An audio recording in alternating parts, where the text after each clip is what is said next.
Number 3. The Willard State Hospital, Ovid, New York. In 1865, Dr. Sylvester D. Willard was New York's Surgeon General. He proposed the idea of state-run hospitals, especially to help people with mental health problems. Before state-run hospitals and social supports, mentally ill people were often sent to poorhouses. Poorhouses were full of people who were considered undesirables. This included the poor and recent immigrants who had no family or friends. Poorhouses rarely had any professionals who could help people with mental illness. To sleep and eat in a poorhouse, the resident had to work. Sadly, most, if not all, poorhouses were underfunded, overcrowded, and cruel. People were put into solitary confinement, neglected, and starved. Dr. Willard wanted better conditions for people with mental illness. He thought it would be best to have specific institutions to treat people with mental illness. The government approved Dr. Willard's idea in April 1865. Just 6 days after it was approved, Dr. Willard passed away. Dr. Sylvester D. Willard was just 39 years old. Nevertheless, the Willard Asylum for the Chronic Insane opened in 1869. The first patient was Mary Rote. She was transferred there from the Columbia County Poorhouse in New York. She spent 10 years in the poorhouse, mostly crouched in the corner of her cell, naked. She was described as deformed and demented. Once she got to Willard, she was always dressed and looked presentable.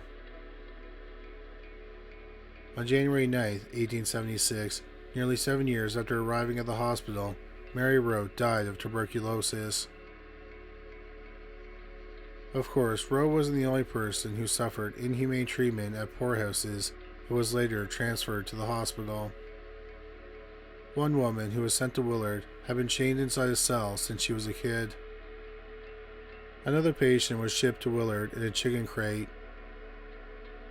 Most patients were sent to Willard for reasons like the loss of friends, business troubles, worry, overwork, old age, sunstroke, affairs, drug use, dementia, and even masturbation.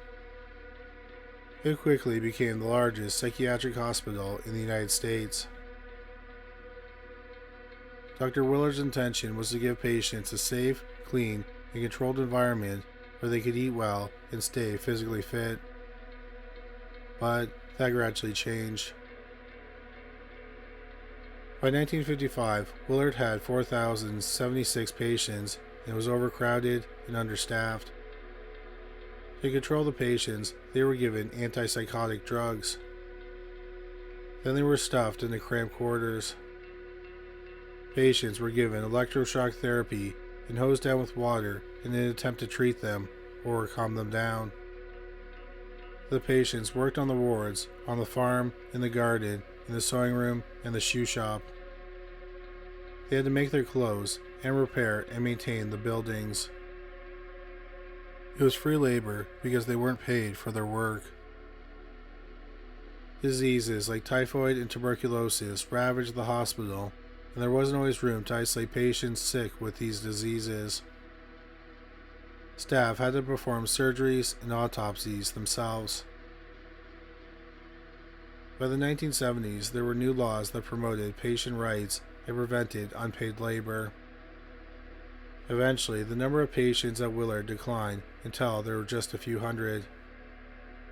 The hospital closed its doors in 1995, and the remaining patients were sent to other facilities. While it was open, Willard had 50,000 patients, and nearly half of those people died at the hospital. More than 5,000 patients were buried in a cemetery on the grounds, where their graves don't have any headstones or names.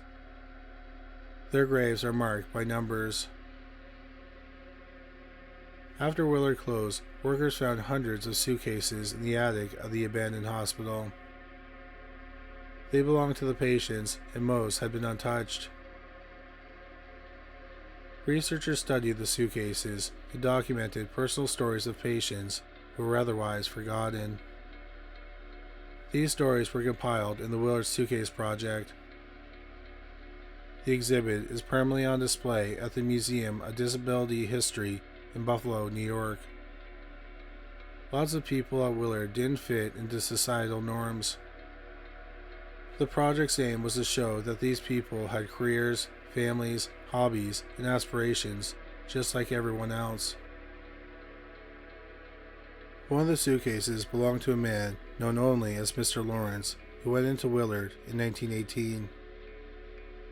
Mr. Lawrence was born in Eastern Europe and he collected scrap metal for money. He suffered a head injury and started drinking heavily.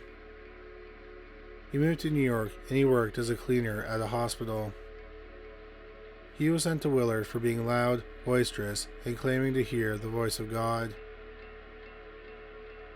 In 1937, he became a gravedigger at Willard, and he slept in his shack in the cemetery. In 1945, Mr. Lawrence wrote to the superintendent of the hospital and said that in 8 years he had dug 600 graves by hand. He asked to be released from the hospital, but his request was never granted. He lived out the rest of his life in the hospital. Mr. Lawrence died in 1968 at the age of 90. He was buried in an anonymous grave in the cemetery amongst many of the graves he dug himself. Today, the land is owned by the Willard Drug Treatment Campus, and some of the buildings are still abandoned. Many of the abandoned buildings have peeling paint, crumbling floors, and old furniture. Willard Drug Treatment Campus contacted the TV show Paranormal State. Staff have seen apparitions of a woman who screams at them. The show brought in a psychic who sensed overwhelming rage and sadness in the building. He could sense people screaming, "Let me out." He said there were active spirits, including a former nurse, who came back to help the other spirits get out. The crew brought Lorraine Warren to the former psychiatric hospital. Warren is a famous clairvoyant. She and her husband, Ed Warren, investigated well-known hauntings and possessions such as Amityville, Enfield, and the Arnie Johnson case. At Willard, Lorraine said she could hear people crying for help. She said the human spirits couldn't leave because of a demon. During their investigation, the Paranormal State crew used a piece of equipment called a Frank's box or a ghost box. It quickly flips through FM and AM frequencies and is said to pick up spirits' voices in the white noise. Voices through the box said that there were 7 spirits, one named Lucy, and a demon. The psychic said that Lucy died in the hospital trying to protect patients. After their investigation, the crew spoke to the Willard Drug Treatment Campus superintendent, and he said Lucy is a well-known spirit around the campus. A couple days later, the Paranormal State crew asked family members and former staff of Willard Psychiatric Hospital to join them in a ceremony to honor those who had died. There have been tours of the former asylum, but there aren't any future tours announced yet. Number 2. The Kenmore Hospital, Goulburn, Australia.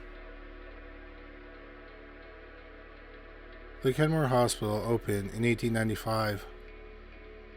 It's on 75 hectares of land in Goulburn, New South Wales. It was one of the first facilities of its kind to open in Australia.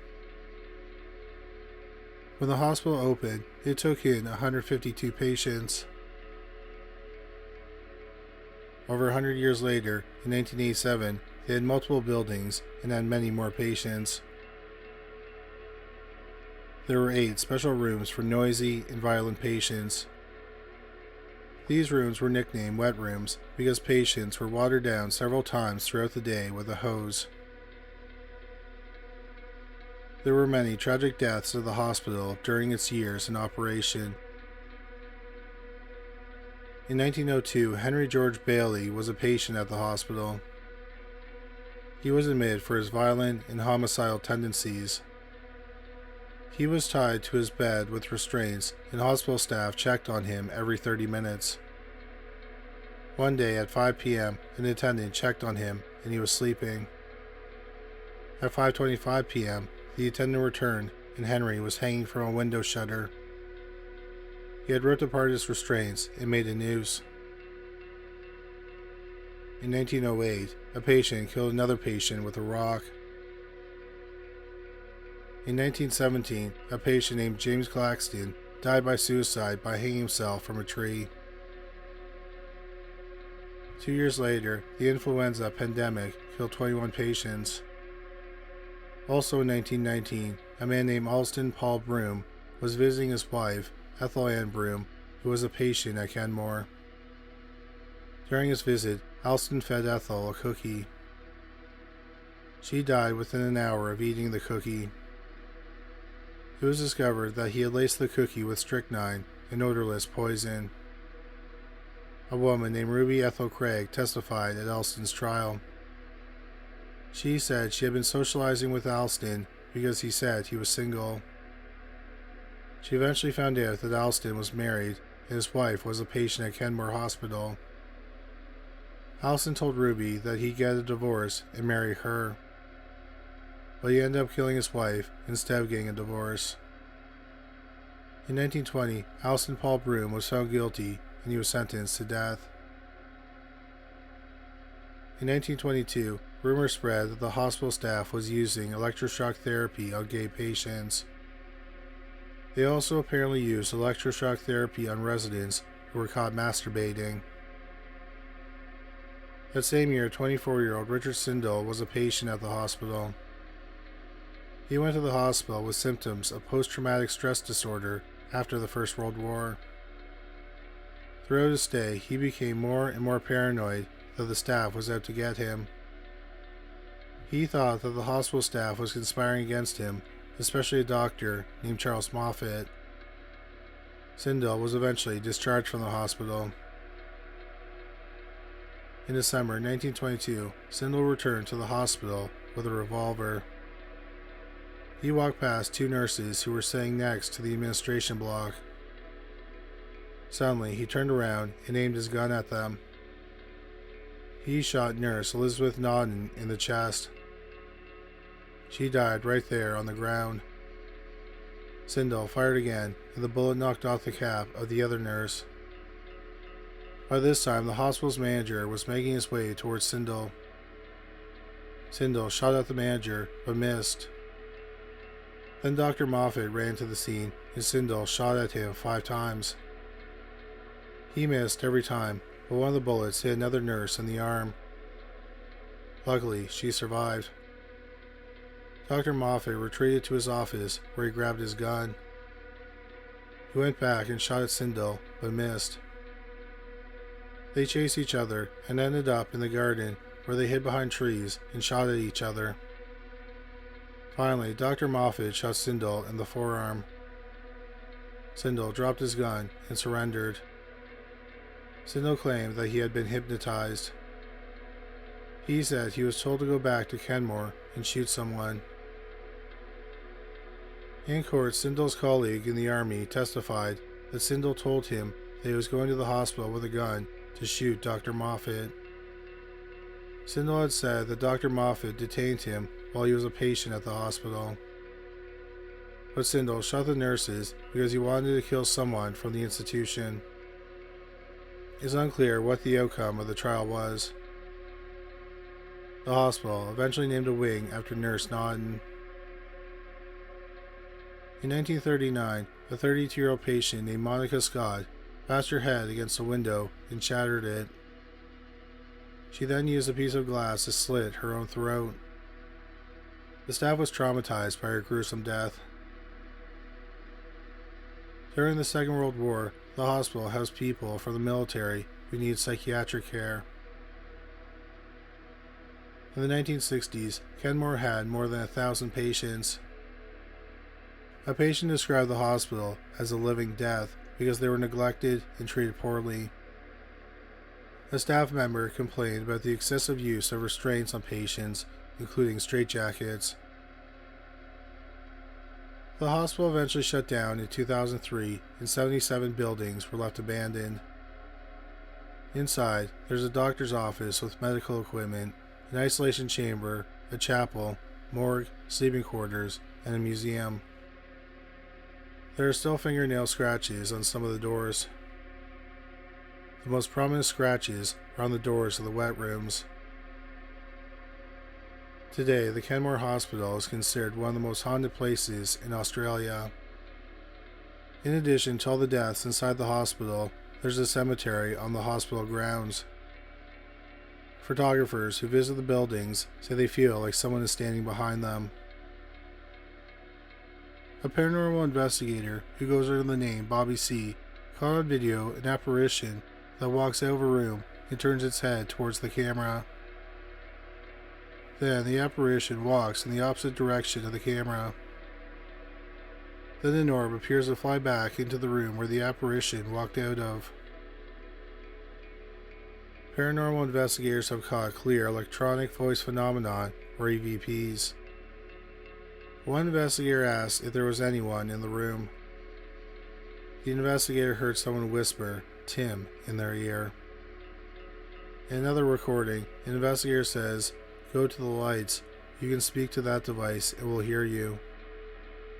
Then a woman's voice can be heard saying, "What light?" In the same EVP session, they caught a man saying, "I hate you so much." Another time, an investigator said, "It's nice and warm in here." Then the audio recorder caught a man's voice clearly saying, "Yes, all the ghosts are walking towards you."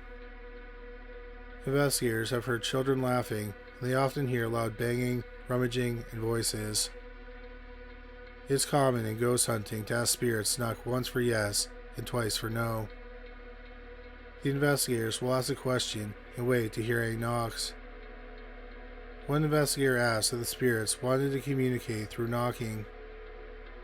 He heard 5 knocks. Then the investigator said, "That's too many knocks," and they knocked twice himself. He heard 2 clear knocks back. Today, vandals and urban explorers visit the abandoned buildings. In October 2021, a fire destroyed one of the Kenmore buildings. There has also been a fire in the former chapel. The cedar doors and stained glass windows were smashed in the chapel, and the roof is cracked, so water gets in when it rains.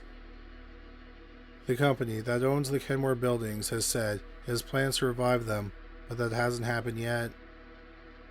The local community is upset that the historic buildings are degrading. The fire in October 2001 galvanized the city council to see if something could be done about the vandalism.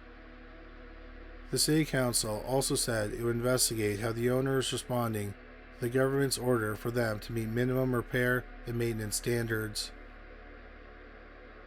Number 1. Poveglia Hospital, Italy. The Venetian Lagoon is made up of 166 islands, and it's in northern Italy. Poveglia is one of those islands not far from Venice. Today, Poveglia has a few nicknames like World's Most Haunted Island, Island of Ghosts, and Black Plague Island. The island is completely abandoned and it's illegal to visit it. In 1922, a psychiatric hospital opened on Poveglia. But before that, the island had a long history of death. The first wave of the plague hit Venice in the mid-1300s. For centuries, every few generations, the plague would emerge in Europe. The plague is caused by bacteria spread mostly by fleas. People who were infected with the bubonic plague would get swollen lymph nodes. Sometimes they swell as big as apples. At the time, they were called plague boils. Eventually, they could bleed and pus. People would get black spots on their skin. People would also experience fever, chills, diarrhea, vomiting, and aches. There's another strain called the pneumonic plague. The pneumonic plague is airborne and spread by infectious droplets that infect the lungs. Things got to be so bad that the bodies of dead plague victims would pile up in the Italian streets. As you can imagine, the smell was unbearable. The plague was so deadly and uncontrolled that people who were infected were sent to Bavaria to quarantine. This included children and babies. Doctors would lead the sick to the island. The plague doctors would wear long overcoats, gloves, boots, and a brimmed hat. They would also wear creepy, beak-like masks. The masks were usually stuffed with herbs in an attempt to filter the air. It was a death sentence to be sent to Boviglia. Authorities also had to do something with the dead bodies, so they were shipped to the island with the sick people. On the island, people who were very ill or already dead were burned. Their ashes were thrown into mass graves. More than 160,000 people died on Poveglia during the plague. Most of the ground on the island is said to be covered in human ash and bone. As we mentioned earlier, centuries later, in 1822, a psychiatric hospital opened on the island. Patients said that they saw shadows and ghosts of plague victims. They also heard wailing and whispers. The head doctor of the hospital tried to understand the cause of the patient's psychiatric challenges. Unfortunately, he did so by experimenting with gruesome methods that either tortured or killed the patients. For example, he performed lobotomies using a hand drill or a hammer and chisel. He didn't use proper sanitation, and he didn't use anesthesia. After years of these experiments, the doctor started seeing spirits himself. It's believed that the ghosts led him to the bell tower where he fell from, but he survived the fall. A nurse saw him on the ground and noticed a fox around him. Then, the doctor choked and died. It is now believed that the doctor's ghost haunts the island. At some point, the bell tower was changed into a lighthouse. Even still, locals hear bell chimes from the abandoned island. It's rumored that it's the doctor's ghost ringing it. The hospital closed down in 1968. Today, it's illegal to visit the island without a government permit. Those who do end up visiting the island have reported strange happenings. One of the entrances to the abandoned hospital requires you to crawl through a cremator.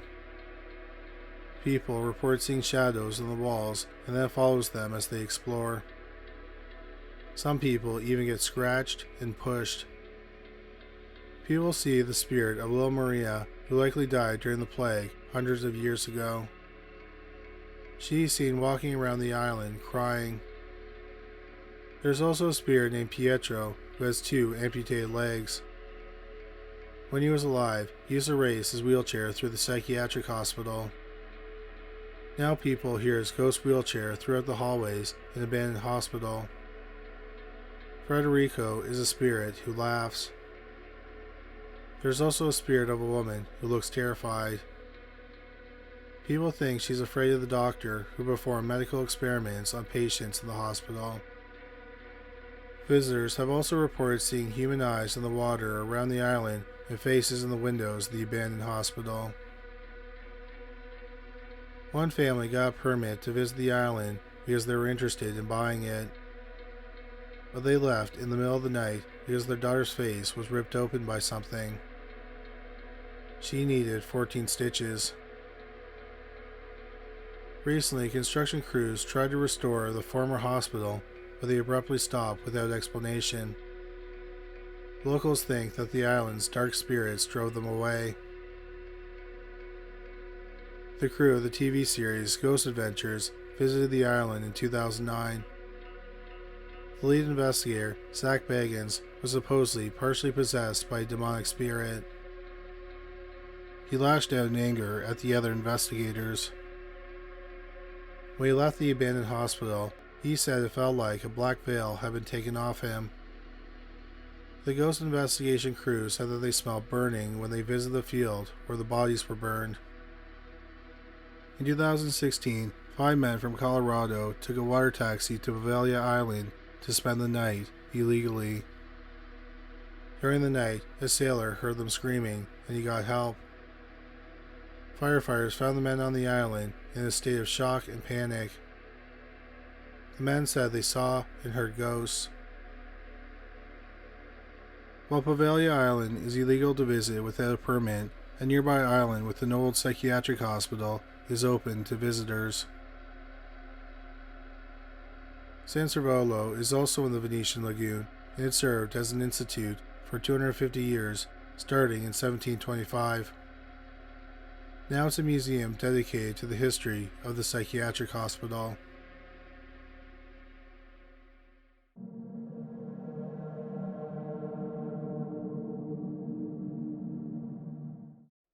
Number 3. La Recoleta Cemetery, Buenos Aires, Argentina.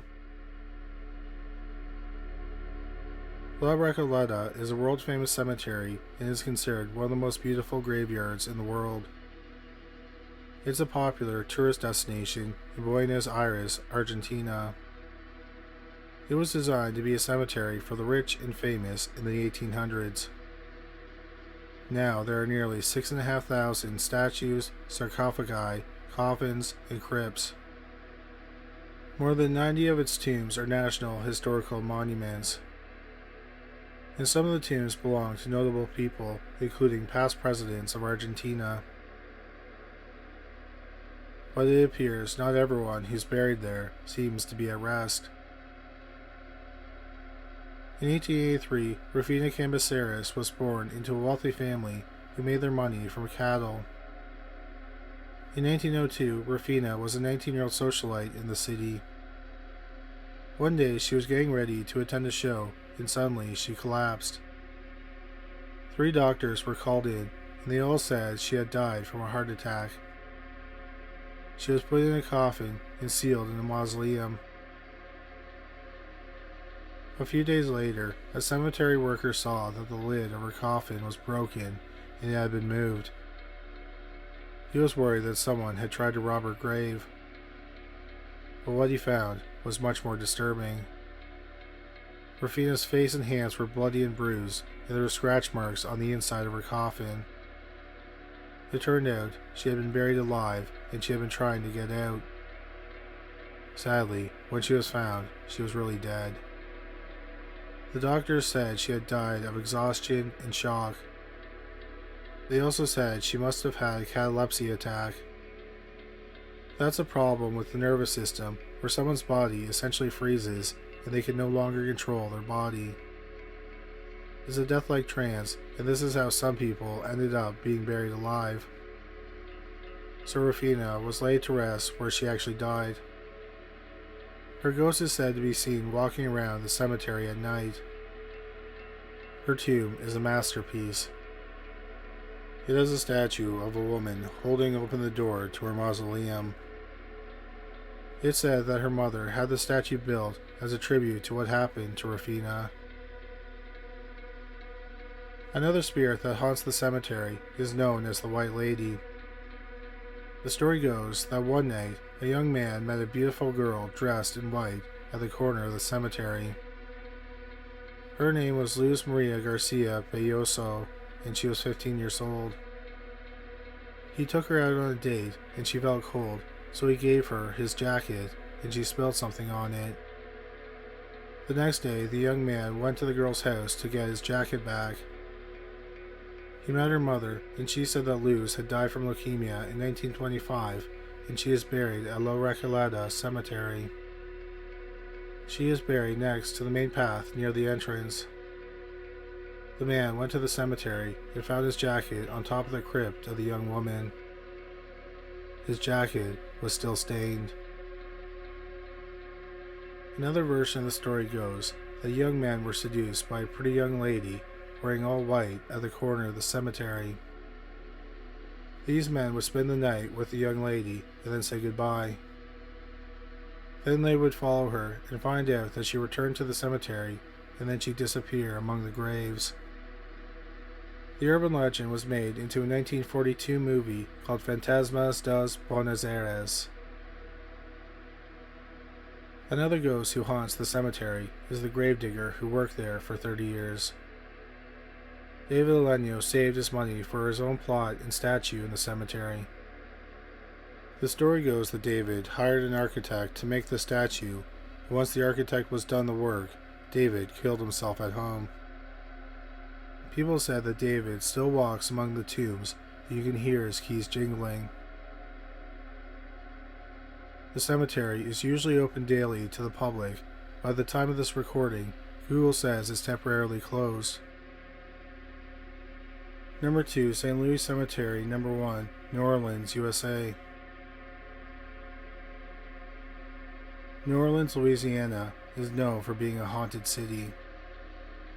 The city's French Quarter is a famous tourist destination along the banks of the Mississippi River.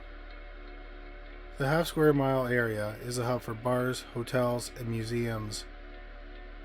It's also home to what's considered one of the most haunted cemeteries in the United States. St. Louis Cemetery Number 1 dates back to 1789, making it the oldest graveyard in the city. Mark Twain called New Orleans Cemetery City of the Dead for its above-ground tombs. He also wrote that there is no architecture in New Orleans except in the cemeteries. St. Louis Cemetery Number 1 is no different. It's like a city of its own with 700 tombs that have begun to crumble over 230 years. Scenes from the 1969 film Easy Rider and the 1994 film Interview with a Vampire were shot in the cemetery. One of the most famous ghosts that haunts the graveyard is Marie Laveau, also known as the Voodoo Queen. She was born around 1800, but the exact date is unclear. At that time, voodoo in New Orleans was at its peak.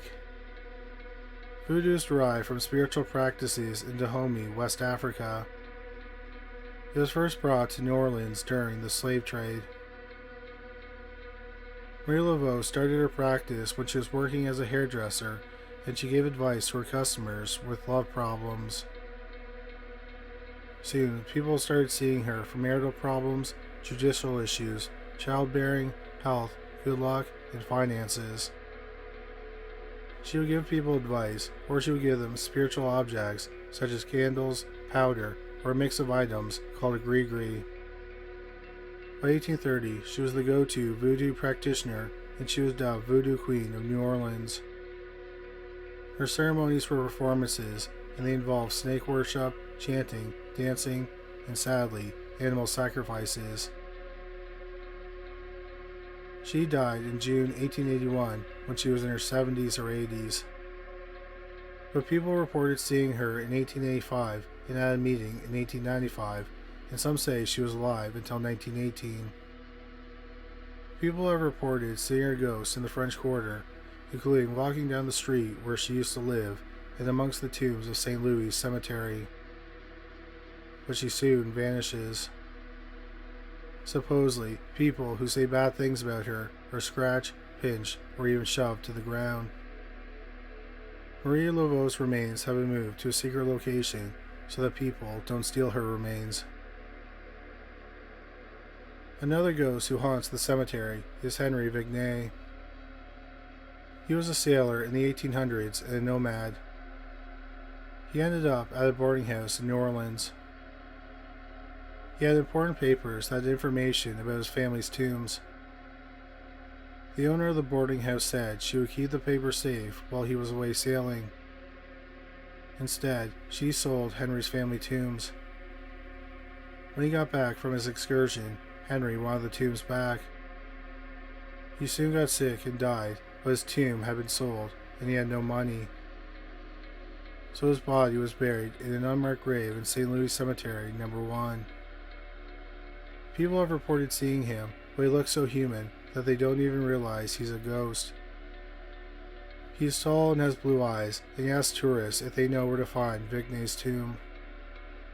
Henry's ghost has shown up at funerals and asks if there's room in the tomb for him. A ghost investigation crew said that they caught his apparition on camera, and they have a recording of his voice saying, "I need to rest." There are several ghost tours of the cemetery. The The cemetery is only accessible through a licensed tour. Number 1. Greyfriars Kirkyard, Edinburgh, Scotland. Sir George Mackenzie was a Scottish lawyer in the 1600s who earned the nickname Bloody Mackenzie. In 1637, King Charles I tried to impose a modified version of the English Book of Common Prayer. It was a book used by churches of Anglican communion. People rioted because they wanted religious and civil freedom. Those in opposition to the king's reform made the Presbyterian National Covenant in 1638, which is kind of like a petition against the changes. They signed in Greyfriars Kirkyard, a churchyard in what's now in the historic centre of Edinburgh. The king saw this as a rebellion against this rule, which snowballed into wars. George Mackenzie persecuted the protesters. So Mackenzie imprisoned 1,200 protesters in a field next to Greyfriars Kirkyard. The prisoners spent more than 4 months outside awaiting trial. They were only given 4 ounces of bread to eat daily, and the conditions were so bad that the Covenanters' prison sometimes is described as a concentration camp. Many prisoners died, some were maltreated, and others were tried and executed for treason. Some were freed, but they had to sign a bond of loyalty to the crown. The section that held the protesters exists at Greyfriars Kirkyard today. In its twist, George Mackenzie was buried in a mausoleum at Greyfriars near the Covenanters' prison. His spirit is said to haunt the area and even attack people. The attack started in 1999 after a man broke into Mackenzie's vault. This allegedly unleashed an evil force. The man tried to break into the casket, but he fell into a pit that had the remains of plague victims from centuries earlier. Visitors to the cemetery have left with mysterious bruises, scratches, bite marks, and burns. Some suddenly become sick and even pass out. Most of these things happen near Mackenzie's mausoleum in the Covenanters' prison. There have been 2 attempts at exorcism in Greyfriars. One of the exorcists died a week after from a heart attack. A virtual tour is available on the Greyfriars Kirkyard website, where you can see Sir George Mackenzie's mausoleum in the Covenanters' prison.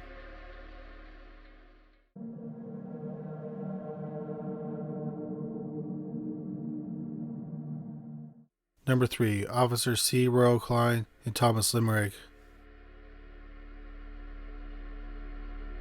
On May 23, 1938, Officer Royal Klein was assigned to patrol the prison's woodworking factory.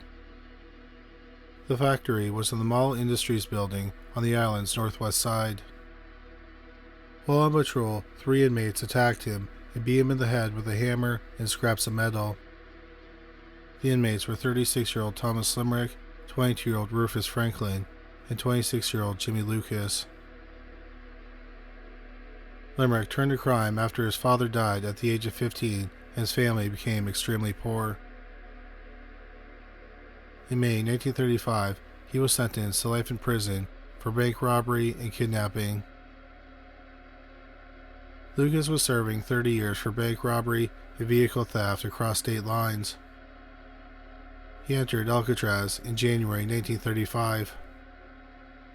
He would become known for attempting to kill the infamous Al Capone in the prison showers with scissors on June 23, 1936.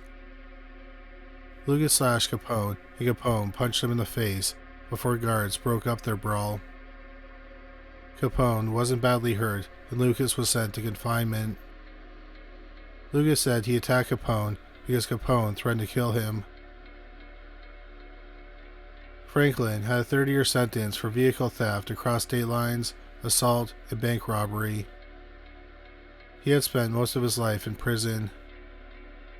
At Alcatraz, he spent most of his time in solitary confinement. While working in the Mall Industries building, the 3 inmates made an escape plan. They realized that they could access the roof from the woodworking shop. They attempted their escape on May 23, 1938. First, they attacked Officer Klein, who fell unconscious from the blows. The inmates dragged Officer Klein's body to a corner and then made their way to the roof of the Industries building. They planned to assault Officer Harold Stites, who was the guard in the tower. But Officer Stites had a rifle and could see the three inmates on the roof. Before they could make it to the tower, Officer Stites shot Limerick in the head and Franklin in the arm and the shoulder. Lucas surrendered. Amazingly, all three inmates were still alive. Other officers took them all back into the prison. Later that day, Limerick died from his wound. Officer Klein was brought to the hospital, but he never regained consciousness. Sadly, he died the next day in the hospital from head injuries. The 40-year-old father of four was the first officer killed at Alcatraz. Several tourists and guards have seen the ghost of a guard making the rounds of the building with a billy club. He looks in the direction of living tourists and guards with a suspicious look, as if they're inmates. When people approach the ghostly figure, he shakes his head and disappears. Many believe that this is Officer Royal Klein. Franklin and Lucas were later given life sentences for the first-degree murder of Officer Klein. Limerick, the prisoner who died in the attempted escape, replays the escape in his afterlife. Guards working in the tower overlooking the roof have seen a prisoner on the roof walk towards the tower. But then the inmate disappears in front of them.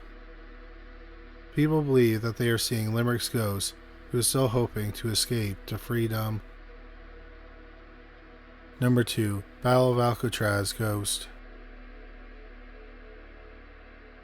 One of the most legendary escape attempts at Alcatraz was also the bloodiest and most violent. By the end, 3 inmates and 2 correctional officers were dead, and 14 guards and 1 inmate were injured. The inmates who were killed were Bernard Paul Coy, Joseph Paul Kretzer, and Marvin Franklin Hubbard. And even in death, it seems they still can't escape Alcatraz. 46-year-old Coy was from Louisville, Kentucky. During the Great Depression, he couldn't find work.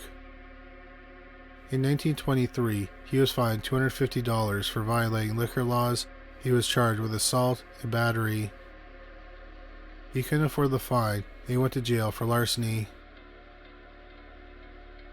On March 25, 1937, he walked into the National Bank at New Haven, Kentucky, with a sawed-off shotgun. With 2 other men, they walked away with $2,000. They hid in a cave near a river. 3 days later, farmers in the area saw smoke from their campfire and they called the police. On June 3, 1937, Coy was sentenced to 25 years in a federal prison in Atlanta, Georgia. Coy was a violent inmate, and because of that, he was sent to Alcatraz on July 31, 1937. At Alcatraz, he was violent and he tried to escape, which earned him time in solitary confinement. 35-year-old Kretzer was from Anaconda, Montana. He was in and out of reformatory schools for theft during his teenage years. In his mid-20s, he ran brothels. In 1938, a woman told the police she was unwillingly sold as a prostitute and beaten severely by Kretzer. For unknown reasons, he wasn't arrested. Instead, he went on to rob at least 8 banks. Kretzer made his way to number 4 on the FBI's most wanted list. He drifted around the U.S., but finally got caught in August 1939. Kretzer was sentenced to 25 years for 3 bank robberies in Seattle. He was sent to federal prison in Washington, where he attempted an escape. On August 22, 1940, Kretzer attacked and killed a U.S. Marshal while in court custody for his attempted prison escape. He was charged with first-degree murder, and he was sentenced to life in prison. 29-year-old Kretzer was sent to Alcatraz on August 27, 1940. Less than a year later, he attempted to escape the prison.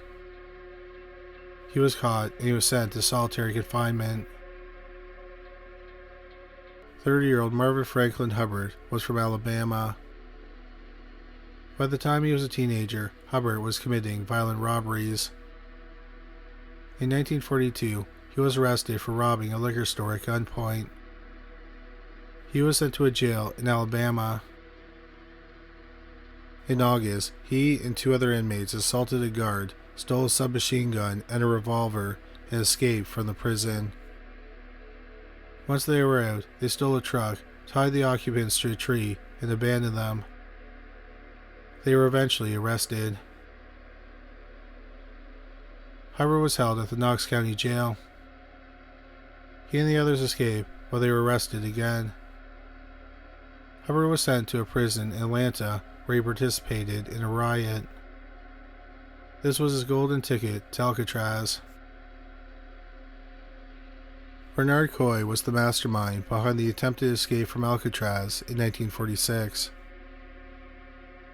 In 1945, Coy worked for the jail library, so he was allowed to wander around the prison to hand books out to inmates. He could even go to D Block, which was otherwise off limits to inmates who were locked up in that section. While exploring the prison, he realized he could pry open bars and squeeze through to get to the weapons storage room. He could then take hostages and escape the prison. Coy thought about which inmates he could ask to join him in his plans. They had to be people who could follow a plan and be capable of committing murder. Coy let Kretzer and an inmate named Clarence Victor Carnes in on his plan. Carnes was at Alcatraz for murder and kidnapping. Over a couple of months, Coy lost more than 20 pounds so he could more easily fit through the bars to escape. He got a makeshift bar spreader with the help of another inmate in the machine shop. Coy often interacted with the guards and earned their trust so that he was able to make library rounds in the prison with little supervision. He also studied their habits and quirks. At around 1:30 p.m. on May 2, 1946, Hubbard was cleaning the kitchen. At the same time, Coy was polishing the dining room floors. As he was polishing, he moved closer and closer to Correctional Officer Miller. Hubbard walked past, and at that moment, Coy grabbed Miller's arms and held him down while Hubbard beat Miller into unconsciousness. Coy grabbed the guard's keys and locked the guard in cell 404. Then Coy ran to release Kretzer, Carnes, and another inmate.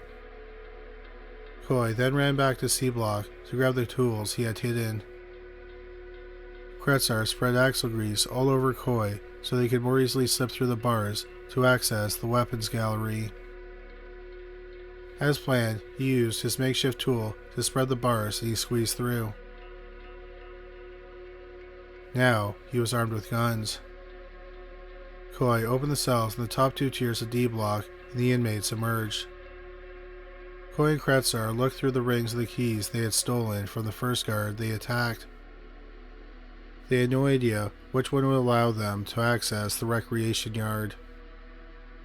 They wanted to get to the yard to kill the tower guards and then leave through the yard door. They didn't know that Officer Miller, the first guard they locked up, had the key in his pocket. When no inmates were looking, he put the key in the cell's toilet. An officer named Ed Stucker had been in the basement through all this. He walked upstairs and saw the inmates standing around, unsupervised, but no inmates spotted him. He knew something was wrong.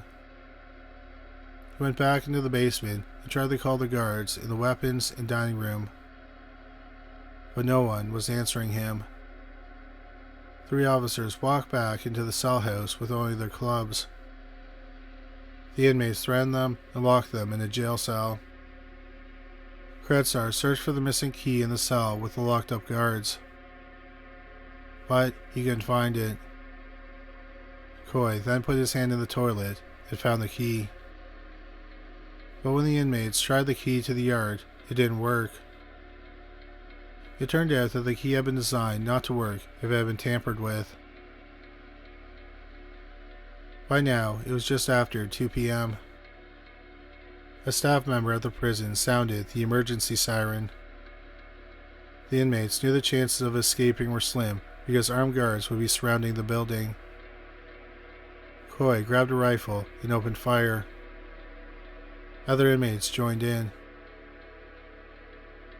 Associate Warden Edward Miller walked into the cell house and he was met with Coy's rifle. A bullet missed Associate Warden Miller, but it exploded in his face, which burned him. Prison officials called in off-duty guards. Meanwhile, the armed inmates were posted up in the cell house. Then Kratzar opened fire on the 9 guards which the inmates had taken as hostages. By 3:30 p.m., Marines arrived and joined the Alcatraz officers. The officers and Marines entered the main cell house and a gun battle ensued.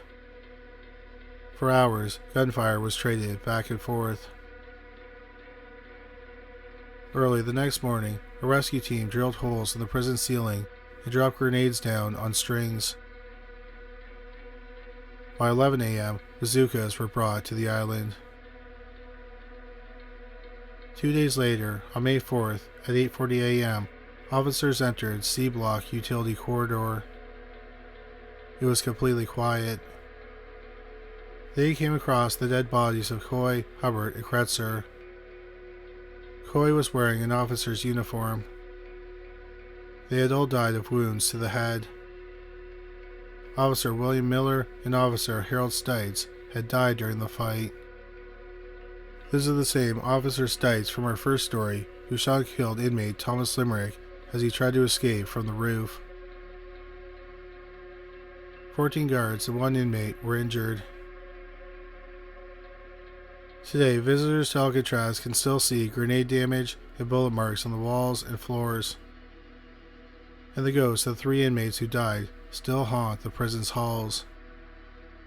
Their spirits are seen in the utility corridor where they died. People hear clanging noises, gunshots, footsteps, and see shadow figures. One time, a night watchman walked through the corridor and heard cries and moans. A reporter stayed the night in the utility corridor, and he said he suddenly felt really angry, and he had the urge to shoot someone. Number 1. Rufus McCain and the Red-Eyed Demon.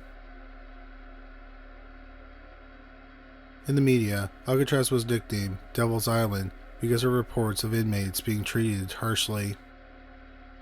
When Alcatraz opened, inmates were barely allowed to talk, and some said that the lack of social interaction was one of the hardest parts of being locked up. It was even worse for prisoners sent to the dungeon. The dungeon was a nickname for 8 solitary confinement cells in the basement during the 1930s.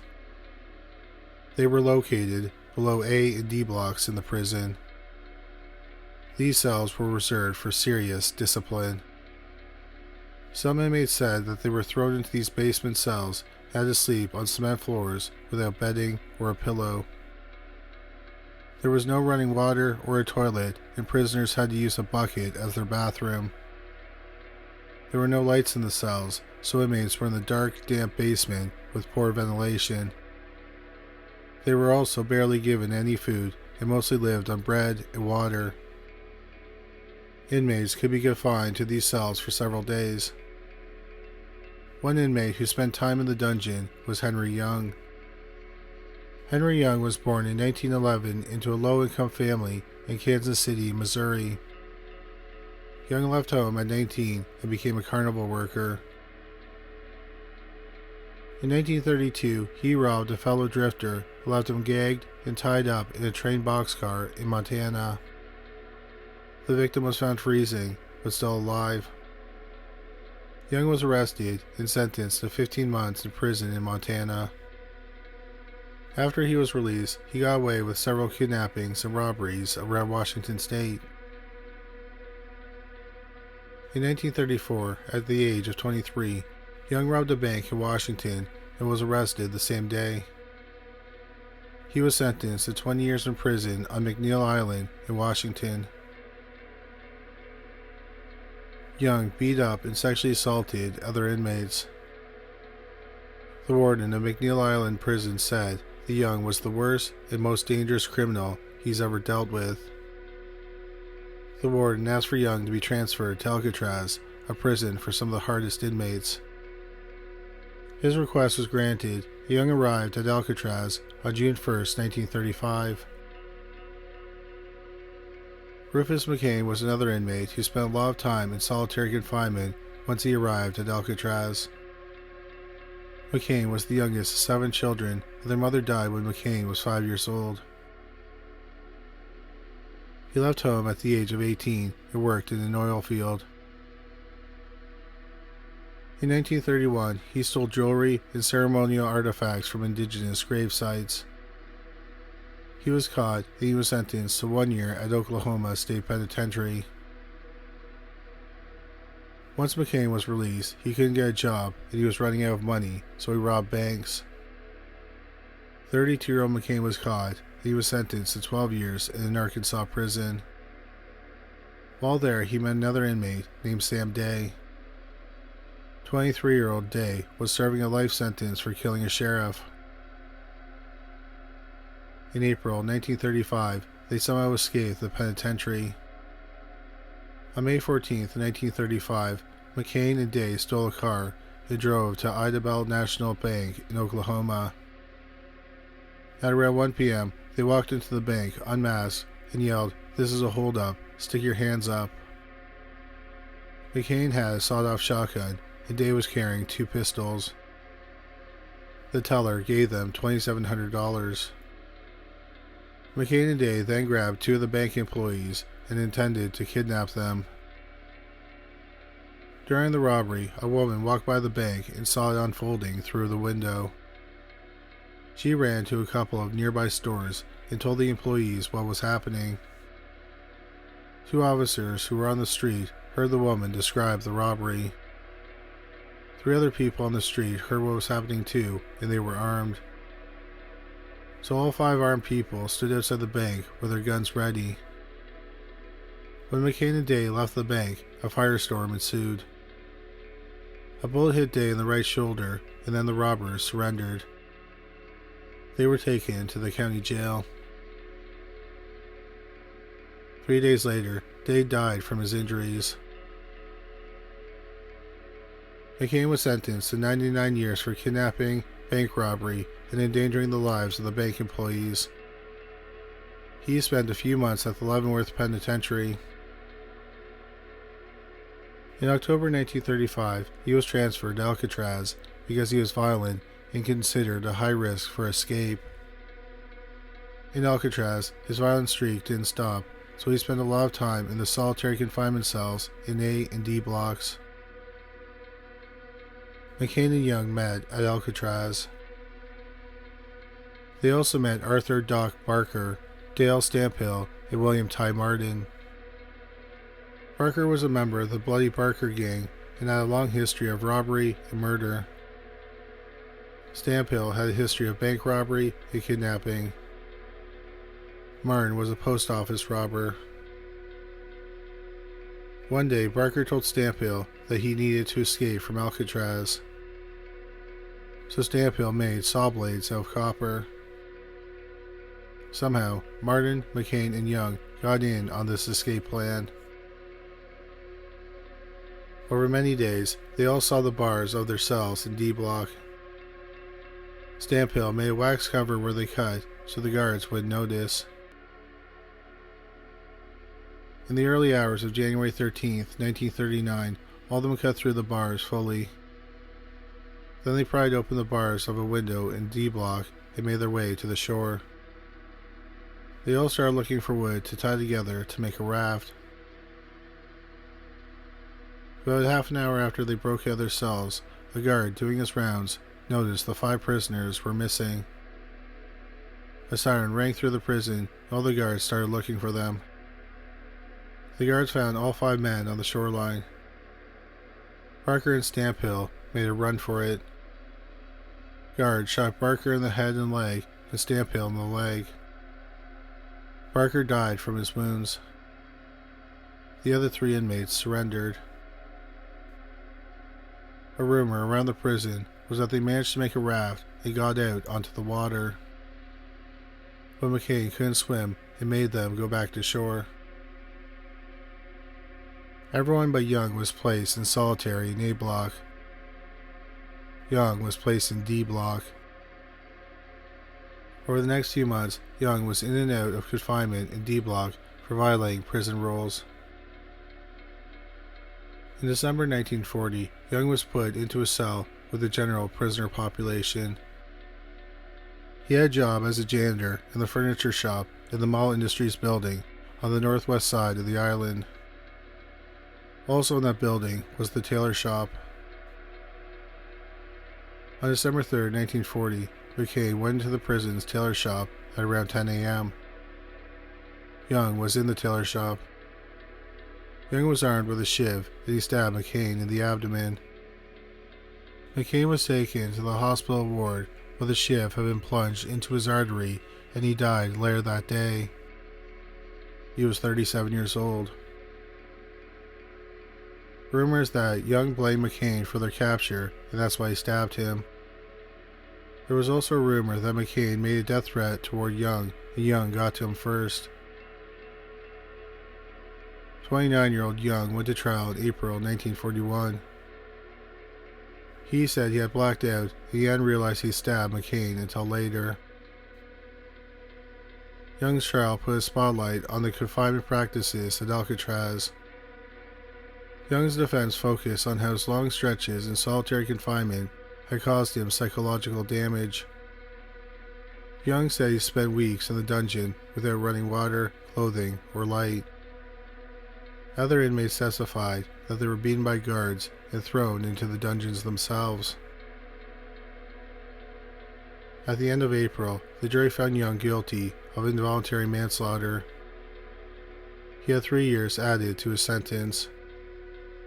At this point, Young had only served 5 years of his 20-year sentence. The jury also requested an investigation into the confinement practices at Alcatraz. The director of the Federal Bureau of Prisons wrote a report saying prisoners had misled the jury about the confinement conditions of the prison. It is unknown if the director had ever investigated the dungeon cells. The Bureau of Prisons maintains Young never spent time in the dungeon. What is known is that the bars were removed from the dungeon cells in 1938 and never used again. In October 1940, cells in D Block were refurbished into isolation cells. There were 42 cells, and the most severe cell was called the strip cell. The strip cell was freezing cold and had no light, no toilet, or sink. There was a hole in the floor, and only guards could control when it was flushed. Prisoners had no clothes in the cell and had a restricted diet. They would get a mattress at bedtime. People were usually put into the cell for a day or two. 5 other isolation cells were nicknamed the Hole, and they were on the bottom tier of D Block. These cells had a sink, a toilet, and a light bulb. Their mattress was taken away during the day. Inmates were put in these cells for up to 19 days. The rest of the cells in D Block were close to the design of general cells, except the construction allowed for better security. Prisoners in D Block visited the recreation yard once a week and could only take 2 showers a week. In the years following Young's trial, he spent much more time in solitary confinement in D Block. He started to act strangely. He stopped talking to the guards. In his cell, he would roll up his mattress and put it at the back of his cell and sit on it with his head in his arms. He would be in a catatonic state for days and refused to eat. Young was sent to a medical facility but never received a diagnosis. He was paroled in 1972. He then disappeared and was never seen again. Even though Young was never seen again, McCain's ghost has been seen several times. People have seen his spirit running through the Mall Industries building. Then suddenly, the ghost stops, clutches his stomach before falling to the floor, and disappears. Sometimes, people actually see blood coming out of his stomach. McCain is also said to haunt cell 14D, one of the solitary confinement cells in D block that has no comforts. McCain allegedly spent time in this cell. Now it's said to be one of the most haunted areas in the prison. Some believe that McCain's spirit is seeking revenge for his death. But if it is McCain, the scariest part about him in the afterlife is his glowing red eyes. Others believe it might not be McCain, but a red-eyed demon. Regardless, this entity terrified other inmates and guards when the prison was active. A few years after McCain's death, another inmate was thrown into cell 14D. He screamed that another inmate was in the cell with him and had glowing red eyes. The guards thought that he was making up stories to get out of isolation, so they ignored him. The man in 14D finally became quiet, and the guards forgot about him for the night. The next morning, the guards opened the cell door and found him dead. He had scratches on his body, strangulation marks on his neck, and a terrified expression on his face. The coroner confirmed that the death was from strangulation, but not a suicide. Oddly, a day after the inmate was found dead in cell 14D, the guards counted the same number of inmates during the head count. Then they realized that they were staring at the prisoner who had died the day before in 14D. They all watched as his spirit just faded away. In the 1950s, inmates were eating dinner together in the dining area. One of the convicts became angry and threw his food tray at another prisoner. A guard brought the man to D block. The guard was particularly grumpy and beat out the prisoner before throwing him into isolation. Later that night, the guard was doing his rounds of D block and saw that the prisoner was standing in the hallway. The guard yelled for the inmate to stand still and keep his hands within view. The inmate just stared at the guard, and he approached. Then the guard saw that the man's eyes were glowing red. The inmate with the red eyes just stood there. The guard was 10 feet away before he realized it wasn't the inmate he had thrown into solitary confinement earlier. The guard didn't recognize the inmate or thing standing in front of him. The creepy man grinned a menacing smile before he turned around and walked around the corner. The guard ran to chase the thing around the corner, but something hit him from behind and made him fall to the ground. At the same time, the guard heard laughter. He turned around and no one was behind him. He had no idea what shoved him to the ground or who was laughing. There were no intruders found in the prison. Every cell was locked up as they should be. In 1973, Bob Davis was 13 years old and visiting Alcatraz with his family. He volunteered to be locked in cell 14D. The tour guide put him in the cell and locked the door. Bob was in complete darkness. He heard the tour guide ask if he was alright from the other side of the door, and Bob said he was fine. Then he felt someone grab his shoulder and say in his ear, "You're mine." Bob yelled to be let out as he pounded his fist on the door. At the time, he didn't believe in ghosts, but the experience later inspired him to start a research group called Planet Paranormal. The same thing happened to a man named Don Staggs a decade after Bob's experience when he was touring the prison. Someone or something closed the door of a cell on him and he was trapped inside the dark cell. He instantly felt a hand on his shoulder and heard someone whisper in his ear, "You're mine." He could even feel breath on his skin. Stiggs wasn't scared at all and actually laughed.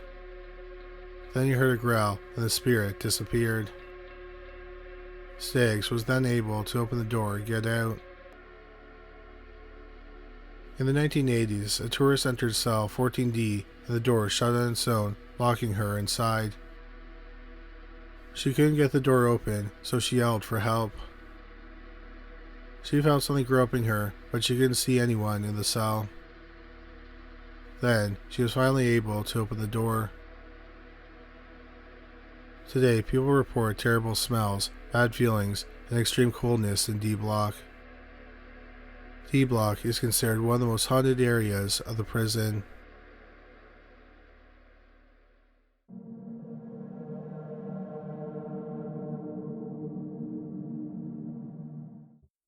Number 3. Goldbrook Bridge, Vermont. In the late 1960s, nurse Hazel Carlson was working the night shift at the infirmary at Johnson State College. Night shifts were usually quiet, save for the odd student complaining of indigestion or seeking a cure for an overdose of keg beer. But one night, a group of female co-eds rushed in, panicked. One of the girls held her bloody arm, gouged with deep scratches. Nurse Hazel asked, "Who did this?" The girl replied, "It was Emily." But Emily wasn't a fellow sorority sister. She was a jilted fiancée who hanged herself from the steel trestles of Goldbrook Bridge in nearby Stowe Hollow in 1849. Save clam chowder and baked beans, nothing evokes New England more than a charming covered bridge. Picturesque Goldbrook Bridge is thought to be one of the oldest in Vermont, so it's had plenty of time to see its share of tragedy. Tales of suicides, infant deaths, and fatal horse and buggy crashes are all part of the bridge's haunted history. But few ghost stories capture the imagination quite like the story of Emily Smith. As the story goes, young Miss Smith had fallen in love with a local boy. They had gotten engaged to be married. But Emily's parents angrily rejected him as a potential husband. Feeling like Romeo and Juliet, the couple made plans to secret away in the night to elope and be together. Emily came to their planned meeting spot, the Goldbrook Bridge, at midnight and waited for her lover to arrive. But he never came. Crying in the dark and pacing across the bridge's wood plank floor for hours, Emily began to feel unloved and angry. Finally, she decided to end it all by hanging herself with the bedsheets she packed for her journey. And for the next 173 years, she stayed at the bridge, waiting for her beloved, and warning off anyone who would come to prevent them from being together. It's a classic ghost story with the spooky accounts to back it up. There have been reports of cars emerging from the bridge with scratched paint jobs or dented door panels. The Rutland Daily Herald reported of a man named Vaughn who went to the bridge with his buddies. They were hoping to have a laugh, but got a scare instead. According to Vaughn, a misty white figure approached their stopped car. Hovering outside, the figure, he was certain it was a woman, peered in the windows, before grabbing the door handle and rattling it, shaking the whole car. Local historian Ed Rhodes reported that while showing the bridge to some tourists, the group was enveloped by a crackling static charge, which sent tingles up their spines. And in 1982, UPI reporter Stephen Berdice went to the bridge at night and found the inside freezing cold, even though the air outside was pleasant. He also reported he didn't see Emily that night, but perhaps that's because he wasn't trying hard enough. More than a few psychics have visited the bridge hoping to contact Emily. In fact, those girls who came to the nurse with scratches were conducting a seance on the bridge when Emily came out to play. In 1981, one psychic set up shop on the bridge, lighting incense and chanting in hopes of communing with the jilted woman. But the psychic instead picked up the spirit of a man from 1879 who had been lynched. Hanging from the same steel trestles Emily used to end her life.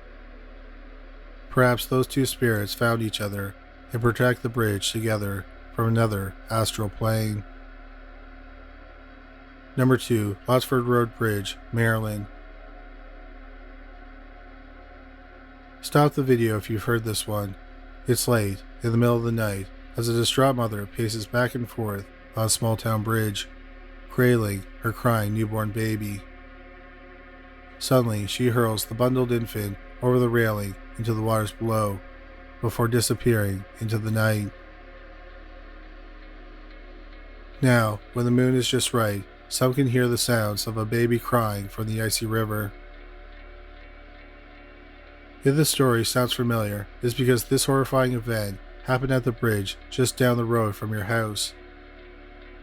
Because every state in America, every province in Canada, and countless counties and towns all over the world have this urban legend or a variation of it as part of their local folklore. In places all over the world, you're likely to find the so-called Crybaby Bridge. The Winsboro, Texas legend tells of a car crash on a foggy night that killed the parents of an infant, but the baby was never found in the wreckage.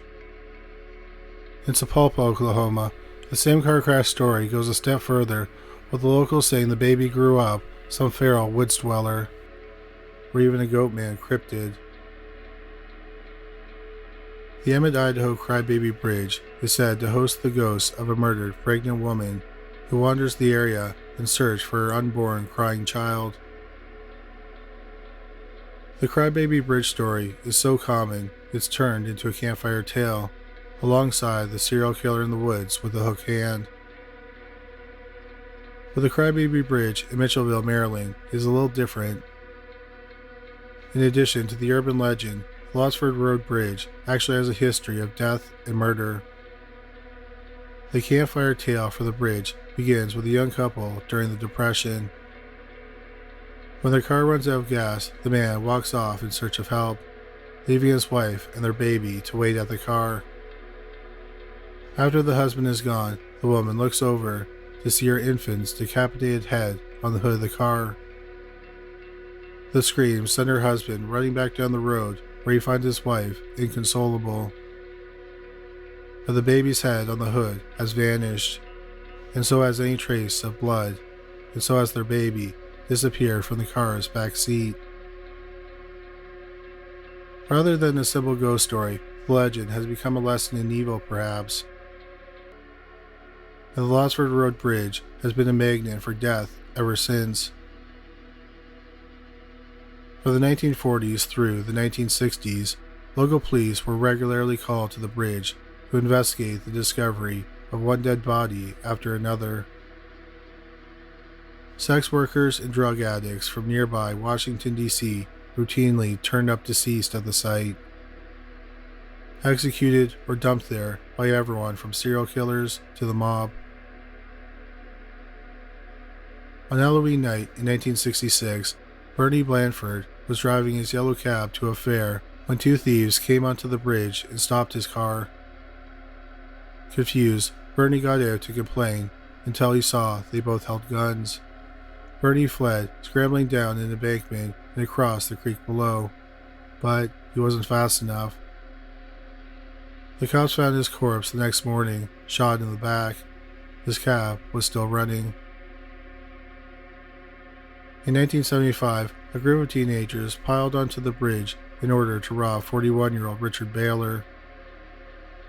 But things escalated quickly, as they say.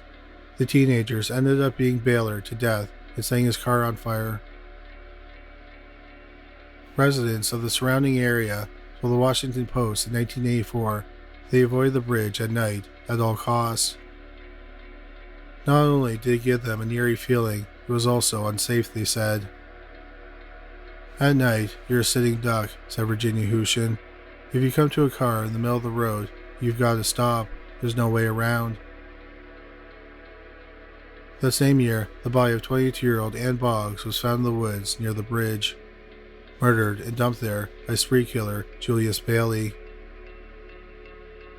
With nearly 20 confirmed murder victims eventually found at or near the bridge, perhaps local travelers should take the long way around instead.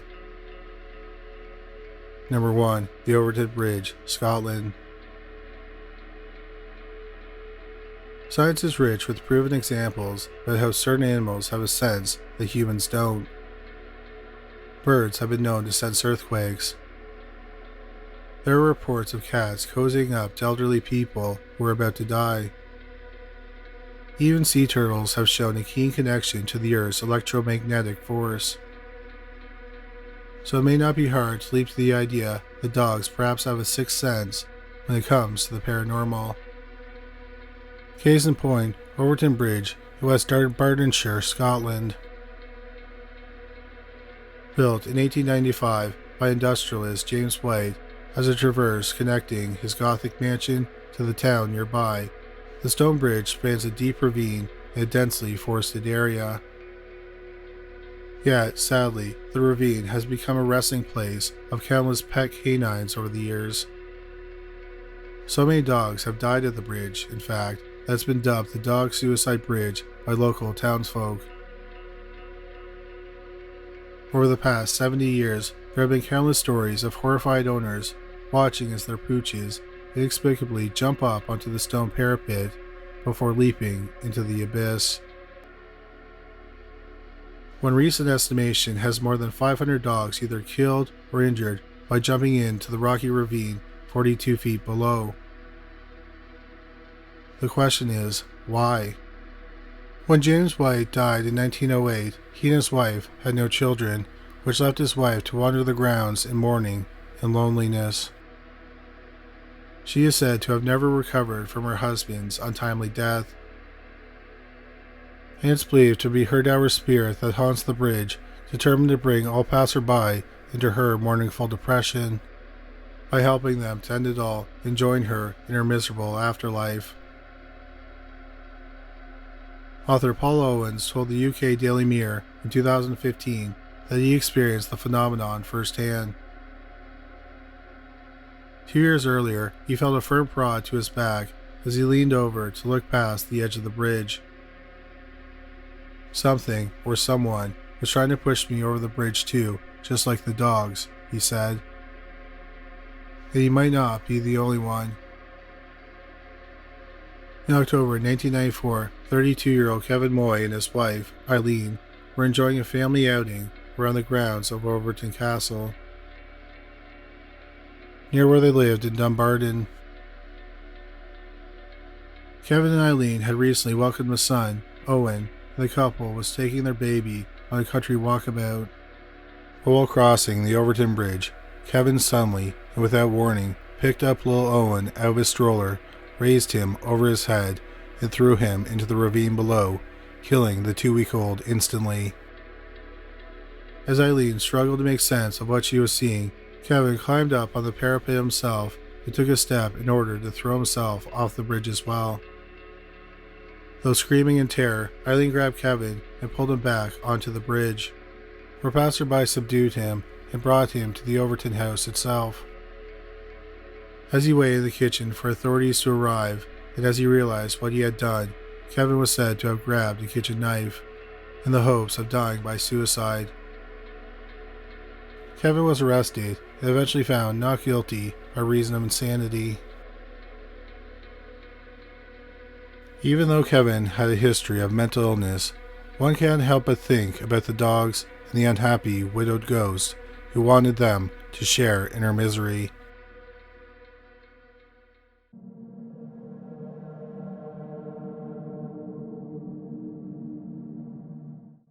Number 3. Mr. Burns.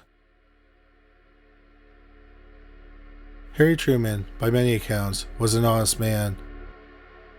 A former clothing shop owner who had been thrust to the spotlight as vice president under Roosevelt, then thrust into the presidency by Franklin D. Roosevelt's sudden death in 1945.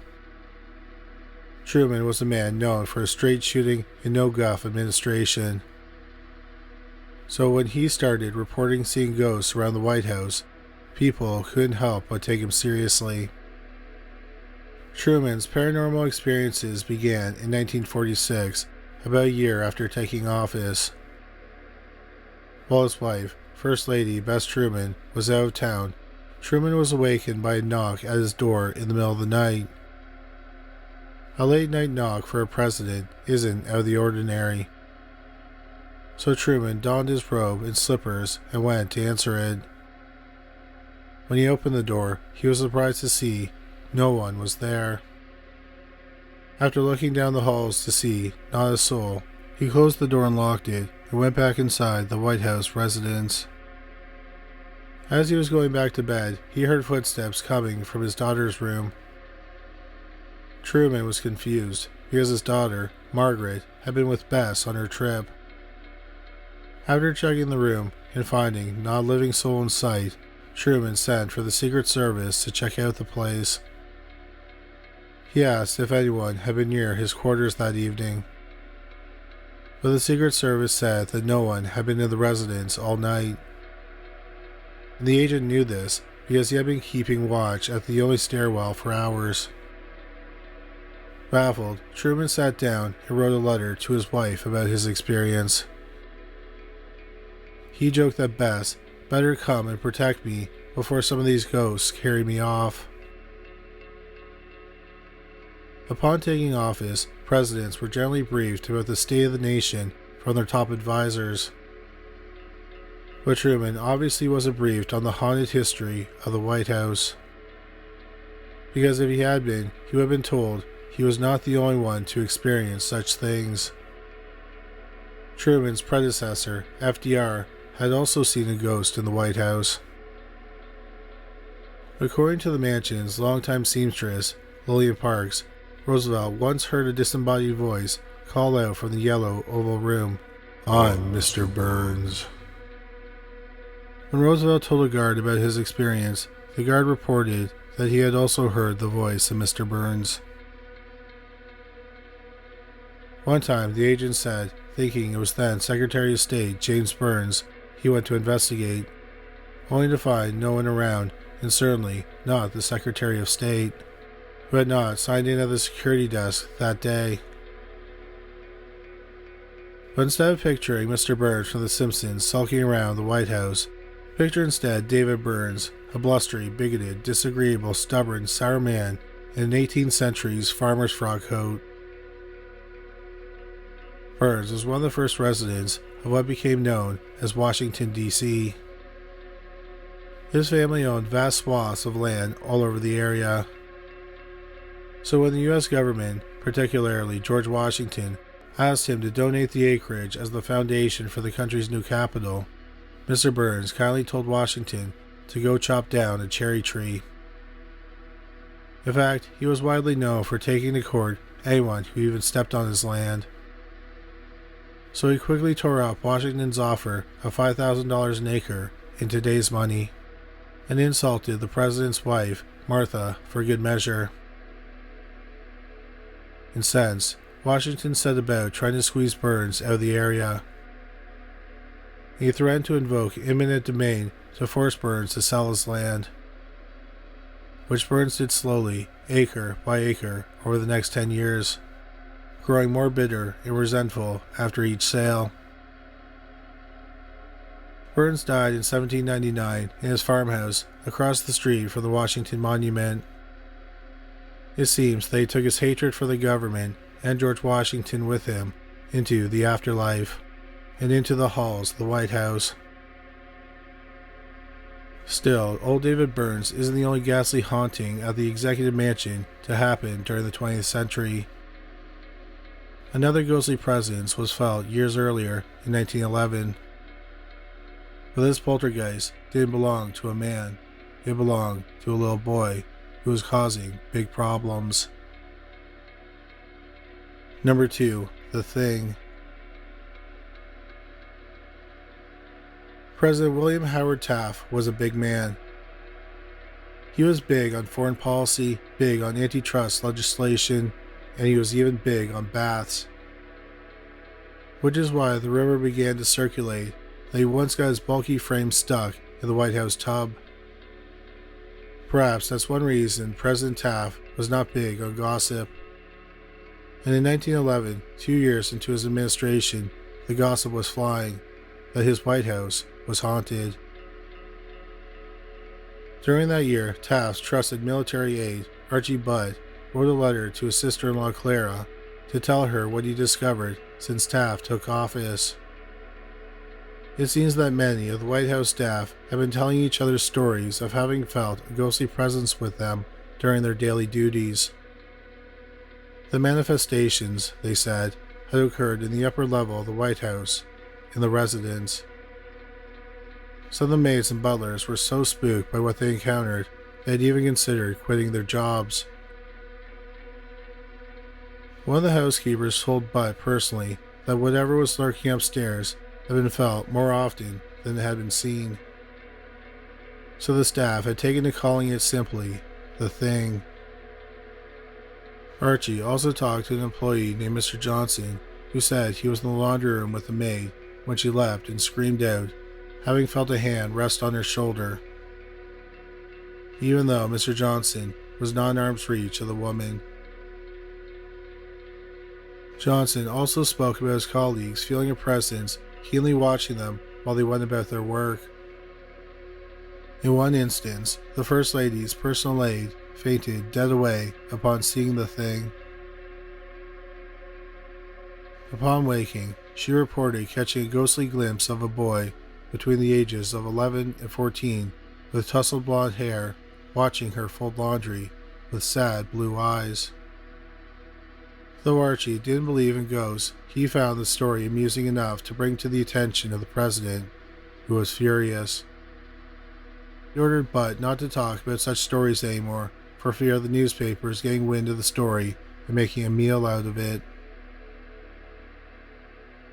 Then Taft ordered Butt to call the staff together and admonish them for perpetuating such nonsense, and to make it clear, should any other staff member retell of a ghost story in the White House, they would be promptly fired. During Butt's briefing, Taft told him he wouldn't even let his children read ghost stories, but then keenly asked Butt for more details of the supposed haunting, unable to tamp his own curiosity perhaps. Still, Taft's order of silence seemed to work. Because news of the ghostly thing didn't get out till 1930 when Archie Butt's letters were finally published, 16 years after Butt went down on the Titanic. After their publication, others came forward with similar experiences while working backstairs at the White House, and all reported the ghost as being that of a young boy. The question was, to whom did this ghost belong? Another First Lady perhaps could answer that, had she not died half a century before. Number 1. Betty Pierce. Jane Appleton's family was unhappy at her 1834 wedding to Franklin Pierce. Jane's father, a minister, objected to her new husband's political ambitions, believing instead that only a life in the service of God was worth living. But Jane decided to marry Franklin anyway, against her father's wishes, and that decision would soon be one she would come to regret. 18 months after their nuptials, Jane gave birth to a son, Franklin Jr., who would only live 3 days. 3 years later, they welcomed another son, Frank Robert, but that little boy survived only 4 years thanks to a typhus epidemic. Then, in 1841, Jane gave birth to a third boy, whom they named Benjamin. Benny, as she called him, grew to be the apple of his mother's eye. The boy offered her good company during the days and weeks Franklin was on the campaign trail running for presidency in 1852. In November of that year, Franklin Pierce was elected to the office, becoming the 14th President of the United States. After being elected, he spent the next 2 months traveling the country to meet and greet citizens who elected him. 2 months before his inauguration, Franklin, Jane, and Benny were traveling on the Boston and Maine Railroad when one of the train's axles snapped on their passenger car. The train went sideways, breaking the coupling and sending the passenger car down a 15-foot embankment. As the passenger car slid down the hill, Franklin reached out for Benny's hand, but failed to grasp it, and the boy was pulled into the heap of rubble at the bottom of the embankment.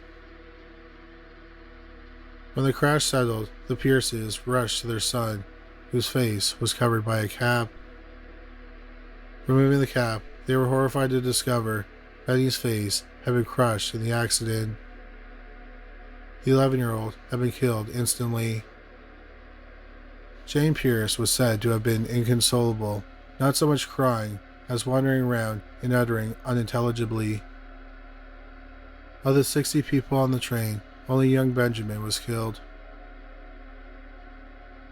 A few months later, Franklin and Jane entered the White House, still in mourning. Franklin began drinking heavily, which led to some questionable presidential decisions in the coming years. But Jane was practically catatonic over the death of her son. She took to wearing all black all the time and locked herself in her quarters, unwilling to come out, even for a meal. She became known to the staff as the Shadow of the White House. Occasionally, Franklin would attempt to talk to her, but would only hear the soft strains of sad piano music coming through the door. She blamed her husband for this, and she blamed herself for marrying him. She believed her misery and the death of her 3 sons was God's punishment for going against her father's wishes. So she blamed God too. And then she turned her back on religion. Without her husband's knowledge, Mrs. Pierce soon wrote a letter to Hydesville, New York. It was there the 3 women, Leah, Kate, and Maggie, had invented their own kind of new religion, called spiritualism. These Fox sisters, as they were known, were becoming famous for holding meetings at their farmhouse in which they would attempt to contact spirits of the dead. They practically invented the seance as we know it today. The First Lady secretly invited the Fox sisters to the White House, where they conducted a seance in an effort to commune with little Benny in the afterlife. There are few, if any, records of what occurred during the seance. All that is known is that afterward, Jane Pierce sent a letter to her sister in which she described seeing Benjamin in her dreams. Later, White House staff reported that when they passed by Mrs. Pierce's bedroom, the piano music was less of a dirge and more of an upbeat melody, to go along with the sounds of laughter and giggling coming from inside the room, where they said it sounded like she was playing with a child. In 2020, former First Daughter Jenna Bush reported her own ghostly encounter, telling interviewers that once she and her sister, Barbara, were awoken in the dead of the night by the sounds of piano music coming from the fireplace. We jumped into each other's beds, she said. We were terrified.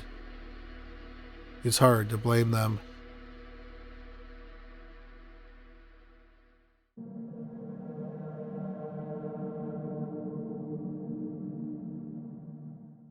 Number 3. Culver City Studios. The name Thomas Harper Ince often isn't on the tip of the tongue when it comes to classic stories about Hollywood, but it should be.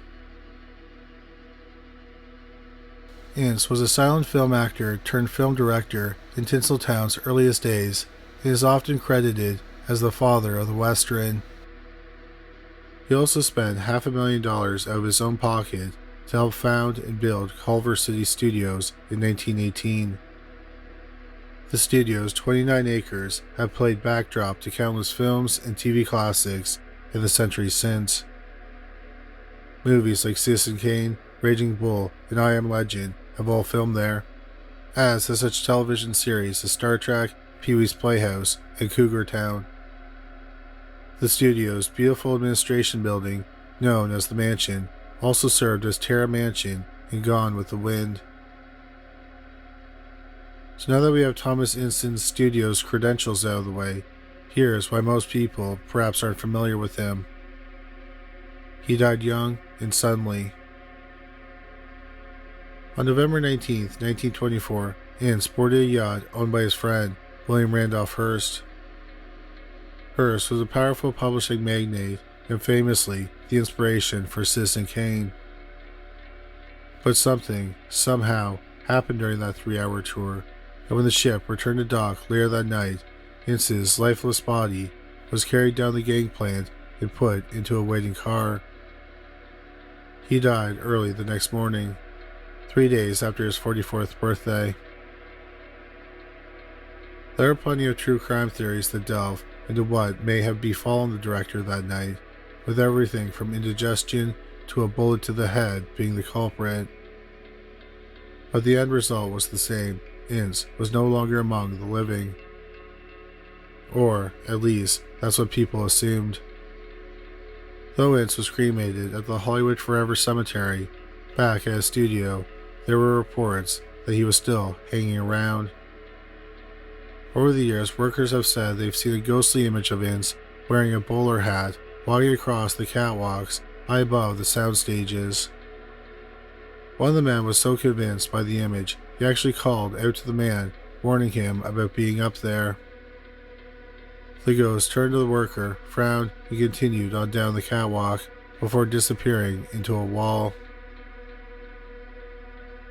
In 1988, during extensive renovations to the studio grounds, the producer's ghost started to appear in and around the administration mansion, often seen climbing the stairs that once led to Ince's personal projection room. One day, during the demolition of some old structures on the lot, prop maker and special effects technician Eugene Hilche brought his camera, determined to capture Hollywood history before it was bulldozed to the ground. Hilche has gone on record saying that as he was about to take some photos, the air around him began to get very chilly, despite the fact that it was 80 degrees Fahrenheit. As he thought about going back to his car to get his jacket, Hilche was shocked to encounter the ghost of Ince, who intoned, "I don't like what you've done to my studio," before vanishing again into the wall. Hilche wasn't able to snap a shot of Ince that day. Perhaps the former actor wasn't ready for his close-up. Number 2. Granada Studios. Anyone who loves primetime serial dramas like Grey's Anatomy or Blue Bloods owes a debt of gratitude to Coronation Street. Launched on ITV in 1960, the British show was a direct influence on ABC when it created the first American primetime serial drama, Payne Place, in 1964. That show was so successful that other networks tried to copy it, and they have continued to try to do so even today. But unlike Payne Place, Coronation Street, or Corey as its fans call it, is still on the air 62 years after its debut. With such a long lifespan, it is perhaps understandable that some of the show's former castmates are no longer with us. And anything associated with so much death is bound to have a few spirits lurking about. One ethereal presence is said to be that of actress Pat Phoenix, who played sexpot Elsie Tanner on the show for 24 years. Phoenix died of lung cancer in 1986, but Corey creator Tony Warren swore for years after her death that Phoenix stayed around on the set long after her final curtain. "I would smell this great gale of perfume," Warren said, adding that his dogs, who would often go crazy when they were around Phoenix in life, would suddenly behave as if she was there again. Other castmates reported seeing a different, ghostly figure roaming the street with long dark hair and a long dark coat. And there were rumblings that perhaps the ghosts weren't simply harmless apparitions. In 2009, director and associate producer Kay Patrick was run over when a car driven by an actor mysteriously had its accelerator pinned to the floor.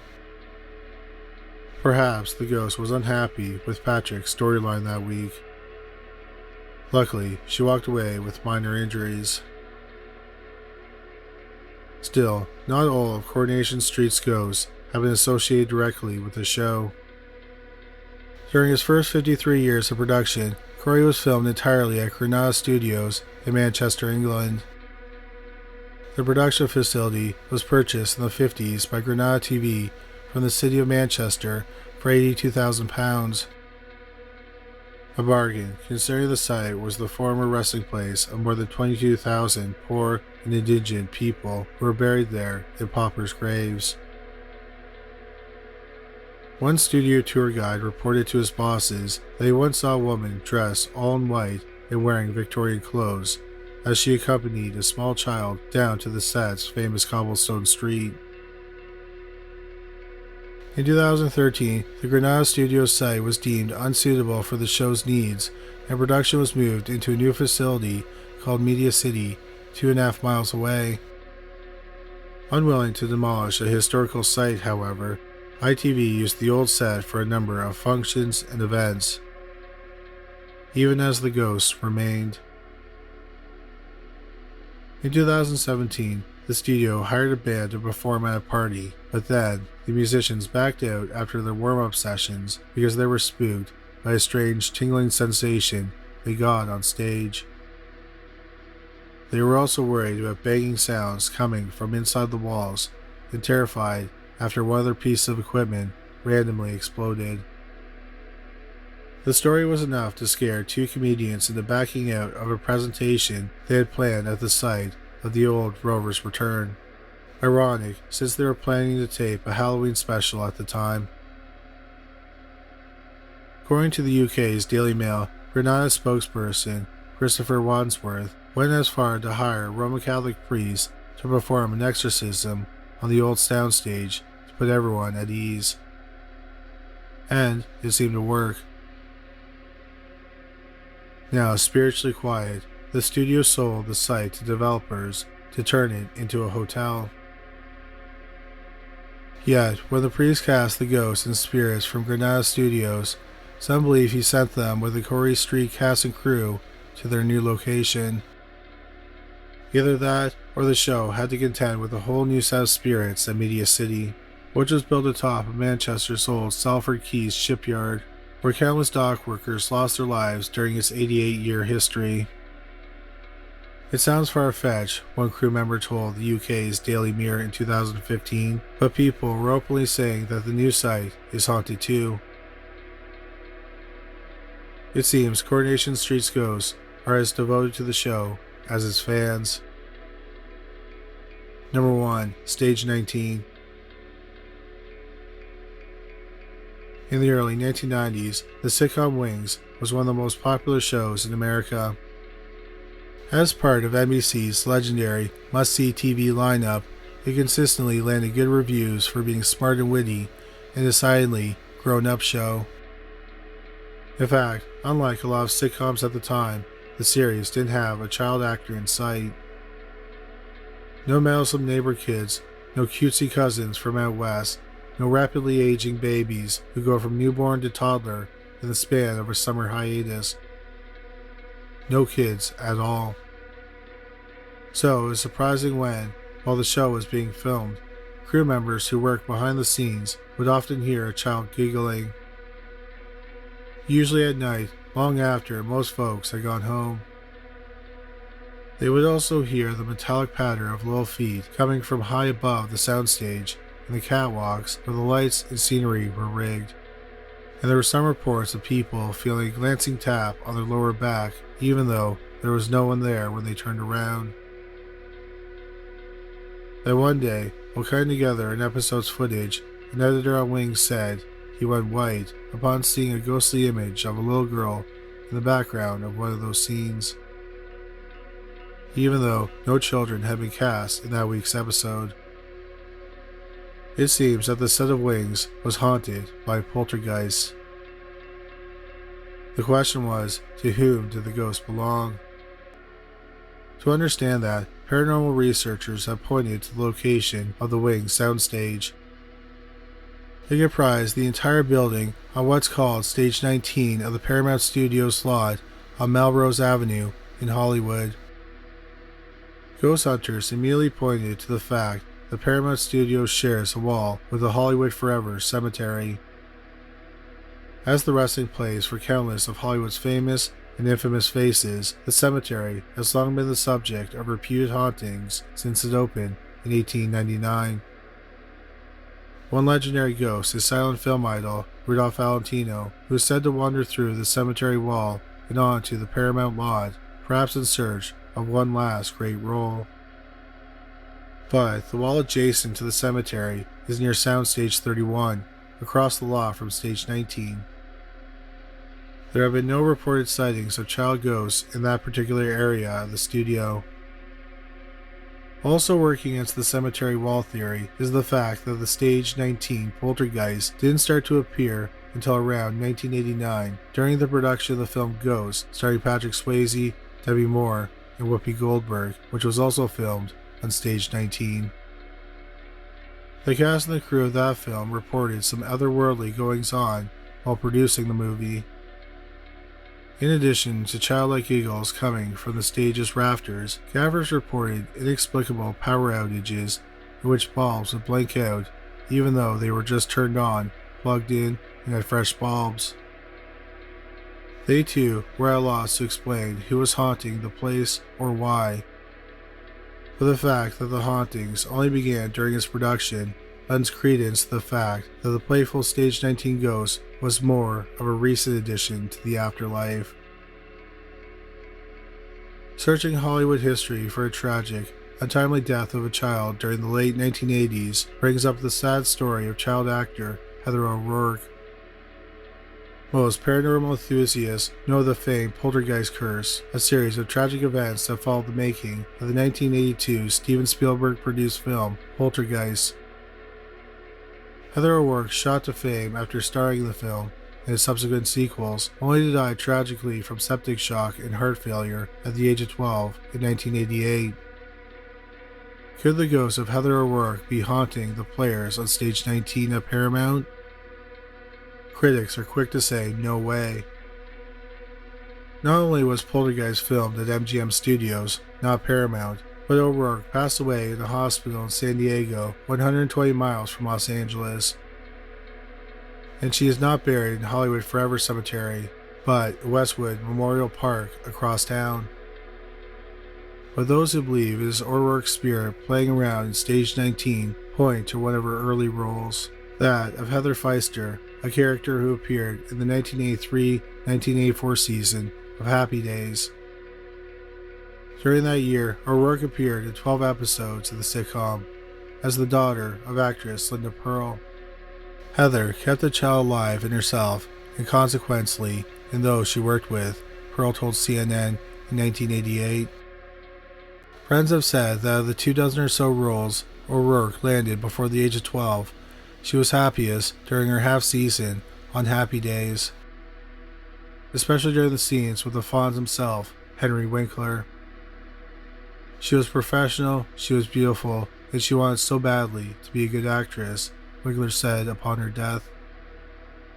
O'Rourke and Winkler were said to have grown very close to each other during the run of season 10 of Happy Days.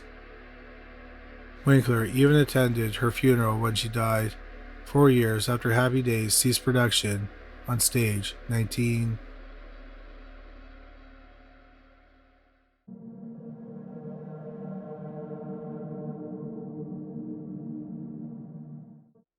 Number 3. Paola High School, Paola, Kansas.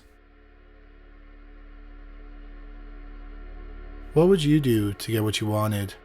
How far would you go?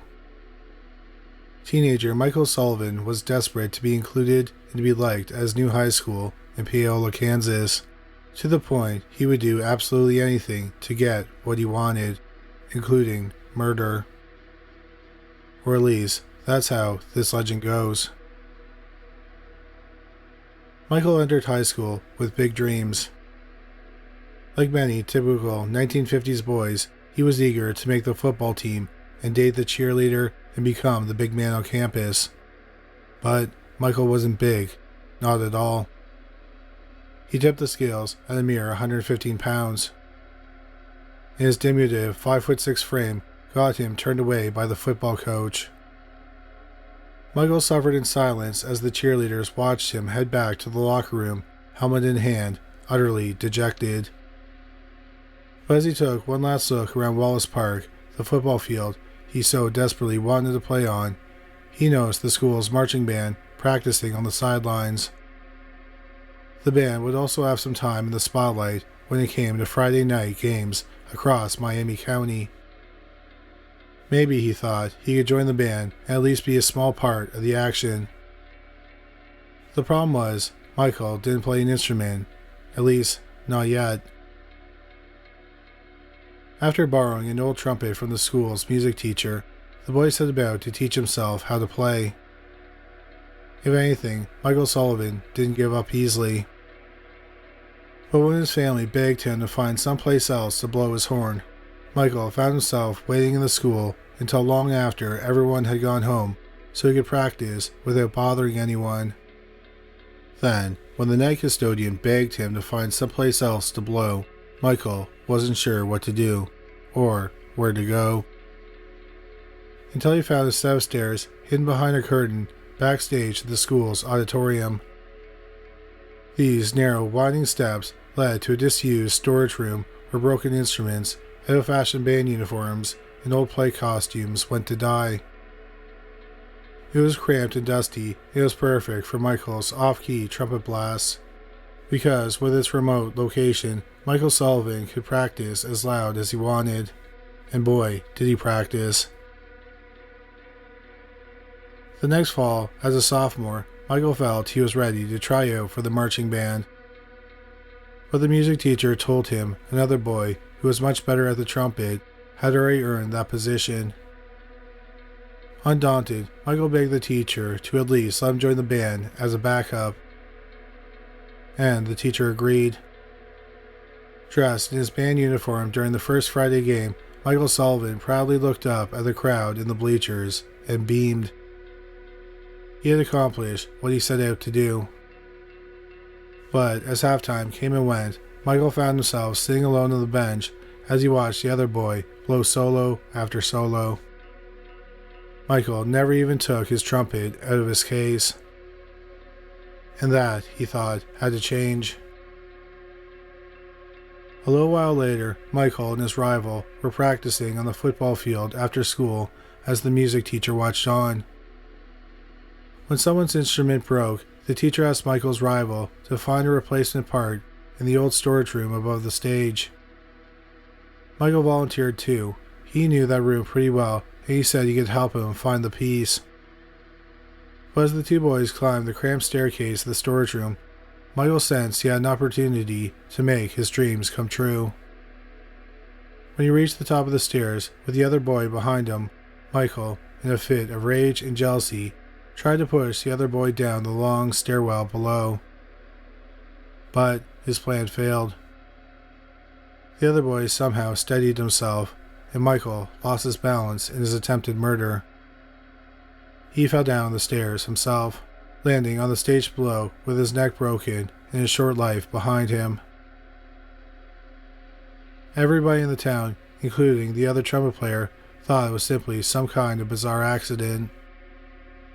Michael Sullivan never seemed the kind of person who would want to try to hurt someone on purpose, they thought. But in the afterlife, Michael's final judge knew the truth. And perhaps that's why at Paola High School in Paola, Kansas, the ghost of Michael Sullivan is doomed to remain on Earth to this day. As local legend recounts, those working backstage on the school productions later heard bumps coming from the now sealed-off stairwell. And according to the book Haunted Kansas by Lisa Heights, people passing by the old PHS late at night have sometimes heard the ethereal sounds of a wailing trumpet, perhaps a little off-key, and never getting better. Number 2, San Manuel High School, San Manuel, Arizona. There was an air of excitement for the class of 1956. For the last 2 years, the students in the mining town of San Manuel had graduated from middle school, only to attend high school in a converted Army barracks while their new high school was being built. But that changed in January of '56 when the new San Manuel High School opened its doors. Students and staff marveled at the huge and then modern facility, and the 16-year-old juniors looked forward to the fall when they would start their first full year in a real high school before graduating into the real world. Only one of those students wouldn't live to see graduation. On Friday, October 12, 1956, two 16-year-old students, Jack and James, snuck away to their car, perhaps to have a smoke away from the prying eyes of the school superintendent who was lingering outside. It wasn't long before James, who was in the back seat, saw a .22 caliber hunting rifle lying on the floor. He picked it up and aimed it out the window, using the rifle's scope to spy on a group of girls nearby. Jack, who was in the driver's seat and who owned the rifle, begged his friend to put the gun away. And soon they began wrestling over the weapon, which inevitably went off. The boys were shocked but unharmed. But 75 feet away, 17-year-old Annie Flores, who had been sitting on the school's front steps chatting with her fellow cheerleaders, went pale. Blood began to seep onto her white shirt from her stomach. According to the school's nurse, Patricia Unale, Annie was dead within seconds of being shot. Though only 17 at the time of her death, Annie had been engaged to a boy named Albert Hernandez. They had planned to get married shortly after graduation. She had even already picked out her wedding dress, the same dress in which she was buried in Holy Hope Cemetery a few days later. That's why, today, San Manuel High School is rife with countless stories of people catching glimpses of a woman in white who wanders the halls. On the website Ghost of America, a user named Jacob relayed that he once saw the ghost in the school's darkened auditorium. She was in the glass-walled projection booth, flowing back and forth between the glass. Then, before the figure completely made it across the window, two girls standing a few feet away started screaming, writes Jacob. It seems they saw Annie too. When a teacher rushed over to see what the trouble was, the students told him what they saw. A quick check of the booth's door revealed it was locked, and the teacher was the only one with the key. Jacob is convinced it was Annie Flores in the booth that night. A lot of the auditorium is said to be haunted by her, he writes, and stresses that he and his friends weren't the only witnesses to Annie's ethereal presence. Other people have claims of seeing her too. Number 1. Clyde A. Irwin High School, Asheville, North Carolina.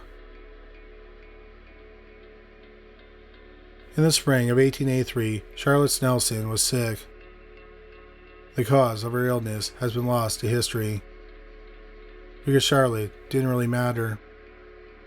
She and her husband were beyond poor. They were transient, destitute, and desperate.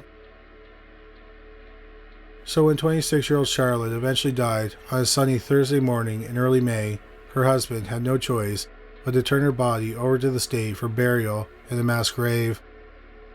It was a potter's field, 1.8 acres of land in Buncombe County, designed as the resting place for the area's indigent and anonymous. But the landscape was so beautiful, a hillside peppered by mimosa trees, that the town of Asheville couldn't help at least give it a nice name, the Country Home Cemetery. Over the years, more than 1,000 people were buried in simple pine boxes alongside Charlotte in the rolling grounds at Country Home. But none of those so-called paupers, many from a nearby asylum, would be able to rest in peace. Because 90 years later, workers began to dig up the skeletons from their shallow graves. In 1973, the Clyde A. Irwin High School was looking to expand its campus. They wanted to build a football stadium. Unfortunately, the only available land was right next door, over top the cemetery. At the time, however, the Country Home Cemetery had fallen into disrepair. With very few headstones or markers, the dead being unable to afford them, The acreage looked more like a cow pasture than a boneyard. Still, the city of Asheville wanted to do the right thing, to exhume the bodies in the ground and replant them in another field nearby. Town councilors earmarked a certain amount of money to do the job, but as more bodies were dug up, far more than they had anticipated, the money ran out. And workers were shocked when they found out not all the remains were skeletal. We were digging on the other side of the field and struck one that was still intact, one worker told the newspaper in 1973. I mean, it really bothered me. Eventually, when the town's coffers ran dry, the reinterment project was abandoned. At least 250 bodies remained in the grounds at Country Home. But that didn't stop the high school from moving forward with its stadium plans. Today, those bodies lay a few feet below the stadium's concession stand. You can probably see where this is going. The reports of restless spirits around the school started almost immediately. The night custodians at Irwin began reporting hearing mournful whispers and smelling what they thought was rotting flesh. They would catch glimpses of people in the school long after it closed, only to have them disappear when they went to investigate.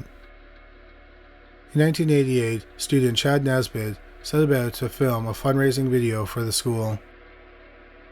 At first, he said it was a lark, a way to perhaps capitalize on the school's haunted history. But the joke ended up being on Nesbitt. It was supposed to be a funny thing, he told the Asheville Citizen-Times in 2016, and then we really experienced it. Nesbitt relates the story that while taping the video, he set up his camera in the coach's office, which overlooks the concession stand. When he turned out the lights, he was shocked to see a white blob hovering in the middle of the room before it began floating across from wall to wall. The Nesbitt recounts he heard a whistling or humming sound before the white blob seemed to morph into the image of a floating head. I know it sounds crazy, Nesbitt said, but we could not have any explanation for it. Of course, one explanation might be that enterprising kids were trying to pull one over on the adults and students at the school. There are also reports of classroom clocks all stopping at a certain hour and the discovery of clumps of dirt in areas where no student was allowed. But other stories seem to extend way beyond the idea of a good-natured prank. In the 2003 book Haunted Schools by A.S. Mott, one former Irwin janitor went on the record with his chilling experience. While cleaning up a classroom one night, the custodian could hear someone coughing down the hall. Not just coughing, hacking, as if afflicted by a terrible respiratory disease.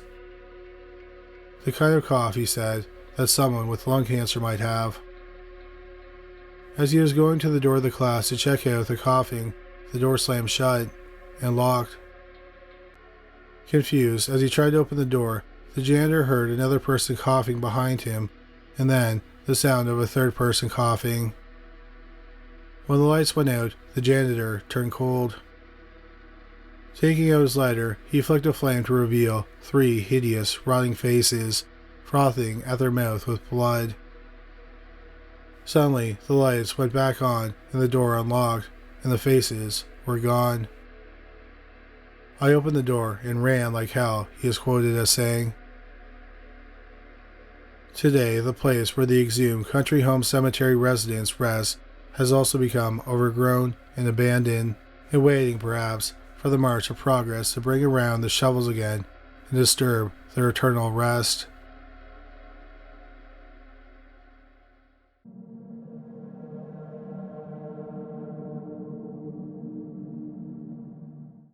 Number 3. The Mason House Inn. The Mason House Inn is a bustling stay for the living and the dead. It's dubbed the Paranormal Disneyland because the building has a revolving door of more than 300 ghosts. The bed and breakfast is in Keosauqua, Iowa. It's along the Des Moines River near the Missouri border. The current owners are 63-year-old Joy Hansen and 68-year-old Chuck Hansen.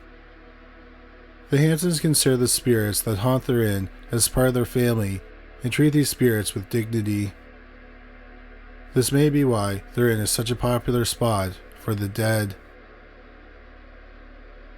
The husband and wife bought the property in June 2001 after Chuck retired from the Air Force. The Hansons say spirits continue to act the same as when they were alive. They hear ghosts open and close doors, see them turn lights on and off, and walk around. They also hear the sounds of children jumping on beds, playing with items in the rooms, and knocking on doors. In May 2004, Joy opened the hotel for tours for school children, studying the Civil War and the Underground Railroad. On one of these trips, a teacher took a photo in room 6, and then when she looked at the photo later, she saw that a Civil War soldier in uniform was behind the school children. The building was constructed in 1846 by Mormon craftsmen. It was a hotel for steamboat travelers along the Des Moines River. 11 years later, Lewis and Nancy Mason took over the building. Through the decades, the hotel has been passed on through the family. During the ownership, some of the families have passed away within its walls. Lewis Mason died of an infection in the 1860s at the Mason house. Lewis and his wife, Nancy, lived in room 5, and the original bedroom can still be found there. Mary Mason Clark was the daughter of Lewis and Nancy. Mary and her husband, Francis Otis Clark, helped Nancy run the inn. Mary Mason Clark died of a heart attack in front of the bedroom on the 3rd floor in 1911. Mary's spirit appears in a long black dress or a white nightgown. Her husband, Francis, appears in a black suit and has white hair and a short white beard. Francis haunts the inn even though he did not die in the building. Mary and Frank have been heard arguing in rooms 5 and 6. Fanny Mason Kurtz turned the hotel into a boarding house in the 1900s. In 1951, Fanny died in a dining room chair in front of the fireplace. She's seen in the dining room and parlor wearing a gray skirt and a white blouse, smiling and nodding at guests. The hotel property was also used as an Underground Railroad stop in the 1800s. The Underground Railroad was a system in North America that allowed enslaved black people to flee in secret.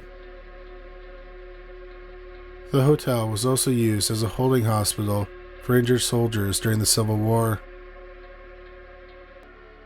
From 1861 to 1865, these injured soldiers were triaged at the Mason House before they were transported to a more appropriate hospital setting. Unfortunately, some died before they could make the transfer. One soldier who died was 15-year-old Markey. The Hansons have made contact with his spirit and attempted to help send him to the light. But they say that Markey stays in the inn by choice. Another former Civil War soldier, known as Harold, also haunts the inn. He was 34 years old when he died from gangrene while he was being treated at the Mason house. Witnesses have seen Harold walking around the inn in boots, lying in beds, and have heard him knocking on the walls in Morse code. The building was turned into a bed and breakfast in the early 2000s. Perhaps the most notable spirit who haunts the Mason House Inn is the one who saved Chuck Hanson's life. On July 18, 2013, Chuck woke up with a sinus infection. He coughed so hard that he passed out, but he hit his head on the wall before falling to the floor. 10 minutes later, he woke up, got himself dressed, and he went to the emergency room. He had a CT scan, and he found out he had 2 broken vertebrae in his spine. He shattered his C1 vertebra, and he had to get a bone graft from his hip. Such an injury can leave a person unable to breathe properly or unable to walk. This injury could have resulted in death, but he survived. 2 weeks after Chuck's accident, psychic medium Chris Moon visited the inn. Moon is a paranormal investigator from Colorado, and he had visited the Mason House Inn more than 40 times. Moon brought a spirit box to the inn to communicate with the ghosts. The spirit box cycles through radio frequencies and allows ghosts to speak through the white noise. Moon and Chuck spoke to the spirits about Chuck's injuries. Through the spirit box, spirits communicated that they couldn't stop Chuck from falling, but they tried to prevent further damage. The spirits said that they held Chuck's head in place until he could get to the hospital. Chuck asked which spirits had helped him. According to Chuck and Moon, former President Abraham Lincoln took credit. The spirit of Abraham Lincoln joked, "You owe me $40 for the house call." Chuck questioned back, "How do you want that?" Lincoln replied, in fives, the American bill he's pictured on. Chuck said Lincoln's voice has come reliably through the spirit box with every attempt at communication. Lincoln makes it known that he doesn't like to talk about the Civil War. The Hansons decided to put up a plaque to honor the soldiers who died at the Mason House. Lincoln's response to the spirit box to the plaque was, "Those who served, I salute them."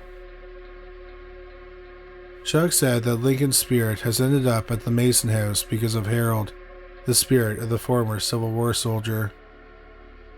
The Hansons had communicated to Harold that they wished he could have had the experience of going to the Lincoln Museum in Springfield, Illinois. But instead, Harold brought the Lincoln experience to the Hansons. The Mason House Inn hosts many paranormal events where guests get the opportunity to connect to spirits. Guests often ask the spirits what heaven is like. Some common responses from the spirits include, "Jesus is the way," and "human words can't describe heaven's beauty." Chuck said that the dead don't call it heaven, they call it home. After all Chuck has experienced at the Mason House, he says he is no longer afraid of death. Number 2. The Emily Morgan Hotel. Downtown San Antonio, Texas, was the site of a deadly battle in 1836. 600 people lost their lives when Mexican forces fought Texans at the Alamo. The Emily Morgan Hotel overlooks the site of this battle. The Gothic building is lined with gargoyles holding their teeth, stomach, and eyes. The gargoyles represent ailments because the hotel used to be the Medical Arts Building. In 1924, the building had dentist offices, a hospital, psychiatric ward, morgue, and crematorium. The building was turned into an office building in 1976 and then a hotel in 1984. The Emily Morgan Hotel has 177 rooms and 23 suites. Because of superstitions, there is no 13th floor. There is also no room 1408 because 1 plus 4 plus 8 equals 13. When the building housed a healthcare facility, the 14th floor was used for surgeries. Sometimes guests and staff at the hotel suddenly smell antiseptic, medication, and ointment on the 14th floor. Then there have been occasions when guests see scenes from the old hospital, and then the scenes suddenly disappear. Today, the swimming pool is on the 12th floor. Legend has it that the pool was built from the hospital's operating tables. On the 11th floor, guests have seen the ghost of an older woman in a white hospital gown crying and walking into rooms. Some guests have opened their door to find a ghostly nurse pushing a gurney down the hallway. On the 9th floor, guests have reported wine bottles sliding off tables, toilet seats banging up and down in the middle of the night, and doors opening on their own. In room 908, clothes have been thrown around. The bathtub jets will turn on and off by themselves all night. On this floor, a ghostly woman in a white and yellow dress will knock at your door throughout the night. When the guests open the door, she just walks away. Empty rooms will sound like they're full of guests playing music. Phones will ring in the middle of the night, and when picked up, there is no one on the other end of the line. Room attendants will clean a room, and once they've turned their back, they will find the pillows from the bed on the floor. On the 8th floor, guests have woken up to the feeling of someone sitting on their bed. The 7th floor is allegedly the most active. The ghost of a bride who died by suicide is said to make herself known. Guests are awakened by her blood-curdling scream around 3 a.m. Her spirit will also appear in mirrors and look right at the viewer. On the 7th floor, dark shadows appear in the hallways and the rooms. On one notable occasion, on the 3rd floor, a guest woke up to someone humming. The woman found a little girl at the foot of her bed. The girl asked the guest if she wanted to sing, then she disappeared. The next night, the woman woke up at the same time and felt someone climb into bed with her. She could see the indentation of someone in the bed and felt a cold spot against her side, like someone was lying against her. The elevators are also known to have minds of their own. They take guests past floors that they request and bring them to the basement. Then, the elevators refuse to move. The basement is allegedly where the former morgue and crematorium were located. The elevators are regularly checked for faulty wiring, but nothing is found wrong. In the basement, people have seen orbs, heard anguishing screams, and smelled burning flesh. Deborah McNabb used to be the sales manager at the Emily Morgan Hotel. On one occasion, she was staying at the hotel and she had left her room for dinner. When she returned, her bathtub was half full of blue water, as if the water had been dyed. She thought a coworker was playing a joke on her, so she checked the keycard system to see when the room was entered. She was the only one who had entered the room. Needless to say, it's hard to find a room in this building that isn't haunted. In 2021, historic hotels named the Emily Morgan Hotel one of the top 25 most haunted hotels in America. Number 1. The Clown Motel. Is the perfect setting for a horror movie, a motel off the interstate. Then there are thousands of clowns. To make matters worse, the motel is located next to a cemetery. Perhaps it's not surprising, but this hotel is believed to be haunted. The Clown Motel in Tonopah, Nevada started with pure intentions. Now it's a site for the paranormal. The lobby greets you with a large, haunted clown doll that moves by itself. Then you make your way to your room, which has themes based on some of the scariest horror movies of all time, including It, The Exorcist, or Friday the 13th. A man named Francisco Mendoza stayed at the motel for an extended period. When he would go to bed, he would leave the bathroom door shut with the light on. When he would wake up, the door would be open and the light would be off. Sometimes the shower would turn on by itself. Other nights, the bed covers would suddenly be pulled off of him. One of the most terrifying nights he had, he woke up around 3 a.m. and saw two shadows sitting on the chairs in his room. Jessalyn Domingo worked at the motel and talked about her experiences with investigators from Paranormal Voyages. One day she was cleaning a room called the Clown Suite when she shook a fresh sheet over the bed. The corners of the sheet fell on the bed, but in the middle was a mound, as if a body was lying there. She dropped the sheet and walked out of the room. When she came back into the room, the outline of the body was gone. One morning, staff opened the motel to find the large clown in the lobby, sitting at the front desk. These staff members were the only ones with key access. Ghost investigators have caught the clown red-handed.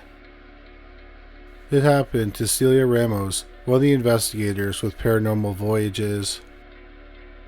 Years ago, Ramos was interviewing the owner of the hotel in front of the large clown. The owner at the time, Heyman Nudd, was telling Ramos that his staff stories about this clown moving scared him. At that moment, Ramos felt an intense burning in her chest.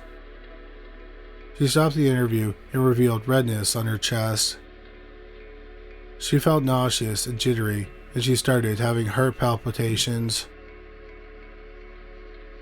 Ramos investigated room 108, the It Room.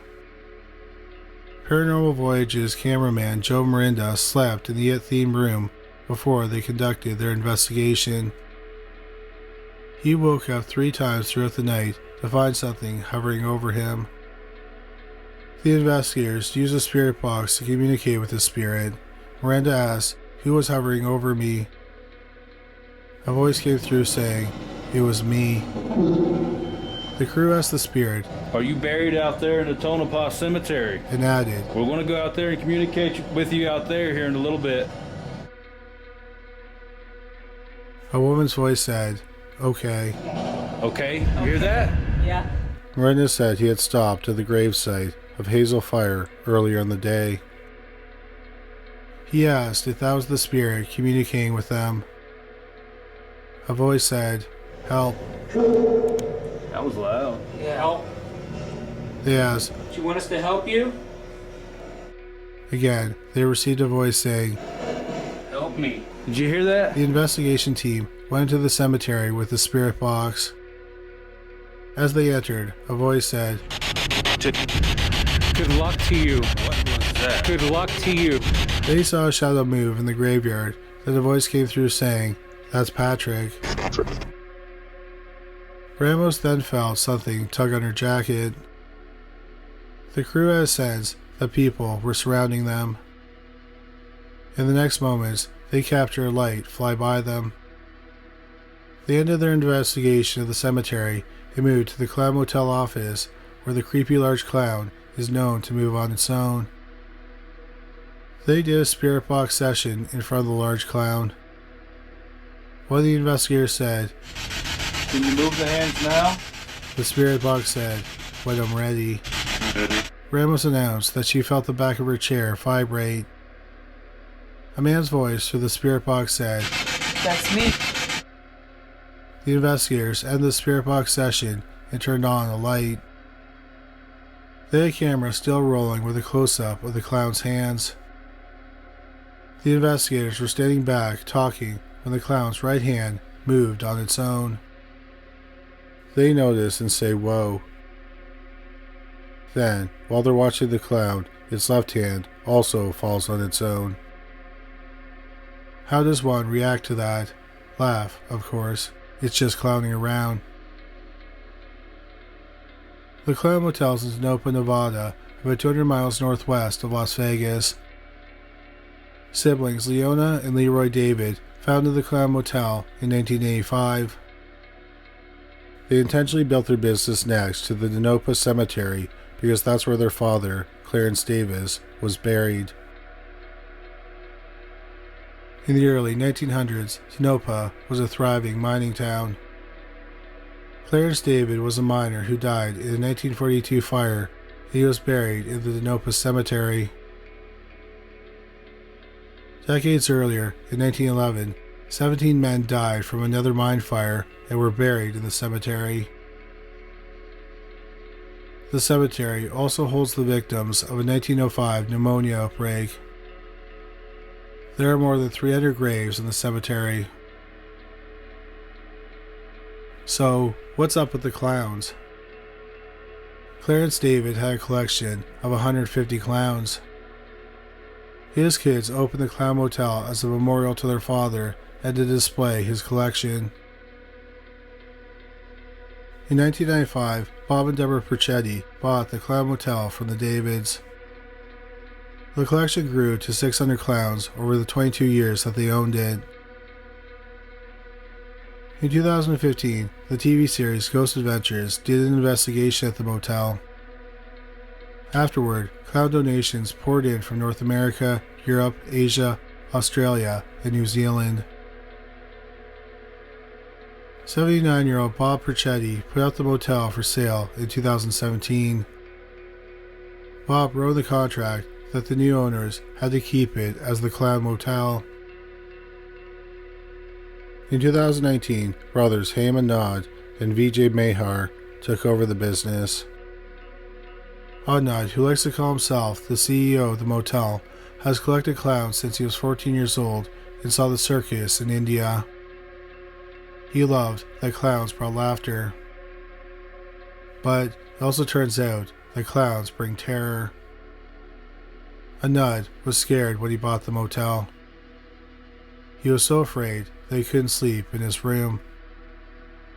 He'd hear footsteps, voices, and knocking coming from empty rooms. Anud eventually thought that the spirits were telling him that they were friendly. His grandmother used to tell him, "Whenever you're down, look at the clown." Anud must be down because he has more than 3,000 clowns, and has earned his business the title of America's Scariest Motel.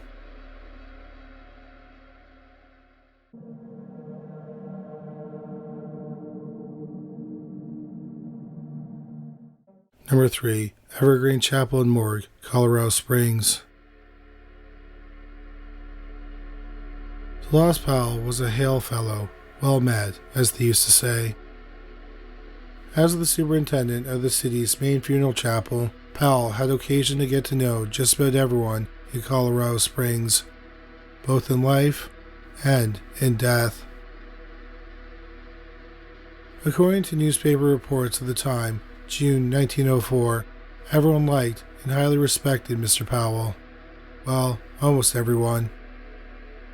It seems that two of Powell's employees, Messrs. Quinn and Ayers, at the Evergreen Chapel and Morgue, felt that they were being stiffed, as it were.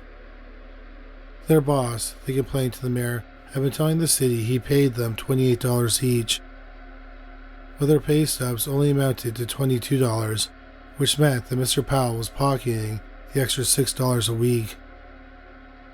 The mayor immediately launched an investigation and called Powell onto the carpet. "I'm innocent as the driven snow," Powell claimed.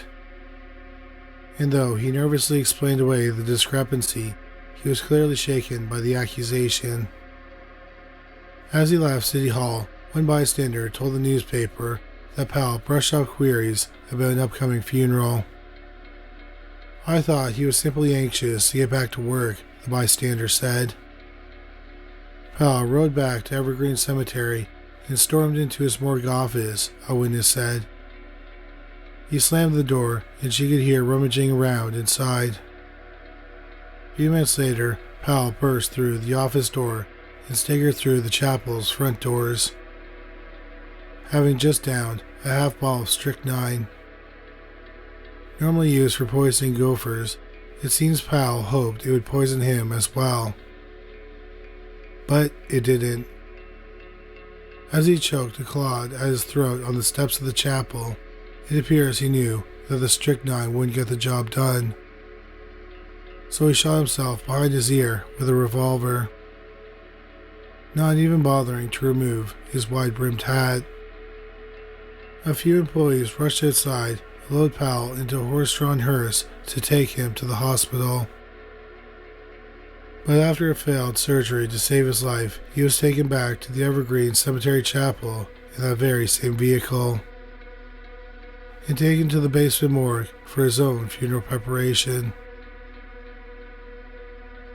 In paranormal circles, suicides can account for an excess of spiritual activity. There's something about the suddenness of the death, the unsettled and unfinished business of it all. The ghost of Delos Powell is not an exception. In the centuries since his suicide, the ghost of Powell has been seen lurking in the chapel's basement morgue and wandering the grounds of the cemetery. Visitors have reported seeing a dark figure in a suit wearing a distinctive wide-brimmed hat, who would appear out from behind the graveyard's large trees before disappearing behind them again without a trace. In 2010, cemetery volunteer Mike Coletta began to document some of the strange going-ons.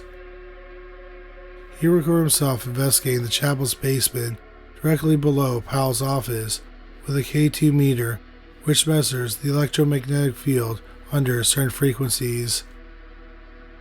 As his meter began to indicate the presence of those magnetics, he says, he got something out of the corner of his eye and turned his camera on it. What he captured scared him. It was a crypt door slowly opening on its own. Coletta posted his story to YouTube, which gained the interest of the A&E program, My Ghost Story.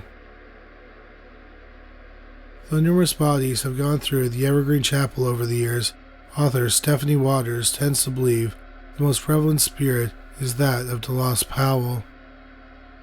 So what makes Powell's spirit so restless? Probably the shame. When he was buried in the same cemetery that he supervised and stole from, town organizers decided to place him in an unmarked grave. Perhaps as punishment for his embezzlement and dishonorable death. Unfortunately, over the years, the location of Powell's grave has been lost to time, leaving him to wander the cemetery and morgue in search of a place to rest in peace. Number 2. Fort Worth Funeral Home, Texas. There's an old joke among funeral directors that goes, "Why is there no such thing as a haunted funeral home? Because no one ever dies at a funeral home." Okay, so it's not hilarious, but it's still a joke, and that's because most funeral home employees might not be as dour and dark as you perhaps think. There are countless stories of funeral parlor workers playing little pranks on one another during their off-duty hours. But for one particular fun-loving group of parlor employees in Texas, the joke ended up being on them. The following story comes from a 1977 article by Larry Roquemore of the Fort Worth Star-Telegram. At the time, 3 employees of a local funeral home agreed to tell their story on the condition the writer changed not only their names, but the name of the home itself. The reason being, they didn't want to drive away potential customers who may be a little skittish about the afterlife. One of the home's employees, 37-year-old Ted, related his experience of hearing organ music coming from the chapel where the instrument sat. But when he came to investigate, he found the chapel's lights turned out and the organ lid closed. As he turned to leave, he wheeled around to find the musician's light above the keyboard had clicked on. He also relates the story of a teenage girl lying mangled and very much dead in the home's morgue. She had been a passenger in a small car that had collided with a truck earlier in the week. Her funeral had been scheduled for the next day, however Ted had not been responsible for preparing her body. When he arrived at work for the night shift, Ted sat at the office desk with his feet up when he heard a pecking on the window. Ted turned to see a woman in a white blouse with brown hair standing outside the window. Thinking it was the friend of another employee on the night shift, Ted waved her around front. When he went to the front doors to let her in, there was no one there. Later, heading downstairs to the morgue, he was shocked to see the teenage girl had a white blouse and brown hair, much like the girl he had seen. Another creepy story comes from Bob and Lee, 2 employees whose job it was to lead the funeral services for the departed. Lee talked about how one particular door in the parlor would swing open on its own, even though it had a weight on one side to prevent that very thing from happening. Slamming doors tend to rattle customers in a funeral home. Bob then spoke about how each time the door creaked open, he would find a small puddle of water where it opened, even if it was a dry, sunny day. Okay, so the last story might have some weird plumbing issues. Old houses, like this 100-year-old funeral parlor, are known to have some quirks. It was only later that Bob and Lee learned that at the same time of these door and puddle issues, there lay a man in a refrigerator drawer in the basement who drowned and had been unclaimed. According to Lee, only after the body was claimed weeks later did the door and puddles cease. For Ted, Bob, and Lee, the spiritual shenanigans came to a head in the early 1970s when they conducted a seance to find out who was responsible for the unsettled nature of this spirit salon. During the seance, they said, they were contacted from the other side by a man who claimed to be a friend of the home's previous owner, a grain magnate from Jonesboro, Georgia. During the seance, the spirit filled Ted in on the details. He said he resides here to protect the place, Ted told the Telegram, and that the spirit will only bring harm to those who do harm to the house. Thankfully, the 3 employees had no intention of doing that. In fact, there have been many times they've been tempted to quit altogether. One night, after hearing footsteps in the locked attic, steps which turned into dancing, he says, Bill waited with bated breath when the dancing stopped, and the footsteps descended the narrow stairs to the upper floor right near the office. I went home ill that night, he said. While writing the article about the funeral home and its employees, reporter Larry Roquemore interviewed a teenage employee named Sam. He had only been working at the funeral home for 2 months, he said, and hadn't seen anything weird. The old hands are just superstitious, he told the Telegram.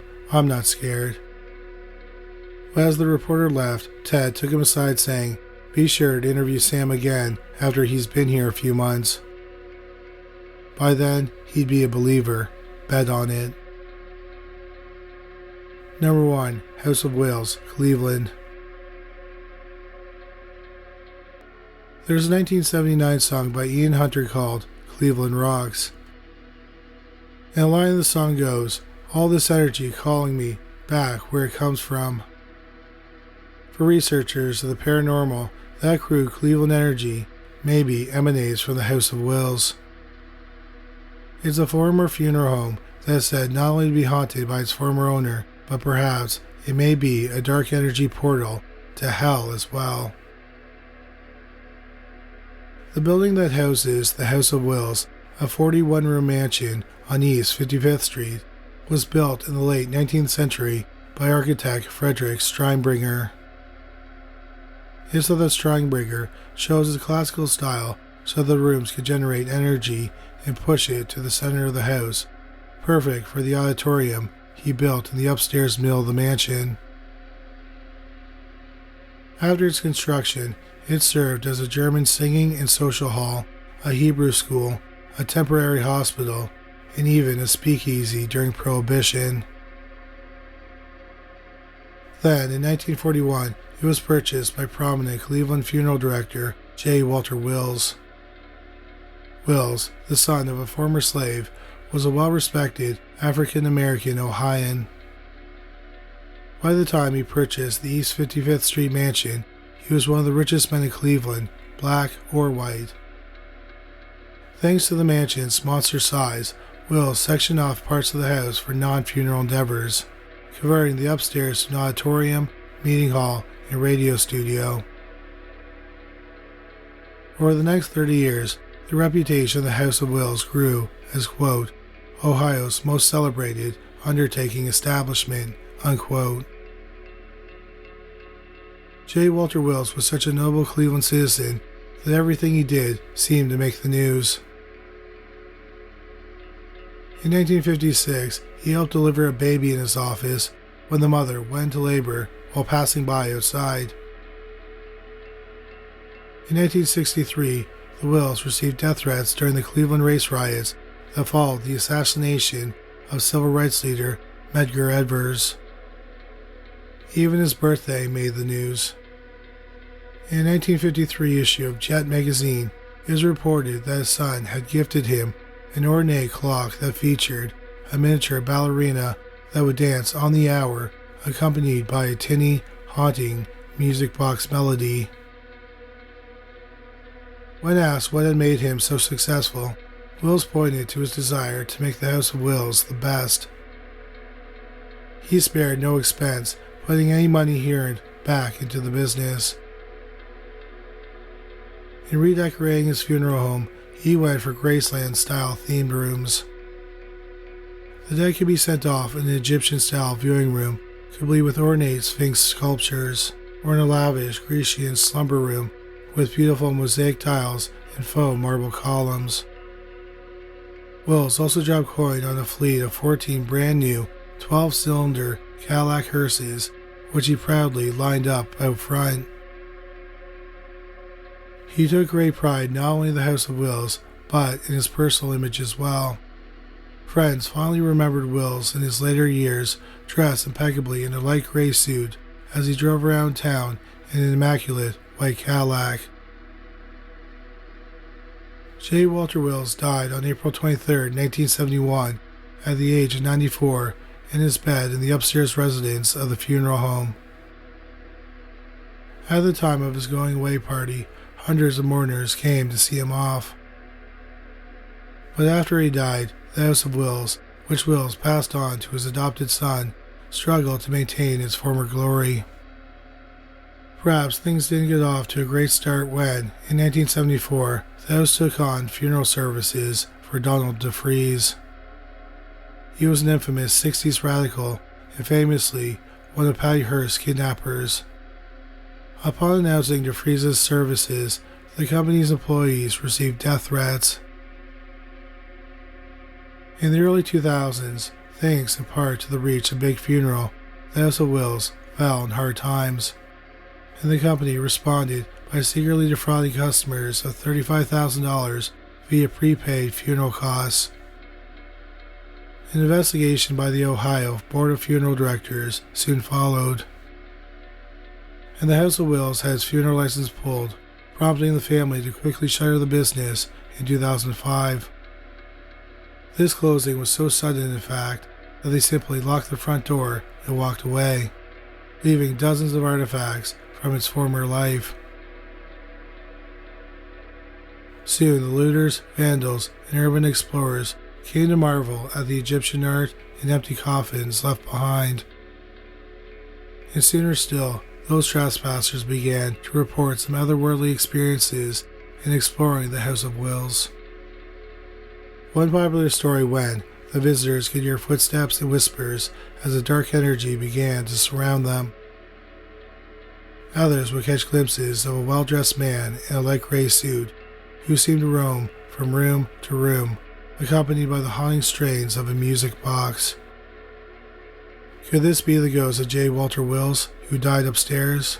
Has he grown unsettled by the decrepit nature of his once immaculate building, and despondent by the scandal that ruined his once good name?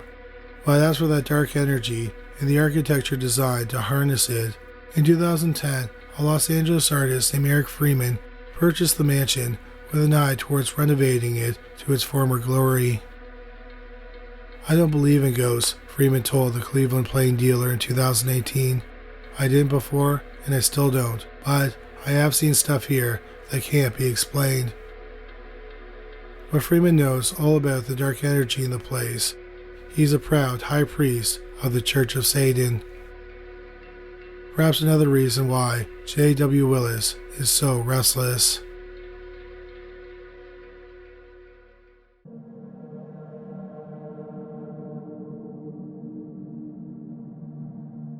Number 3, 44 Severn Street, Hull, Yorkshire, England. They used to call it, appropriately in this case, a scullery. A small kitchen at the back of a small house, usually with no more than a sink, a gas stove, and an icebox. It was here where Emily Garbett was going about preparing Easter Sunday dinner on April 1st, 1945. At only 49 years old, Emily was already a long-time widow.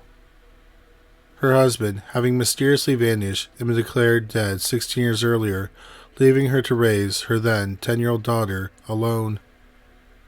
But without her husband's income as an engineer, Emily struggled to make ends meet. She sold off much of her extra furniture and her beloved piano, and opened the third bedroom in her house to a 55-year-old lodger named Frederick Watson. 15 years passed under the new living arrangement without incident. Emily's daughter grew up and moved out, becoming a nurse at a local hospital, while landlady Emily and boarder Fred lived in seeming harmony for all those years. Emily was well liked in her neighborhood just off Holderness Road in East Hall. She was friends with her neighbors and always stopped to chat. For his part, Fred was a hard worker at his job as a car mechanic. He drew no complaints from his employer. But at age 65, he was forced to retire, which changed something in him. He grew more morose and became hard to live with. Things got tense at 44 Severn Street. Emily and Fred bickered more than usual, to the point where the next-door neighbor, Lillian, started hearing their fights through the walls of their row house. Which leads us to that dreadful Easter Sunday in 1945. That morning, Emily and Fred had yet another fight. It was so bad, Lillian said later, that Emily went next door to allow Fred to cool off for a while. Around mid-morning, Emily returned home and began preparing Easter dinner for herself and Mr. Watson. She peeled potatoes and put them in a pot on the stove. Given that her kitchen was small, Emily had to wash the crockery as she went so it wouldn't pile up. As she stood at the sink, Fred entered the scullery with an axe in hand. It was likely Emily Garbett never knew what hit her. Fred struck the woman in the back of the head with the blade 6 times. Coroner Dr. P.M. Scott said at the inquest that Mrs. Garbett's wounds were 6 inches deep. They caused considerable hemorrhaging of her brain matter. Perhaps realizing what he had done, Fred Watson opened the oven door and pushed Emily's broken head and shoulders inside of it. Then he turned on the cool gas, allowing the room to fill with toxic fumes. Fred then took 2 common razor blades from the bathroom upstairs and a pillow from the parlor sofa. He placed the pillow near Emily's feet, laid his head upon it on the floor, cut his wrists, and waited for the gas to do the rest. And it would have too, had it not been for Lillian next door. Still worried about the fight from earlier that day, she fretted as the 10 p.m. hour rolled around and she hadn't heard anything from next door. She asked another neighbor, an army private named Leeming, to go to number 44 to check on things. When he couldn't enter the front door, Leeming flagged down a local cop, and the two entered the front window. That's when they discovered the grisly scene in the scullery. The bloody axe just 6 inches from Emily's body, a pot of uncooked potatoes still atop the stove, and the dish scrubber still clenched in Emily's cold fist. Though Fred Watson was not dead yet, he was unconscious. He was taken to nearby Kingston General Hospital. When he eventually awoke, he found Detective Inspector Clivingston standing over him. The detective asked Fred why he did it. "I have no idea what you're talking about," was his only reply. The trial started months later, in June 1945. Yet, despite its sensational details, it gained little to no interest for the media or the people of Hull. One back-page newspaper article described the court gallery only as consisting of 5 onlookers, one of them being Emily's 26-year-old daughter.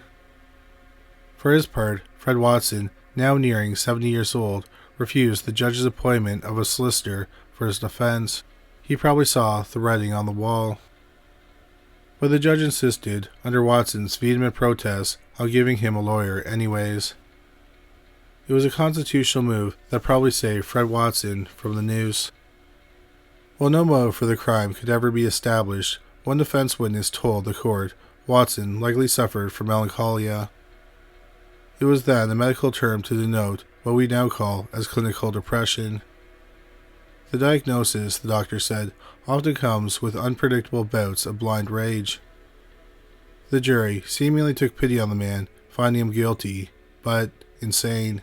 The legal term at the time was criminal lunatic.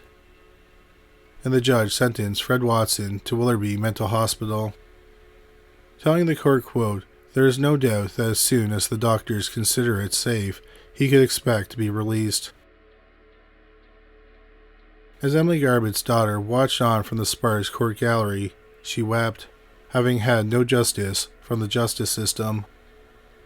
But it's possible that Emily Garbutt set out to find justice from beyond the grave. In 2007, Mike Covell moved his family into Emily Garbutt's old house at 44 Severn Street. He actually grew up on the street, but he had no idea of the grisly horrors that occurred in the house 60 years earlier. As he wrote for the Hull Daily Mail in 2022, everything seemed perfect at first. Then one night, my eldest child woke up screaming. Covell describes how he found his son screaming in bed, saying there was a man at his door. The man, the boy said, had a piece of wood in one hand and was slapping it into his open palm. Covell chalked up the experience to a bad dream, until a week later when his son screamed for help again. Covell rushed to see what was wrong when his son said something that sent a chill up his spine. "He's behind you." Spinning around to find no one there put the father at ease for the moment, but the unsettling feeling continued in the house for weeks. Later, after Covell's daughter told him about an old lady who sometimes sang to her, he hit up the local library and was shocked when he uncovered the horrible history of the house. He said, "The story of Emily's death left me sick to my stomach." From there, Covell contacted a local priest who performed an exorcism on the house. According to Covell, the priest said he needed to exorcise two spirits, one a man and the other a woman. Covell told the priest that he could leave the woman alone, but that man had to get the hell out of his house. The trick seemed to work. Peace was restored to 44 Severn Street, and, according to Covell, every year on April 1st, the family lights a candle for Emily in the scullery. Number 2, 508 East 2nd Street, Villisca, Iowa. It was a cold night in June, and darker than normal, aside from the sky being overcast with nary a sliver of a new moon. The City Council of Villisca, Iowa had been in a financial standoff with the electric company that month, so the power company killed the streetlights. The darkness made the Moore family house on East 2nd Street a perfect place for murder. And that's exactly what happened on the night of Sunday, June 8, 1912. Josiah Moore, his wife, 3 sons, daughter, and 2 visiting friends were all slaughtered that night, bludgeoned by an axe murderer. 8 lives gone in 8 fell swoops. The next day, when a neighbor worried she hadn't seen the family yet, she called Joe Moore's brother, Ross, who discovered the horrors on the upper level. Each victim had their faces split open. The killer was so manic, he buried the axe head into the ceiling above their beds before striking the fatal blows. Investigators found bloody bed sheets and clothes carefully covered over the windows and mirrors and the victims' faces. To make this horrific image even more horrible, police estimated that the killer took the time to light a kitchen kerosene lantern before his deeds, carrying the lamp in one hand and the axe in the other as his shadow methodically went from dark room to dark room. Then, with his spree mercifully finished, the killer wiped down the axe blade, leaned it against the wall, and vomited all over the hallway, before escaping into the darkness of East 2nd Street as the rest of the town slept. The next day, some of the town's 2,000 citizens gathered around the house. Town Marshal Hank Horton stepped out into the front porch and announced, "Good Lord, there's someone dead in every bed." Onlookers gasped. Some shouted for justice, but their cries were in vain, because no one was ever convicted of the Moore family murder. Sure, there were more than a few suspects. A few were even brought forth to stand for circus-like trials. But nothing stuck. The murder rampage remains officially unsolved. In other words, Joe Moore, his wife Sarah, their sons Herman, Boyd, and Paul, their daughter Catherine, and friends Lena and Ina have never been able to rest in peace, even today. Darwin Lynn and his wife Martha bought the dilapidated Morehouse in 1994 and used historical photos to restore the home to its 1912 condition. Then they opened the front door for $5 tours, eventually having it land on the National Register of Historic Places. But the hauntings didn't start right away, Martha said. Only after she heard a few unsettled museum visitors did she begin to suspect something otherworldly afoot. She set up infrared cameras which captured some mysterious orbs in the dead of the night. On a hunch, she left out some toy balls in the living room. If there were any ghosts in the house from the murders, she reasoned, 6 of the 8 would be under the age of 12. In the morning, she noted that the balls had moved from the places she left them. As she told the Des Moines Register in 2011, Darwin never wanted this to be a ghost house. It's just what happened. Said neighbor and frequent visitor, John Hauser, I caught the voices, I've caught the shadow figures, I caught the chairs rocking, I've even caught every door in the house slamming. So terrified was one former visitor of the house, producer Kim Busby, it inspired her to write a horror film about the house called Haunting Villisca. As Busby told the Register in 2008, when I stepped over the threshold to the pantry, I suddenly felt a strange vertigo feeling, almost like you get on a carnival ride, but as soon as I stepped back, the sensation went away. Busby says she stepped back and forth a few times and felt the sensation come and pass as she did, almost as if she was stepping back and forth through time. Perhaps back into 1912, into a cold and full dark June night, where a maniac waited upstairs. Number 1, Highway 38, Harlan County, Kentucky. Locals in eastern Kentucky call her the Lady in White, and encounters with her spectral image are legend in the area going back 60 years. Generally, the ghost stories go something like this. A man is driving behind the wheel, heading down Highway 38 through Harlan County, when he passes a woman in a white silk robe or dress standing along the roadside. The driver will study the figure as they pass it, but upon looking in the side mirror, they're shocked to find that the figure has vanished.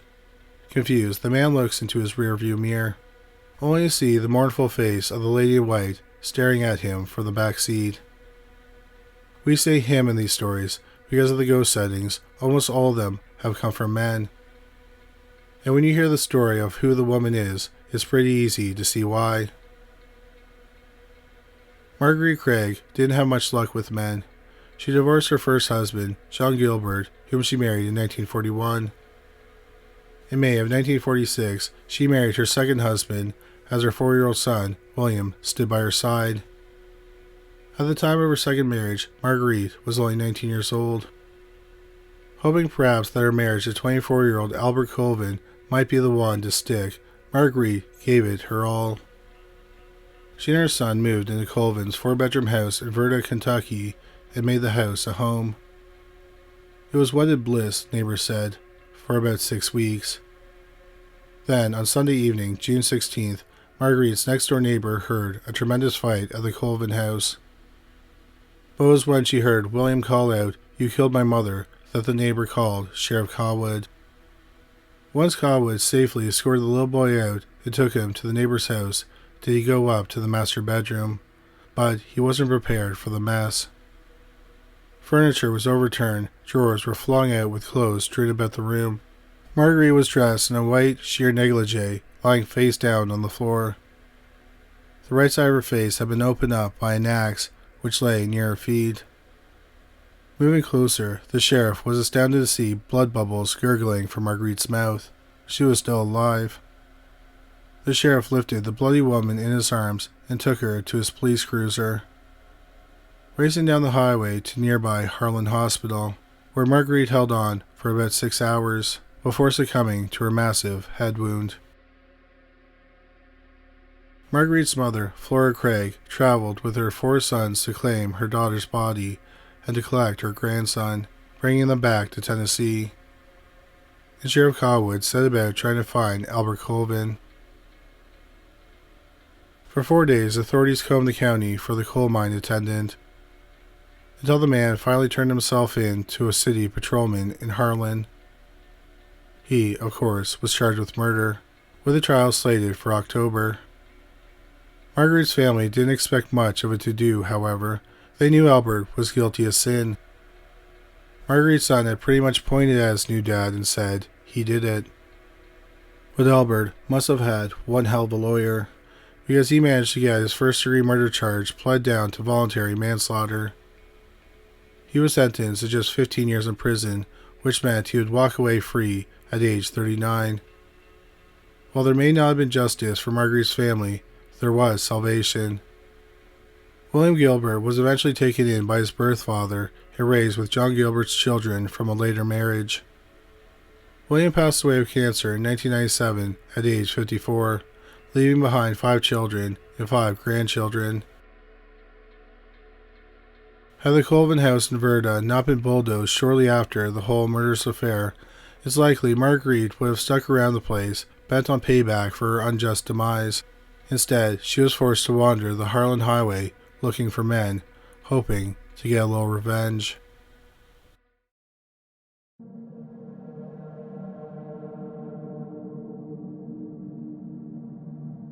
Many ghost stories start with a cabin in the woods, a scary forest, or a haunted mansion. Haunted mansions serve as the perfect location for ghosts. In many cases, they're old. They've had many residents pass through them over the centuries, and, of course, there are plenty of time for tragedies to occur. The following 3 mansions are no exception. Number 3. Halley Castle. Canada isn't exactly known for its castles, but there is one on Vancouver Island in Victoria, British Columbia, that seems to have attracted attention and ghosts. Halley Castle was built in 1908 by James Dunmere. Dunsmuir was a man of privilege, having been born into a cool family. Not only that, but Dunsmuir was once the Lieutenant Governor and Premier of British Columbia. Dunsmuir then used his money to build a glamorous and sprawling mansion. It was initially meant to be a farm with the hunting grounds, but with the expertise of architect Samuel McClure, it turned into a 40-room castle with an 83-foot turret. Ultimately, the castle was to serve as a home for James Dunmere during his retirement. Many people think whoever can afford such luxurious homes will have lived equally blessed lives, but this was not the case for James Dunmere. Dunsmuir experienced a personal tragedy that would stay with him and the castle forever. The beginning of the story starts in 1876, way before the mansion was even built, when Laura Searles married Dunsmuir. Together they had 10 children. There were 8 girls and 2 boys. The youngest boy was Jim, who was also known as Boy.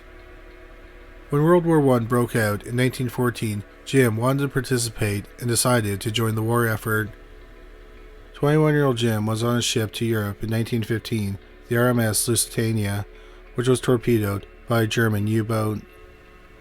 1,193 of the 1,960 people on board were killed. Jim's body was never recovered. The death of the youngest child was incredibly difficult for James Dunmere and Laura. Dunmere often played music in his study, and it's reported he would often repeatedly play the record, "Where is My Wandering Boy Tonight?" One day his wife broke the record because she couldn't listen to the song anymore. James Dunmere died in 1920, soon after his youngest son was killed. Many said he died of a broken heart. The Dunsmuirs owned the castle until the late 1930s. The property then went through many hands and served many purposes. It was a Navy training establishment after the Dunsmuirs left. During World War II, it served as a potential location for the British royal family to escape if Germany won the war. The castle was renamed in 1947 to the Royal Canadian Navy, Royal Canadian Air Force, Joint Services College, and then it was changed to the Canadian Services College, Royal Roads. In 1967, it was renamed the Royal Roads Military College. The college closed in 1994 and has since been called the Royal Roads University. With such a long history and so many different people and establishments taking over the castle, we suppose it's no surprise that someone is haunting it. People have reported hearing footsteps and sounds of doors opening and closing. There have been reports of hearing music coming from the study, the same location James would play his record while mourning his son. Could the ghost of James Dunmere still be present and still mourning the loss of his son who never came home and whose body was never recovered? Is it possible that he will wait forever for his body to return? It seems that not only James Dunmere is haunting the hallways of his old mansion, but Laura has her own mission there as well. When the castle was turned into a military college, cadets reported seeing her roam the hallways and looking in the dorm rooms. It would seem she was also searching for Boy or Jim. Laura didn't only roam the hallways and search the dormitories, but she also somewhat interacted with people. Cadets reported that if Laura couldn't see their faces while they were in bed, she pulled back the sheets to check for Jim. While these two hauntings of parents who lost their son at a young age in a tragic way stayed at the castle, there was also the presence of a ghost of a nanny who actually followed someone home. A visitor recalls visiting Hadley Castle, and when they arrived home from the trip, they heard a baby crying at night. Thinking it was their own baby, the parents entered the child's room, only to find the child peacefully sleeping. The crying continued throughout the night, with no answer to who it could be. Not only that, but at work, the visitor recalls boxes and equipment falling from high shelves. Slightly freaked out by these occurrences, they sought out the professional opinion of a psychic. The psychic said the spirit who followed them home was a nanny who worked at Hadley Castle. This nanny also died there. We don't know if this is the same person, but there was a report of a maid who jumped from the mansion's 3rd floor and died. She had been left by someone she loved. We're not quite sure what the visitor had to do to rid themselves of the ghost of the nanny's presence. Either way, Hadley Castle is a home that saw tragedy, and that tragedy continued to live there even after the people were long gone. Luckily, no one lives there now. No one likes having someone remove their sheets while they're trying to sleep. Number 2. Raynham Hall. For our next mansion, we travel all the way from British Columbia, Canada to Norfolk, England. Not many ghost stories have photographic proof, but that's just what a country life photographer captured in September 1936.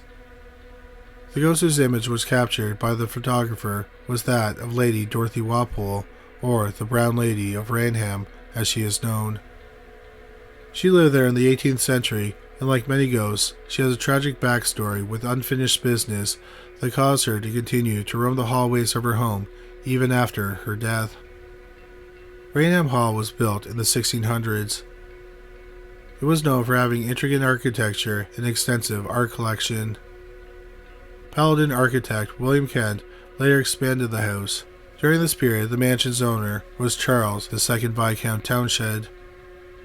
Lady Dorothy Walpole, who was the sister of Robert Walpole, England's first Prime Minister, entered the picture when she married the 2nd Viscount Townshend in 1713. However, the marriage was an unhappy one. There were many rumors that Lady Dorothy was unfaithful to the 2nd Viscount, and that he was also unhappy with her lavish spending habits. He was allegedly so enraged by her cheating that he locked her up in Raynham Hall in 1725. Not only that, but he told people she was dead and even had a fake funeral. One can only imagine how miserable her life must have been. Stuck in an unhappy marriage, the world thinking you're dead, and you're unable to be with the person you love, and you're trapped in this hall with no one to speak to. She lived for about a year like that, before she supposedly passed away in 1726 from smallpox. However, there are many questions surrounding her death. Many people believe she continues to roam the hallways of Raynham Hall. There have been several notable sightings. One was from a Christmas party in 1835 by Madge Loftus. He claims to have seen her in a brown dress in the hallway.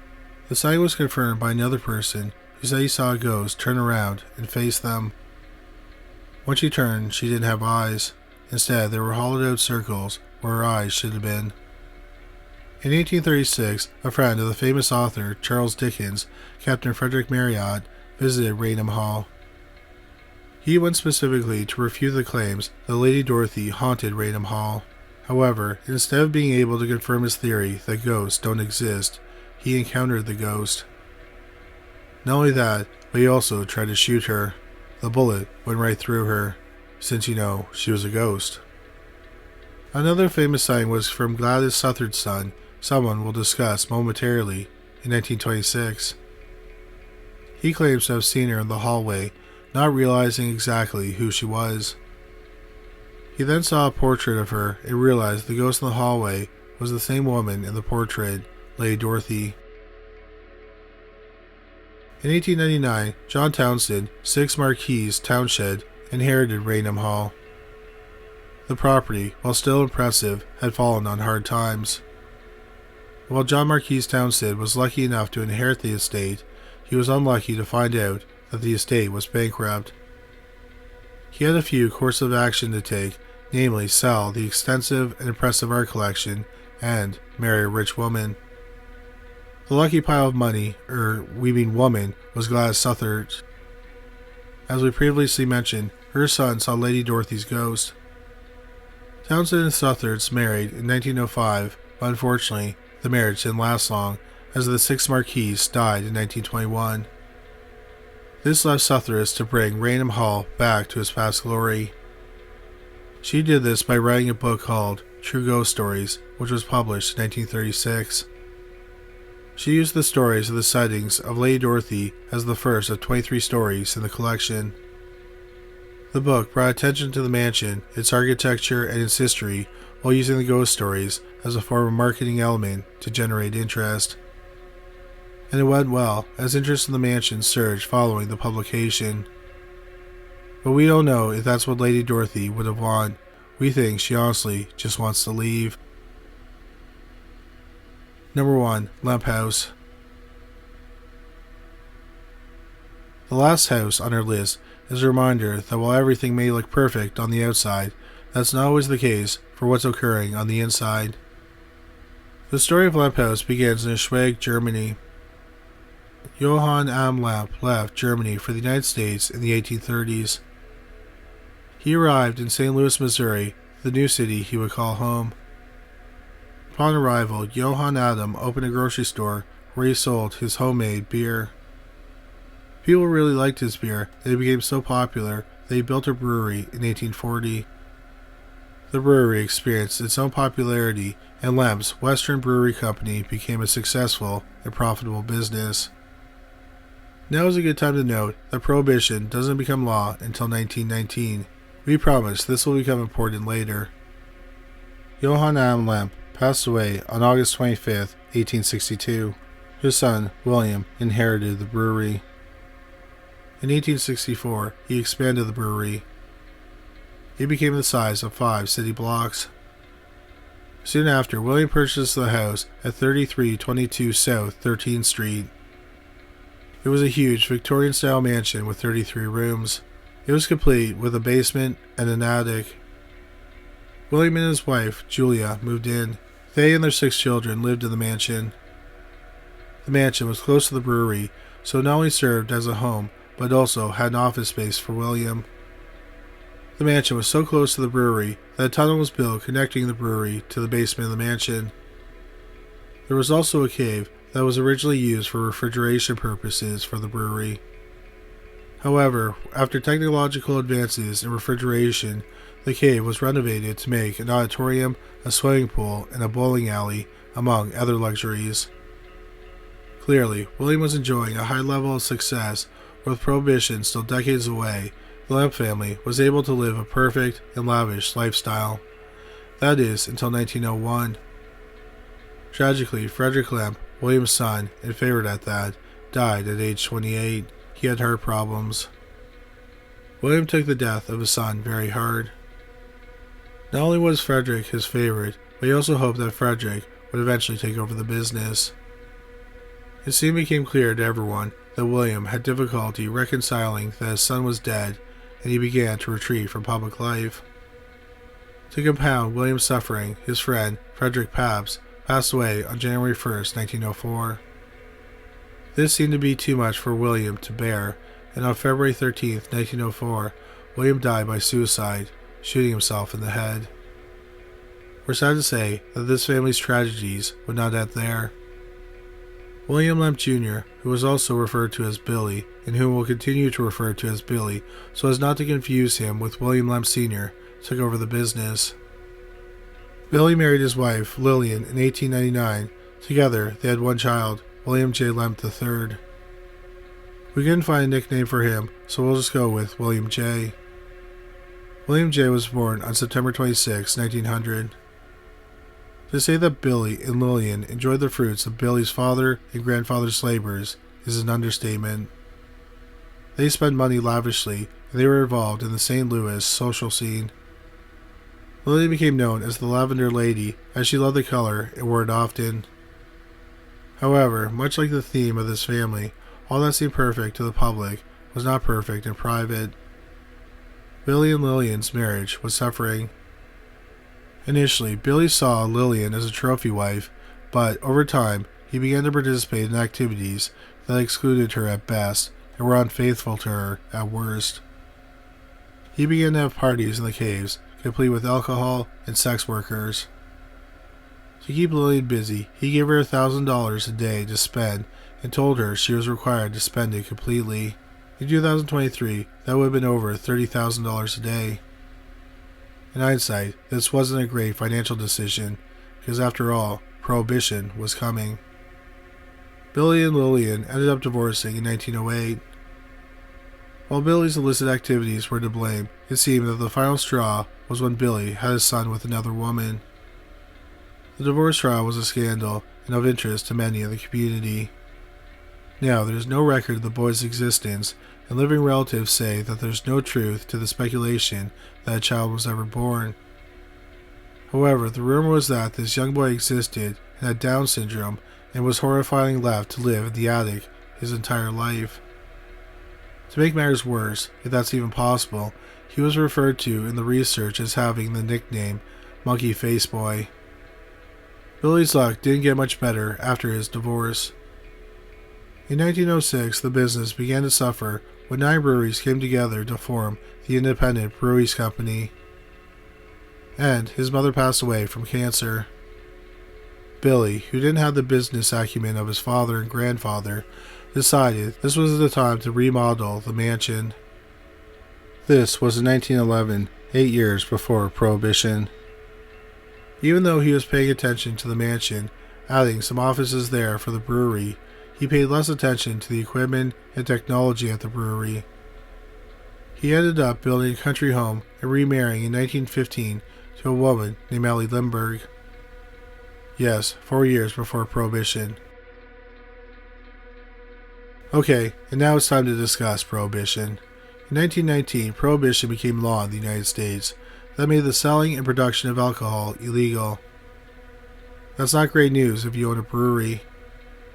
Many of the employees found out that they were out of job when they arrived at work to find the doors and gates locked. A year after Prohibition and the brewery closing, another member of the Lemp family died by suicide. On March 20th, 1920, Elsa Lemp Wright, William's sister, took her own life with a gun. She had suffered in a bad marriage and went through a divorce in 1918. While it seemed like the relationship was on the mend, as she and her estranged husband reconciled in 1920, she took her own life only a month later. Her death did not, however, occur at Lemp House. As we said, not everything is as it seems.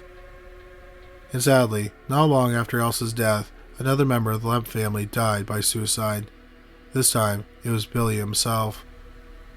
He had become depressed over losing the business and withdrew from public life. He shot himself on December 29, 1922, 2 years after his sister.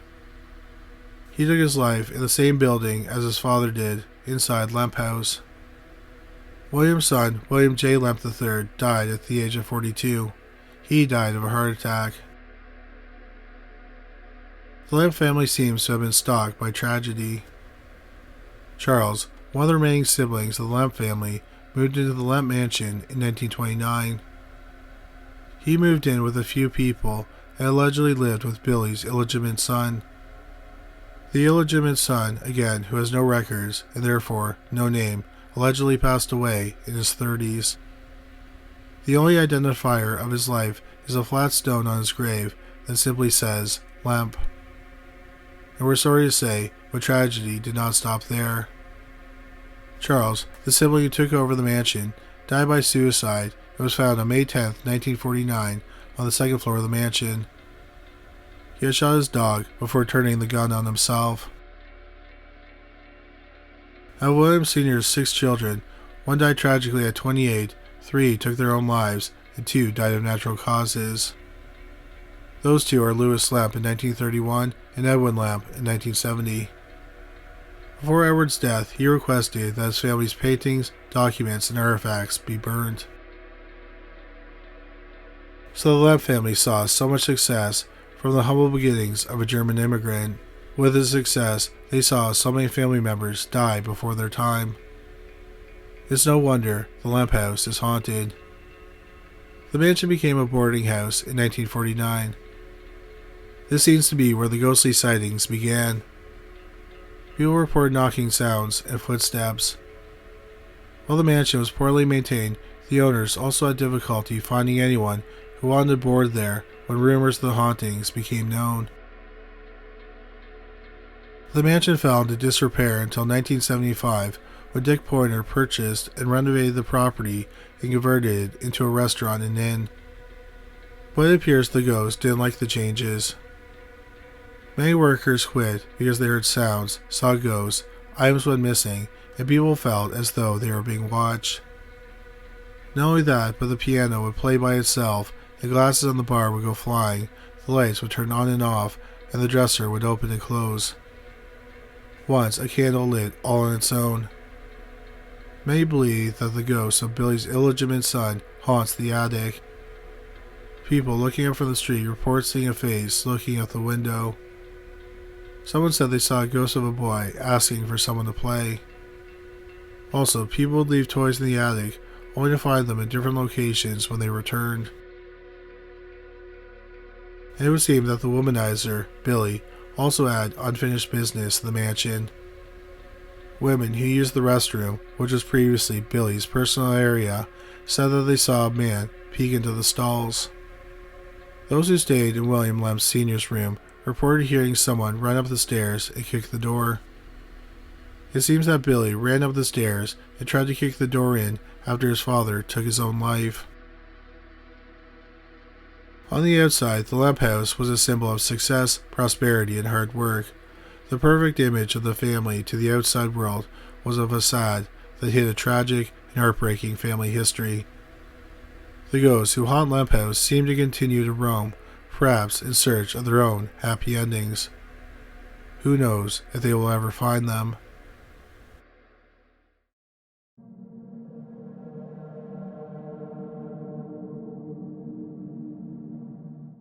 Number 3. Peoria Public Library. One such library that's believed to be haunted is the Peoria Public Library in Peoria, Illinois. The story of this particular haunting predates the library itself. In the 1830s, there was a woman who lived on Monroe Street in Peoria named Mary Gray. She lived with her husband, Andrew Gray. They were 2 Irish immigrants. Mary was a gardener and worked on the grounds of her property. Their nephew came to live with them after his father, Mary's brother, died. Unfortunately, the nephew, whose name has been lost to time, had some issues. He was known for not being very motivated. He drank quite a bit and spent much of his time with his friends instead of working. As a result of his behavior, Mary's nephew became well known to the local police and found his troubles became legally concerning. To his luck, a lawyer named David Davis moved into the area. Mary's nephew hired Davis to defend him against the charges. Davis did quite a good job. He was on a winning streak, including cases where he defended the nephew. However, the nephew never seemed to think he'd be better off behaving rather than going to court. So Mary and her husband ran up a bill with Davis. It became increasingly difficult for the Grays to pay Davis for services rendered, so Davis got a mortgage on their home. He sued when they couldn't pay, and the Grays had to foreclose on their house. The Grays also sent the nephew away. Instead of the story ending with him returning and everyone making peace, the nephew was found dead in the river days later. The Grays felt terrible about their nephew's passing, especially in the midst of losing their home, so Mary put a curse on the property that the grounds would have thorns and thistles, ill luck, sickness, and death to its every owner and occupant. The curse began a chain of events that affected everyone living on the grounds. The garden that was once kept beautiful by Mary didn't look so good after the curse, and no one in the village wanted anything to do with the property, so no one maintained it. Davis, who was enjoying a winning streak and professional and financial success prior to the curse, became much less popular following the curse. He never even lived on the property and left town soon afterward. The house then caught fire, and people claimed to witness Mary Gray standing inside the house while it went up in flames. She seemed happy that the home was being destroyed. The next owner of the land was Thomas Ford, a former governor. All his children met early ends. His daughters all passed away from consumption, and both of his sons were killed. The land then went to Tom Lindsay, a formerly enslaved person freed due to the Emancipation Proclamation. Lindsay built a small house on the land, but it burned down only 3 months after lightning struck it. While Lindsay wasn't aware of the curse before he moved onto the property, he was told after his house was destroyed. He was a big believer in curses, but he wanted to keep the property. He rebuilt the house and buried a petrified rabbit's foot under the front door and had horseshoes in each room of the house. And it seemed to do the trick, as he was curse-free for 25 years until he died. A businessman purchased the home, and his wife died there within the year. A banker then owned the property, and his wife became pregnant. Tragically, the wife and the child died during childbirth. The banker soon remarried and had another son. The son developed a habit of sleeping in cold places in the house. Tragically, he died, which affected the mother so much that she went to Minneapolis to focus on her mental health. The next owner was a boarding house keeper. After moving in, their daughter drowned in Lake Peoria, and her son died after falling out of a hot air balloon. So the property certainly saw its fair share of tragedy. You may be wondering, was the curse of Old Lady Grey behind it all? And where does the library come into play? The Peoria Public Library opened in 1897 on the corner of Monroe Street, close to the original Grey House. The first 3 directors of the library died under tragic circumstances. The first director was E.S. Wilcox, who was incredibly passionate about the concept of free library services. He oversaw the building of the library. He died in 1915 at the age of 84 on the corner of Main Street and Glen Oak Ave after being hit by a streetcar. The second director was S. Patterson Prowse. He died in 1921 at 64 of a massive heart attack during a board meeting inside the library. The third director was Dr. Edwin Wiley. He took his own life in 1924 by drinking arsenic. He was 52 years old.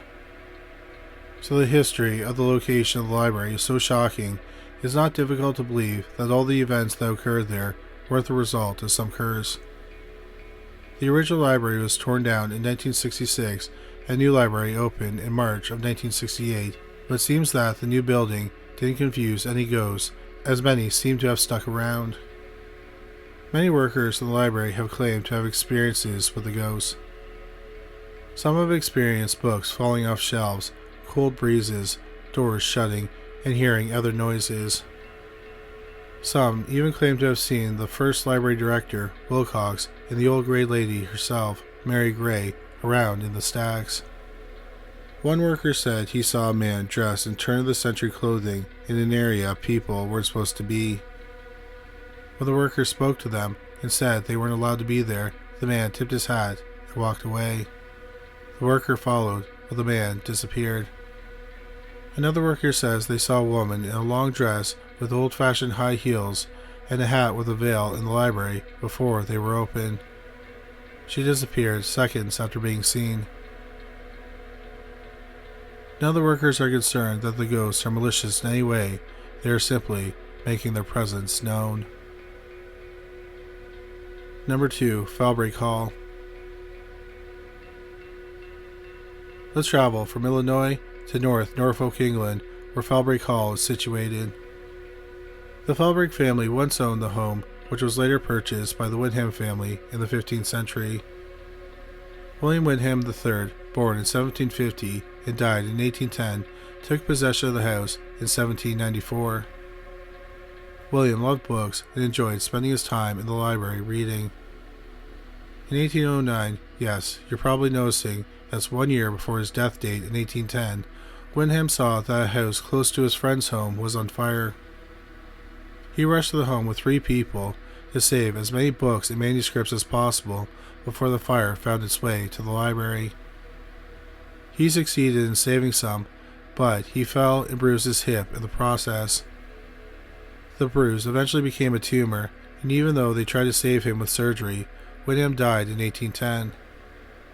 But it seemed that Wyndham's love of his library and reading didn't die when he shuffled off his mortal coil, because many have reported that he's still around. He was apparently found in his library on more than one occasion by the fire reading.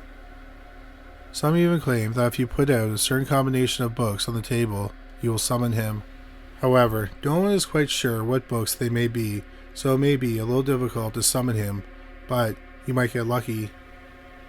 It would seem that death could not keep Wyndham away from a good book.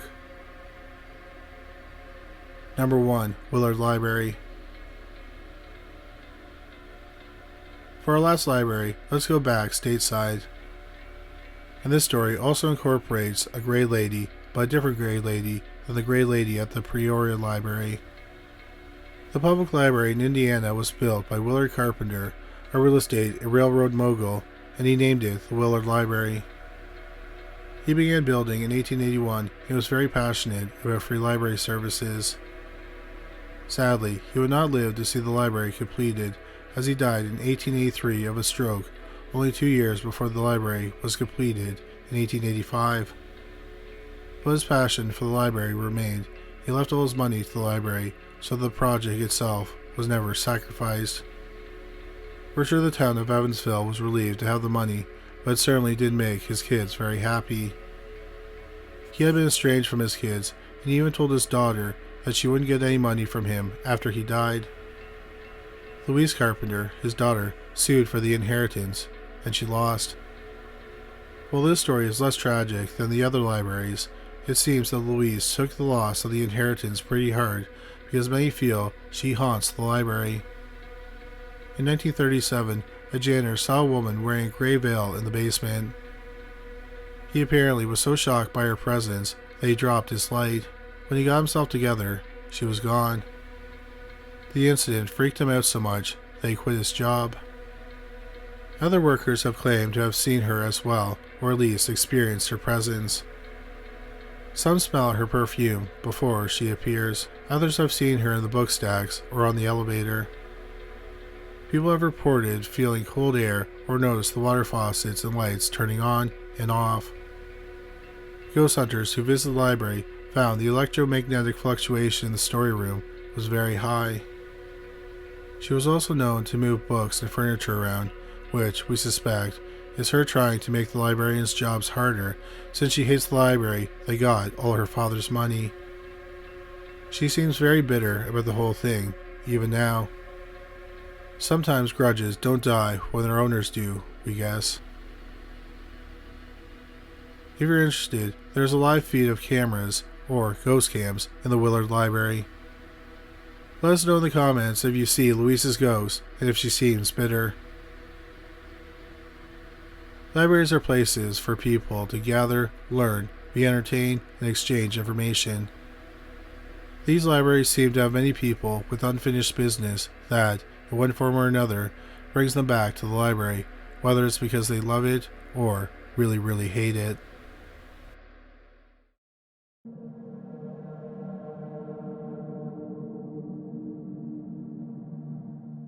Number 3. Nathan Hale Homestead, Coventry, Connecticut. Though not a traditional museum, the pastoral Hale House is one of those U.S. heritage sites. Built in 1776, it stayed in the Hale family for about 100 years before being turned into a museum and shrine to a hero of the American Revolutionary War. Nathan Hale is regarded by many as America's first spy, and regarded by others as Connecticut's favorite son. The former school teacher's behind the lines daring do is the stuff of legend, but we'll get to him later. While Nathan was away doing his clandestine duty for Washington and Company, his father, Deacon Richard Hale, raised the house in which Nathan was born and built a much larger, more sprawling estate for his 19 children, 7 from a second marriage. There were so many kids running around the place, Hale even built a small schoolroom in which to educate them. Perhaps he had an idea that Nathan would take up teaching duties upon his return from the war. The estate stayed in the Hale family for decades, but as descendants began to move away, the red clapboard pound began to fall into disrepair. In 1914, a local lawyer named George Seymour, a Revolutionary War buff, bought the grounds with the eyes of turning it into the museum it is today, but he had his work cut out for him. As he wrote at the time of its purchase, the Hale homestead was, quote, isolated, dilapidated, unpainted, and vacant. Seymour should have probably added haunted as well. Soon after he purchased the derelict site, George and a buddy took a buggy up to see what kind of renovations he was in for. As his friend coned his hands to peer into one of the schoolroom's dusty windows, he leapt back upon finding someone staring back at him. According to George's friend, the man inside wore a tricone cap, a favorite hat worn during the Revolutionary times. When George went inside to confront, perhaps, an intruder on his new property, no one was there. As George wrote in his diary at the time, my friend was so jarred by the apparition that he did not mention the matter to me for hours. But George grew convinced that the ghost his friend saw that day was the home's master, Deacon Richard Hale, who, for some reason, had refused to go into that great beyond after his death in 1802. In addition to seeing the wandering, restless ghosts of Richard Hale, members of George Seymour's family, museum staff, and visitors have reported hearing scraping in the upstairs hallways. Long, whispery scrapes, as if someone were sweeping with a straw broom. Others have heard clattering of pots and pans in the kitchen in the wee dawn hours when no one was around. It is thought that this ghost might be that of Lydia Carpenter, the Hale's loyal and longtime servant. And some believe she is cleaning the house at Mr. Hale's orders, readying the homestead for when his son finally returned from the war, making the place ready to welcome Nathan home. The thing is, though, Nathan never came home. On September 22, 1776, Captain Nathan Hale was captured by the British. On the orders of a man named William Cunningham, a soldier threw a rope around a branch of an apple tree. Hale climbed a ladder and looked over the looky-loos who had come to watch his public execution. He supposedly and famously declared, "I regret that I have but one life to give for my country," before he was forced to step off the ladder and into immortality. Nathan Hale, who dedicated his life to teaching children, but who ended up giving it in service to his new country, was dead at the age of 21. Unfortunately, the British didn't bother telling his family. In October 1776, frantic he hadn't heard from his son in more than a month, Deacon Hale sent his other son, Enoch, to go and find Nathan. For 6 weeks, Enoch rode his horse into the ground, trying to track down his brother. It wasn't until meeting up with Nathan's old regiment they learned the terrible truth. But by that time, no one remembered where Nathan was buried, and the Redcoats didn't bother keeping records. Enoch returned to Hale Homestead with a sad conclusion to his investigation. It said that Deacon Hale was never the same after hearing the news. He still wanders the house and the grounds today, waiting for his son to come home. Number 2. Cleveland Museum of Art. Whether you believe in ghosts or not, it's hard not to argue that museums, especially art museums, are full of spirits. Artists often put their heart and soul into their works, so to have them eventually hang in a museum for others to enjoy allows the artist's spirit, their shining inner core, to live on for all to see. But sometimes the artist's actual spirit stays with their artworks too. Case in point, the spirit of Claude Monet. The French-born Monet, who died in 1928, was the founder of what's called Impressionism. It's a style of painting that sets out to capture the feeling of a subject rather than trying to accurately recreate it. Today, Monet sits up there in the pantheon of history's great artists. So it's no wonder the Cleveland Museum of Art set out to honor his work during the museum's 100th anniversary. In 2015, the CMA lined up an impressive collection of the artist's work for a Monet exhibition. He used his massive 3-painting triptych called Water Lilies as the centerpiece. But while putting together the gallery show, the museum's chief conservator, Dean Yoder, discovered something strange. The brushstrokes on one of the Water Lilies' 3 paintings appeared halted and cut off, which was very unlike anything scholars had seen in the artist's other work.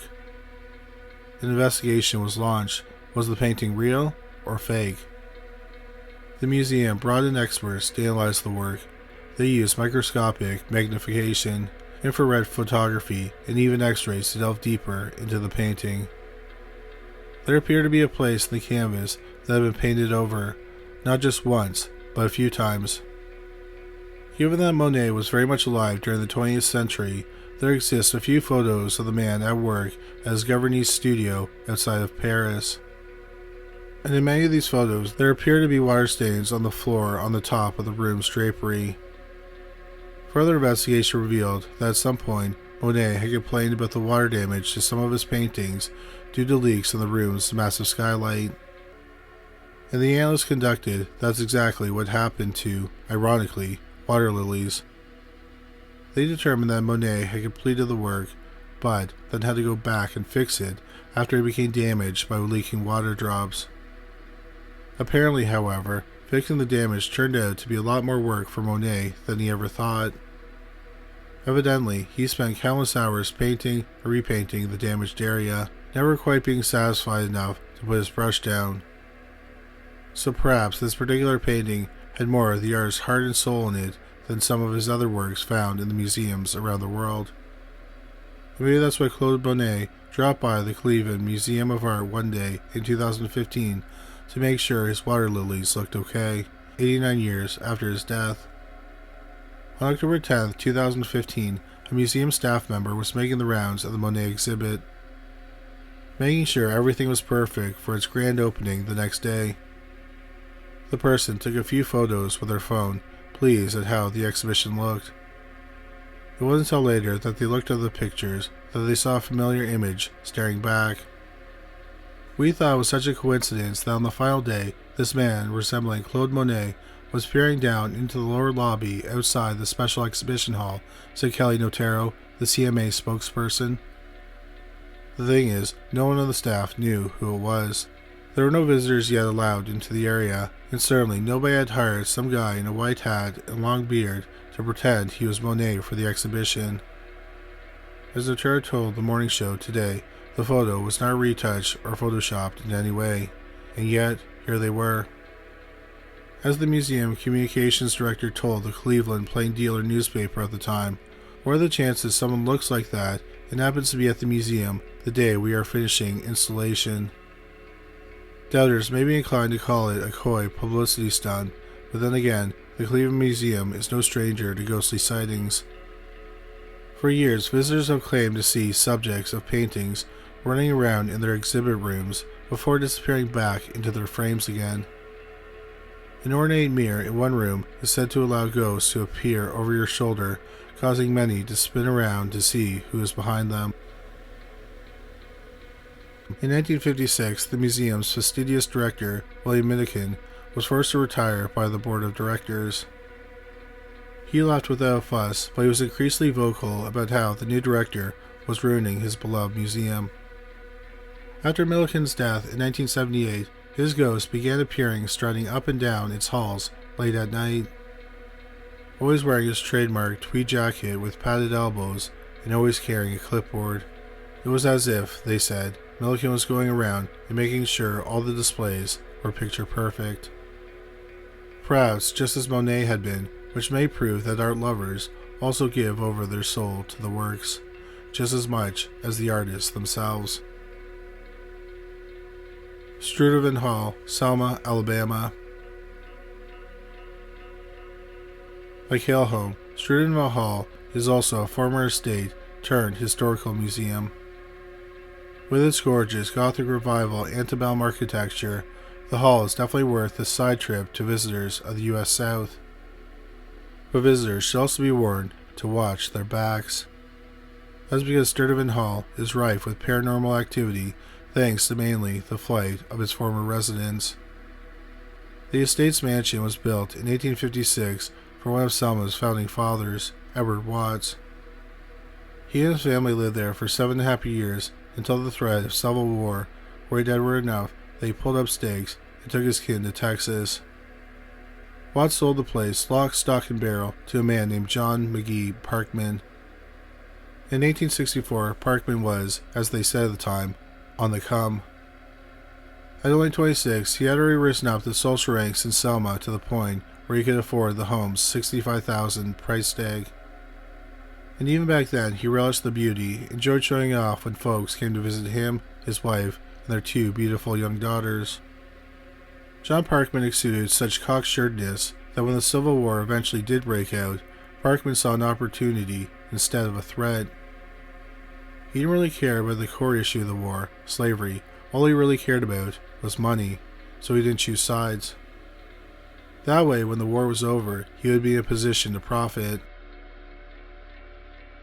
As the Northern Army took hold of the South, Parkman and a few investors opened the First National Bank of Selma, touting it in local ads as a federal bank with an authorized capital of $1 million United States dollars. A safe, loyal bank where the North could confidently keep its cash. Parkman served as the bank's first president, which drew some curiosity given his relatively young age. Soon, authorities from the Union Army knocked on the bank's door with hundreds of thousands of dollars in confiscated gold and silver. Parkman didn't care how the Yankees came into the money, he just cared about how he could turn it into more money. He opened federal accounts for these spoils of war and assured the Union commanders their money would be safe at his bank. It was a can't-miss, surefire, guaranteed to bank a return on investment. It was cotton. John Parkman reasoned, now that the war was over and embargoes on Southern products had ended, the rest of the country would again clamor for all that rich, abundant Southern cotton that they'd been missing during the conflict. He freely gave out high-interest loans to dozens of Alabama cotton farms using the Union Army's money. Big mistake. During the war, the North had found other places to buy cotton, cheaper cotton. It didn't need the South's cotton anymore. Plus, those Alabama plantations, having lost their slave labor force, had no one to pick their cotton anyway, so it dried on the vine and the cotton market in the South crashed. The farmers defaulted on their loans to Parkman, and the Union wanted to have a word with the bank president about its missing cash. It wasn't long until Governor George Wager Swain came knocking on the door of Parkman's proud and lavish home to place him under arrest for embezzlement and misappropriation of funds. Pacing in his sitting room, Parkman angrily defended himself to Swain. It wasn't fair. Other banks had tried similar investments. Why was he the only one being arrested? Parkman at first refused to leave his precious mansion, fearing he would never see the beautiful grounds again. But after Swain's soldiers raised their pistols, and after Parkman caught sight of his 2 young daughters crying on the stairs, he reluctantly let them take him away from his beloved home. As he was leaving, Parkman calmed his frightened children and promised them he would return home soon. He then promised his wife he would not rest until his name, their name, was cleared. But he would never get that chance. Despite his high status in Selma, Parkman was thrown into Castle Morgan, a notoriously wretched Civil War prisoner of war camp. It was a dark, dank place to be holed up, disease-ridden and infested with fleas, populated by the world's most notorious miscreants and murderous ne'er-do-wells. John Parkman wouldn't survive long in a place like that, so his friends decided to break him out. After bribing the warden and a couple of guards, Parkman's pals threw a party on the shore of the river near the prison. It was designed to attract the guards with loud music and lots of dancing people. On May 23, 1867, under the cover of night, Parkman slipped out the back door and crept to the riverbank, an awaiting paddle steamship. But as he approached the water, an honest guard spotted him. He fired a shot just as John Parkman was boarding the boat. Witnesses said the banker fell into the water, got pulled under by the ship's churning wheel, and was never seen again, at least in life. Parkman's wife, with no other choice, sold that $65,000 White House for a measly $12,000. The Gilman family who bought it got a steal of a deal, along with an unexpected specter. Reports of strange occurrences began almost immediately after they moved in. Servants, some of whom worked for John and his family, would swear they saw their former boss walking in the yard at night, and some refused to work after dark. Maids noted that even after straightening the bedsheets, they would turn around to find them somehow slept in. Later, visitors to the museum reported seeing a dark-suited man lurking in the windows of the mansion's cupola, a little house on its roof. In one case, neighbors saw smoke billowing from its upstairs window and called the fire department. But the fire department arrived to find nothing out of the ordinary, no smoke, and definitely no fire. There have also been cases of windows and doors opening and closing on their own, footsteps clomping down on the upstairs hallway, rocking chairs moving on their own, and objects falling off walls and easels, often smashing into pieces. Then there have been museum security guards who have been sent to investigate whispering voices in otherwise empty rooms.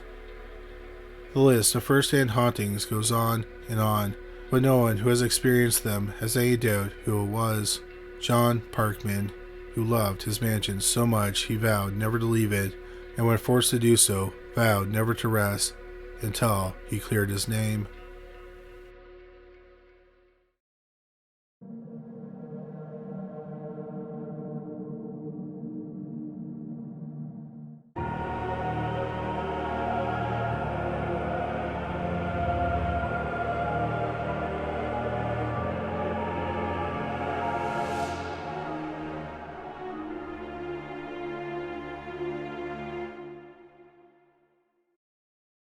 Did you know that we're on social media?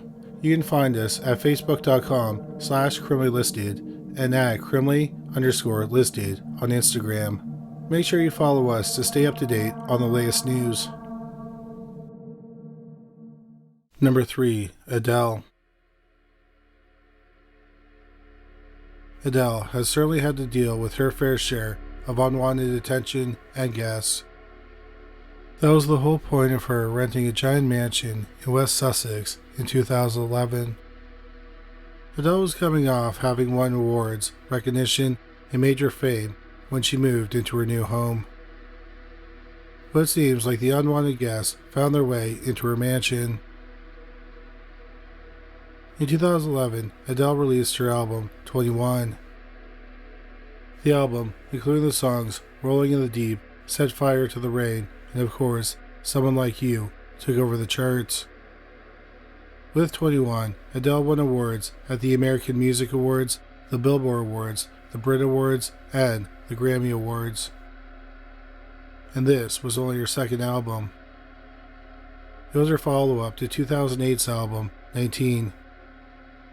And while 19 served as an excellent debut album for the young singer, 21 brought Adele a higher level of fame and attention that greatly surpassed anything she experienced the first time around. In fact, the paparazzi in London were after her so much that they were waiting outside of her home to get a glimpse of her. Adele was looking for a way to deal with the fame and attention she was receiving due to the success of her album. This is what brought her to a mansion in West Sussex. The mansion, named Lock House, was built in 1900 and it is styled in the 1930s Art Deco look. The house has a long history, even once serving as a convent. The mansion has 10 bedrooms, 7 bathrooms, and 8 reception rooms. And if you think the indoors is the only amazing part of this property, you would be wrong. The mansion is surrounded by 25 acres of land and actually has views of South Downs National Park. It includes 2 swimming pools, tennis courts, and even a helicopter pad.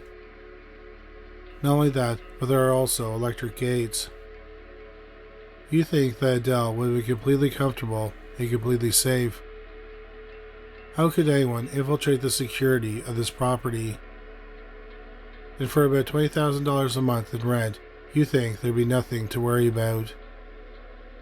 Well, as in many ghost stories, the call was coming from inside the house. And unfortunately, electric gates are useless in those cases. In 2012, Adele gave Anderson Cooper a tour of the mansion during an interview. While showing him around, she first stated that this house is a bit of a cliche really, before walking down a dark hallway after telling Anderson Cooper that it used to be a convent, saying, "This bit's all quite scary really." Anderson Cooper responded, "You ever see The Shining?" So it seemed he agreed that the mansion was somewhat creepy. Throughout the tour, Cooper acknowledges that there is hardly any furniture in the mansion, while also detailing that the house has 9 more bedrooms than Adele really needs. Adele mentions that there are full wings of the mansion that she doesn't use at all. A huge old mansion built at the turn of the 20th century with a large percentage unused and empty and a history of being used as a convent sounds like a recipe for a haunting. So what supernatural events did Adele experience in this mansion? She heard unexplained noises, and a friend reported that Adele said that the mansion gave her the creeps. This was apparently due to the noises she heard at night. The noises included sounds of falling items, but Adele wasn't able to find these fallen items. Adele was so convinced that the place was haunted, and even wondered if its religious history had anything to do with it, she became too afraid to be there on her own, especially at night. To deal with her fear, she hired a bodyguard to live with her and 2 more bodyguards to stand guard outside. Clearly, whatever it was scared Adele enough for her to leave the mansion entirely after living there for around a year. While the mansion seemed like a perfect place, considering it gave Adele her privacy in the lap of luxury, it seems that the unwanted guests made it unlivable for her. No number of bodyguards, sleeping over or otherwise, seemed to be enough for this singer to stay there forever. Number 2. Brad Pitt. Brad Pitt has become one of the most recognizable faces in Hollywood. One of his early roles in Thelma and Louise established him as a heartthrob, but later, roles in Legends of the Fall, 7, 12 Monkeys, and Fight Club established Pitt as a dramatic lead, and Ocean's 11 and Mr. and Mrs. Smith highlighted Pitt's comedic side. Pitt also has an illustrious producing career with his production company, Plan B, with a roster of award-winning films, including Troy, 12 Years a Slave, If Beale Street Could Talk, and Vice. Pitt's career goes far back and has been steady ever since. There's probably only one possession that has been with him since the beginning: his home. Pitt moved into his home, which is called Craftsman or Briarcliff Manor, in 1994. The property was originally 5,600 square feet and is situated in Los Feliz, Los Angeles. Over the years, Pitt had renovations done on the house and expanded the property. Now the entire property is 80,000 square feet. The home has 6 bedrooms, 7 bathrooms, and Pitt added a water slide, pool, bouncy house, and skate park. Many of these changes were to accommodate the needs of his growing family, as the home was purchased soon after he started seeing success in his movie career, but before he had a brood of kids to keep entertained. Interestingly, like Pitt, the house has its own Hollywood history. While it was built for an oil baron in 1910, the house was also owned by Mark Hamill in the 1960s. Hamill is of course best known for playing the role of Luke Skywalker in the Star Wars movies. In fact, Hamill lived in the house when one of the tragic events occurred. It was while living at Briarcliff that Hamill's roommate took his own life. And unfortunately, that's not the only tragic event to have taken place in the home.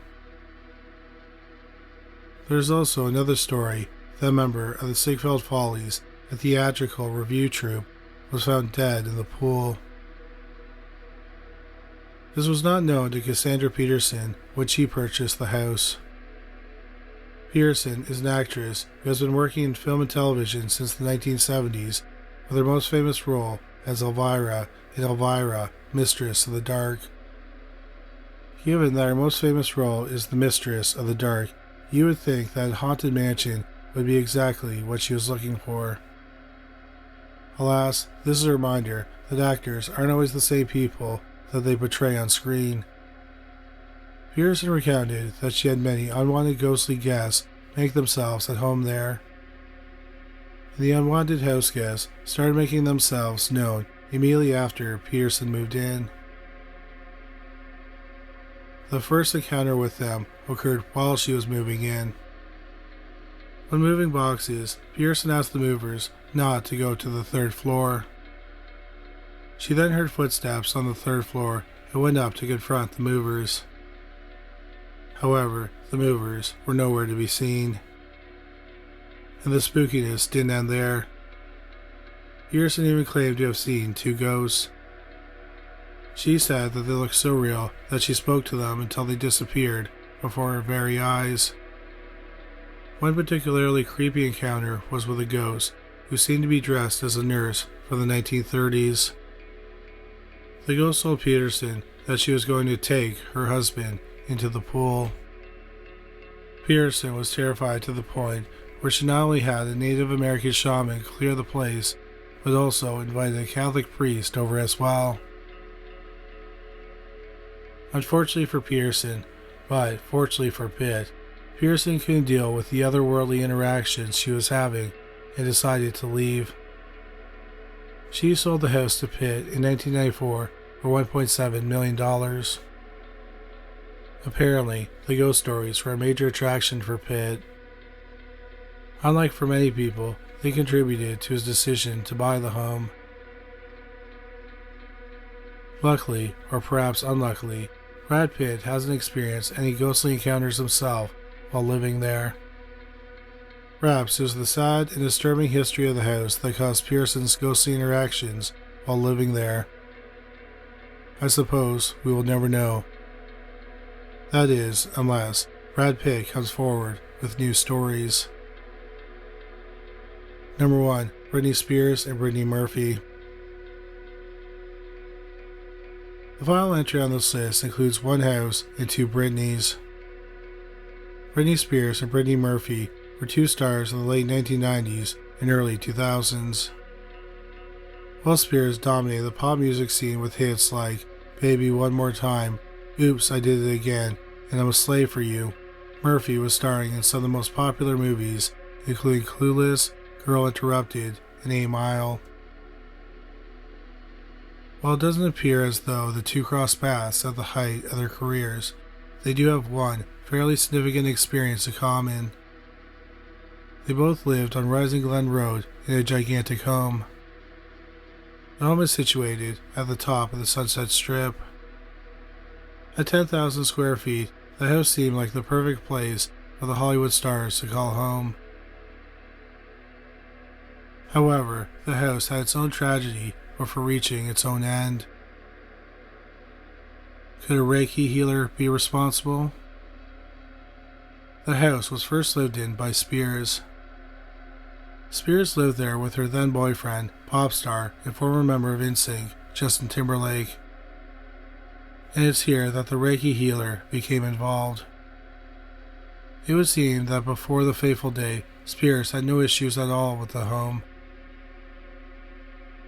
One day, after a particularly eventful party weekend, spirits had a Reiki healer come over. After he finished his treatment, Spears felt a shift in the home. Julianne Kay, who formerly served as Spears' makeup artist, claimed that Spears contacted her to tell her that the Reiki healer opened some spirit portal or something.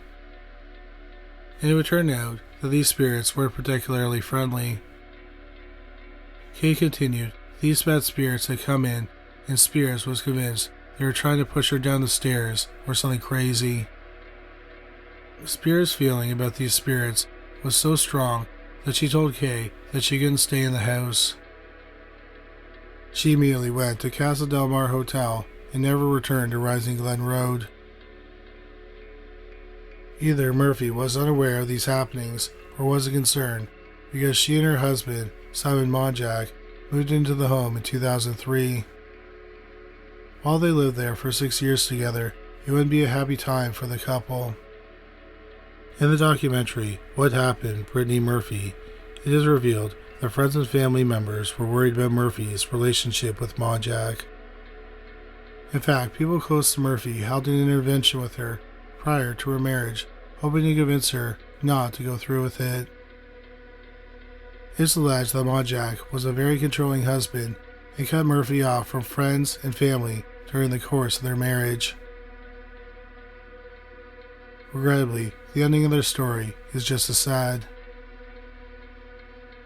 In 2009, at the age of 32, Murphy collapsed in the Rising Glen Road home in her bathroom. She had been suffering from pneumonia and flu-like symptoms in the days leading up and had to be rushed to Cedars-Sinai Medical Center. Unfortunately, Murphy passed away as a result of her symptoms. In a scary and yet odd turn of events, her widowed husband also passed away in the home only a few months later. He had similar symptoms to Murphy. There have been speculations over the years that Murphy and Monjack perhaps had illegal drugs in their systems, but the coroner found no illegal drugs in Murphy's system at the time of her death. In fact, they only found prescription and over-the-counter medications in her autopsy. Due to the strangeness of Murphy and her husband both dying within months of each other in the same house with the same symptoms, many theories have developed as to what the real cause of death could be. One hypothesis is that there was mold found in the home. However, mold was later dismissed as the culprit by the medical examiner. Another, more disturbing theory suggests that they were poisoned by Murphy's own mother, Sharon Murphy. This has been dismissed by many as unlikely, as Sharon and Brittany were incredibly tight and had a great relationship. The exact cause of death remains a mystery to this day, because many people are skeptical that Murphy died of pneumonia. However, Monjack reported that, like Spears, Murphy found something off about the mansion on the top of Sunset Strip. He claims that she thought that the home was unlucky and absolutely hated the Rising Glen house. She even went as far to ask her husband to stay at the Beverly Hills Hotel rather than stay in their home. Murphy wanted to move away entirely. She was even making plans to move the family, including her husband and her mother, to New York that following year. Sadly, she wouldn't have that opportunity. Ultimately, whatever evil forces Spears and Murphy felt in their home are no longer there. The entire house was demolished in 2013. A new home was built in its place and sold in 2017 and again in 2020. Of course, this hasn't ended the speculation of what could have caused Murphy and Monjack's deaths. Those theories will likely live on much longer than the house ever did.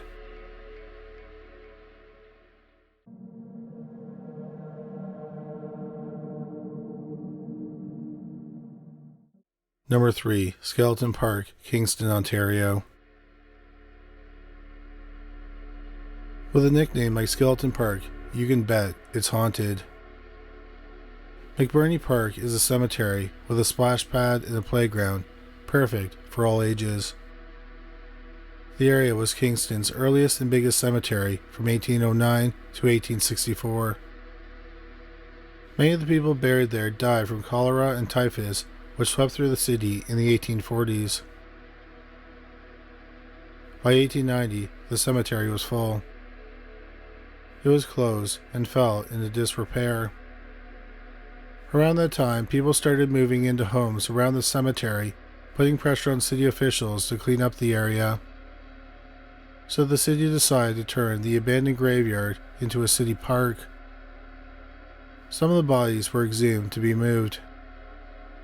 During exhumation, mass graves with up to 11 bodies were discovered. Disturbingly, many of the bodies hadn't decomposed. The type of soil in the area has a lot of water, which prevented the bodies from decomposing properly. Moving the bodies would have been a very grotesque process, and people were worried that unearthing the preserved bodies would spread the disease that the people died from, and it was a lengthy process. It was estimated that 10,000 people were buried in the cemetery, so the idea of moving the bodies was quickly abandoned. Instead, the city threw some sod on top of the massive graveyard. Even though the city tried to hide the cemetery, it makes itself known. Linda Ramos and her husband lived in a house across the street from the park. One day, Linda was looking out the window into the park when a mist came out of nowhere. Within the mist, she saw tombstones. At first, she dismissed it. Then a couple weeks later, Linda and her husband were walking through the park at night. A mist suddenly rolled in. They both saw tombstones, and among them were ghostly, sickly people. They were wearing old-fashioned clothes. Linda and her husband ran away. At the edge of the park, they turned around. The mist, the tombstones, and the people were gone. After that, Linda avoided the park. Jennifer Hill and Anna Butler were students who shared a house near the park. When they got home from school, the doors that they had shut were open and lights would be turned on. One night, Hill had a dream that she woke up to make coffee. A man was standing in the living room, yelling at her to get out of the house. She tried to run away, but he choked her. When she woke up, she heard Butler coughing. Hill ran to Butler's bedroom and found out that Butler was having the same dream she had. They both felt like this man wanted to kill them. Another morning, Hill was getting ready for school on their main floor. She started running upstairs to grab her backpack and stopped suddenly. She was staring at two people at the top of the stairs. They looked sick and sad.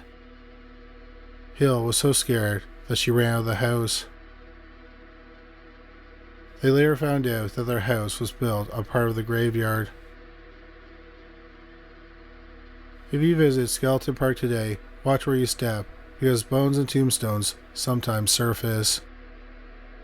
Rumor has it that above-ground tombstones appear at night during a full moon. Number 2. Beacon Hill Park, Victoria, British Columbia. Near downtown Victoria is a green space with playgrounds, spray parks, tennis courts, and a band pavilion. Since Beacon Hill was established as a park in 1882, it has held a darker side, a dumping site for bodies, and a place to die by suicide. But one story stands out from the rest: a murdered woman who haunted the park before she was dead. In the 1970s, people saw a woman with dark skin and long blonde hair standing in the bushes. She was wearing white pants and overall looked like a film negative. Her face was twisted and she had terror in her eyes. Her mouth was open, but she made no sound. It was like she was silently screaming. Her arms were out in front of her, like she was warding something off. In November 1983, a park employee found a badly decomposed body. The body was identified as 31-year-old Donna Mitchell. Mitchell went missing months earlier on June 3, 1983, the same day as her daughter's 7th birthday.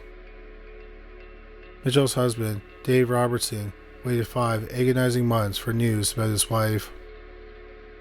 Sadly, it wasn't the news he had hoped for. Mitchell's body was found in open grass near the Southgate Street entrance. The body was covered in dirt, suggesting she had been murdered. The day Mitchell went missing, she was wearing blue jeans, a blouse, white shoes, and a gray coat with a fur collar. Mitchell had dark brown hair and brown eyes. By examining the dirt, it was determined that her body had been there since June 6th. The police believe she was killed elsewhere and then buried in the park. She died by strangulation. After the body was found, park visitors started seeing the same woman screaming silently. This time the woman had long, dark hair.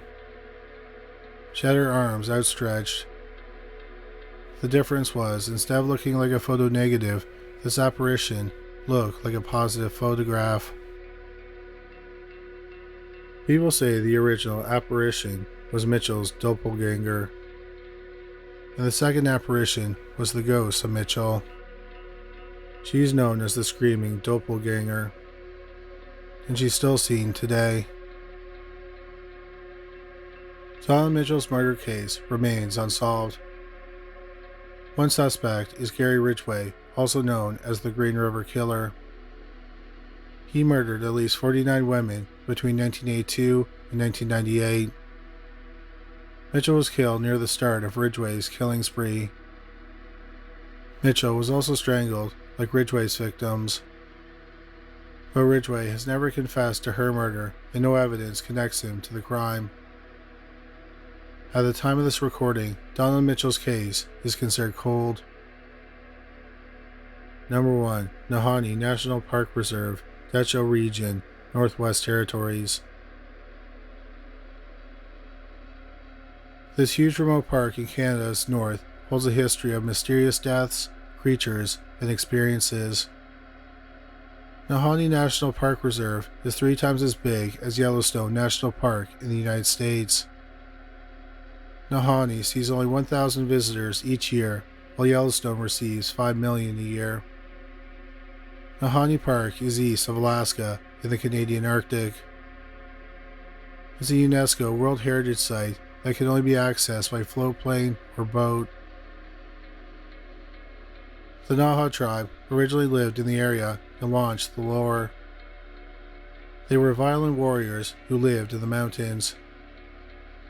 They tortured their enemies, mutilated bodies, killed children, and captured women. The Dani peoples lived in the lowlands and avoided the Nahanni area because they thought it was cursed. One day, the Dani sent scouts to the mountains to find the Naha. They wanted to kill them once and for all.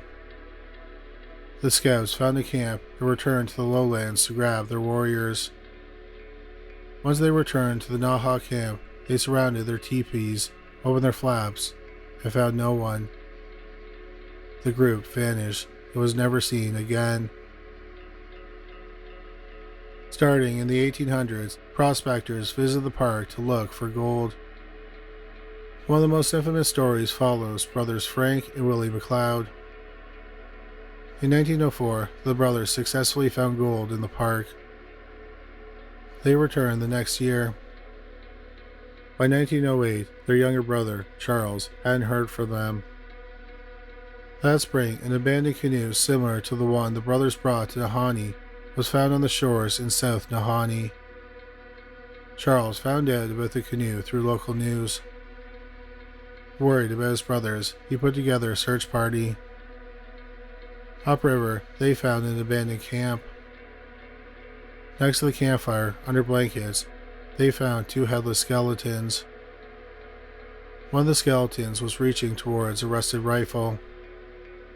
Charles recognized the clothing. They were his brothers, Frank and Willie. There were still crates of supplies and gold quartz at their camp. Their heads were nowhere to be found. These are the deaths that earned the area the nickname Dead Man Valley. Some reports said that the McLeod brothers were murdered, but if they were, why didn't the killer steal their gold or any of their supplies? In 1915, Poolfield was an ex-Mountie who ran a trading post for the Northern Trading Company. He received a letter from his friend, a Norwegian prospector named Martin Jurgensen. Jurgensen wrote that he found gold in the Nahanni Valley. So Field and his friends went to the Nahanni Valley to find his friend and the fortune. The group came across Jurgensen's cabin, or what remained of it. The cabin was nothing but ash now. Jurgensen's headless skeleton was outside. Field and his friends buried the bones and marked them with a wooden cross. The Royal Canadian Mounted Police investigated the strange death, but they couldn't conclude what happened. After these deaths, the people started to think that the area was cursed, as the Dene people had long told. But it seems the prospect of finding gold was greater than the danger of the area. Even the best outdoorsmen ended up dead and headless, like Yukon Fisher. He was an outlaw who escaped into the Nahanni Valley. He would visit Field's trading post and stock up on supplies before heading back into the bush. Field said that Fisher had animal-like instincts since he was living such a primitive lifestyle. But one day, his headless remains were found, and no one knows what happened to him. In 1930, trapper Phil Powers built himself a cabin in the Nahanni Valley. 2 years later, he failed to meet up with his fiancée, Miss Swenson. They were supposed to meet at Nahanni Butte to get married, so she contacted the RCMP. Mounties, along with Field, looked for Powers. Unfortunately, they found a scene similar to Jurgensen's, a burned-down cabin with a headless skeleton. It was not ruled an accident, not a suicide, but a mystery. There are many other stories of people mysteriously dying in the area and being found headless. Countless others disappeared. One explanation for these deaths and disappearances is the Nakanni. The Dene were terrified of these giant, hairy cannibals with red eyes. In the 1900s, the Dene and visiting prospectors and trappers described their footprints as 3 feet long. The Nakanni could tear trees and their roots from the earth with just their hands. Their skin was so tough that bullets couldn't even harm them. The Nakanni would surround a camp and hide in the woods. They would make whistling sounds and throw rocks and sticks at people in the camp. Then, in the middle of the night, the Nakanni would capture and eat children, women, and lone hunters. Sometimes their victims would escape and live to tell the tale. Poolfield himself lived to tell the tale. In summer 1914, Field and his group were visited by a Nakanni. The creature hid in the forest and threw sticks at their tents. This happened many nights in a row. One night, Field and his friend were walking around their camp. They saw a giant figure standing on gravel across from them. It was nearly 7 feet tall, covered in hair, and very muscular. They fired their guns at it, and it ran away. If a Nakanni doesn't bother you in the park, maybe a ghost will. Anthony Roche worked for Parks Canada in July 2010. He and 2 of his co-workers, we'll call Mike and Jen, had to clear trails and stock a cabin with firewood.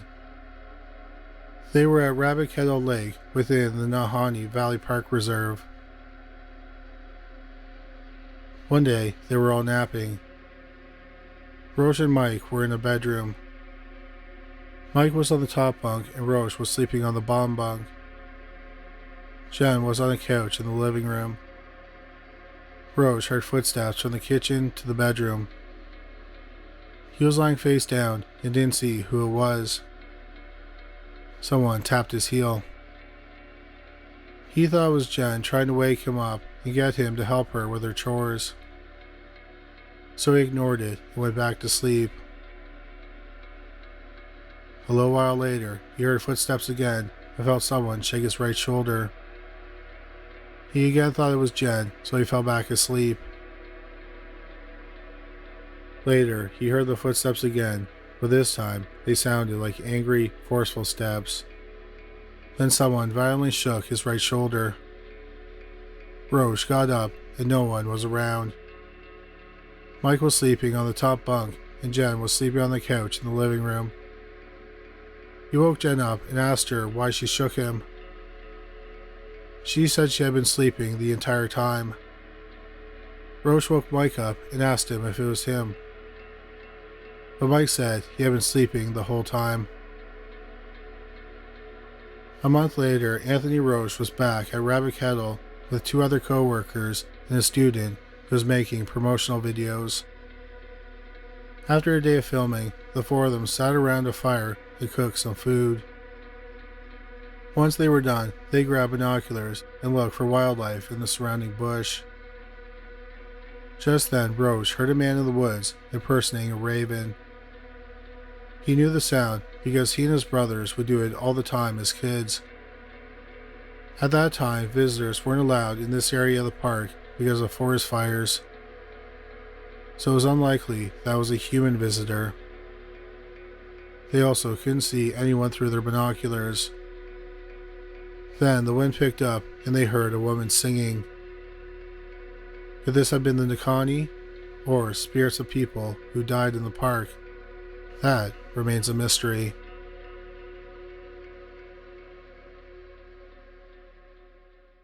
Thank you so much for watching this video. We hope you found it interesting. If you did find it interesting, please make sure you subscribe. We'll have a new video about the paranormal every week. If you just discovered this channel, please make sure you check out our other channel, Criminally Listed. We have over 325 videos featuring bizarre but true crime stories. You can find it at youtube.com/criminallylisted. We also have a podcast about cold cases that were eventually solved called Criminally Listed Presents Into the Killing. You can find it on Stitcher, Spotify, Amazon Music, and anywhere you find great podcasts. But that's all for today. Thanks again for watching.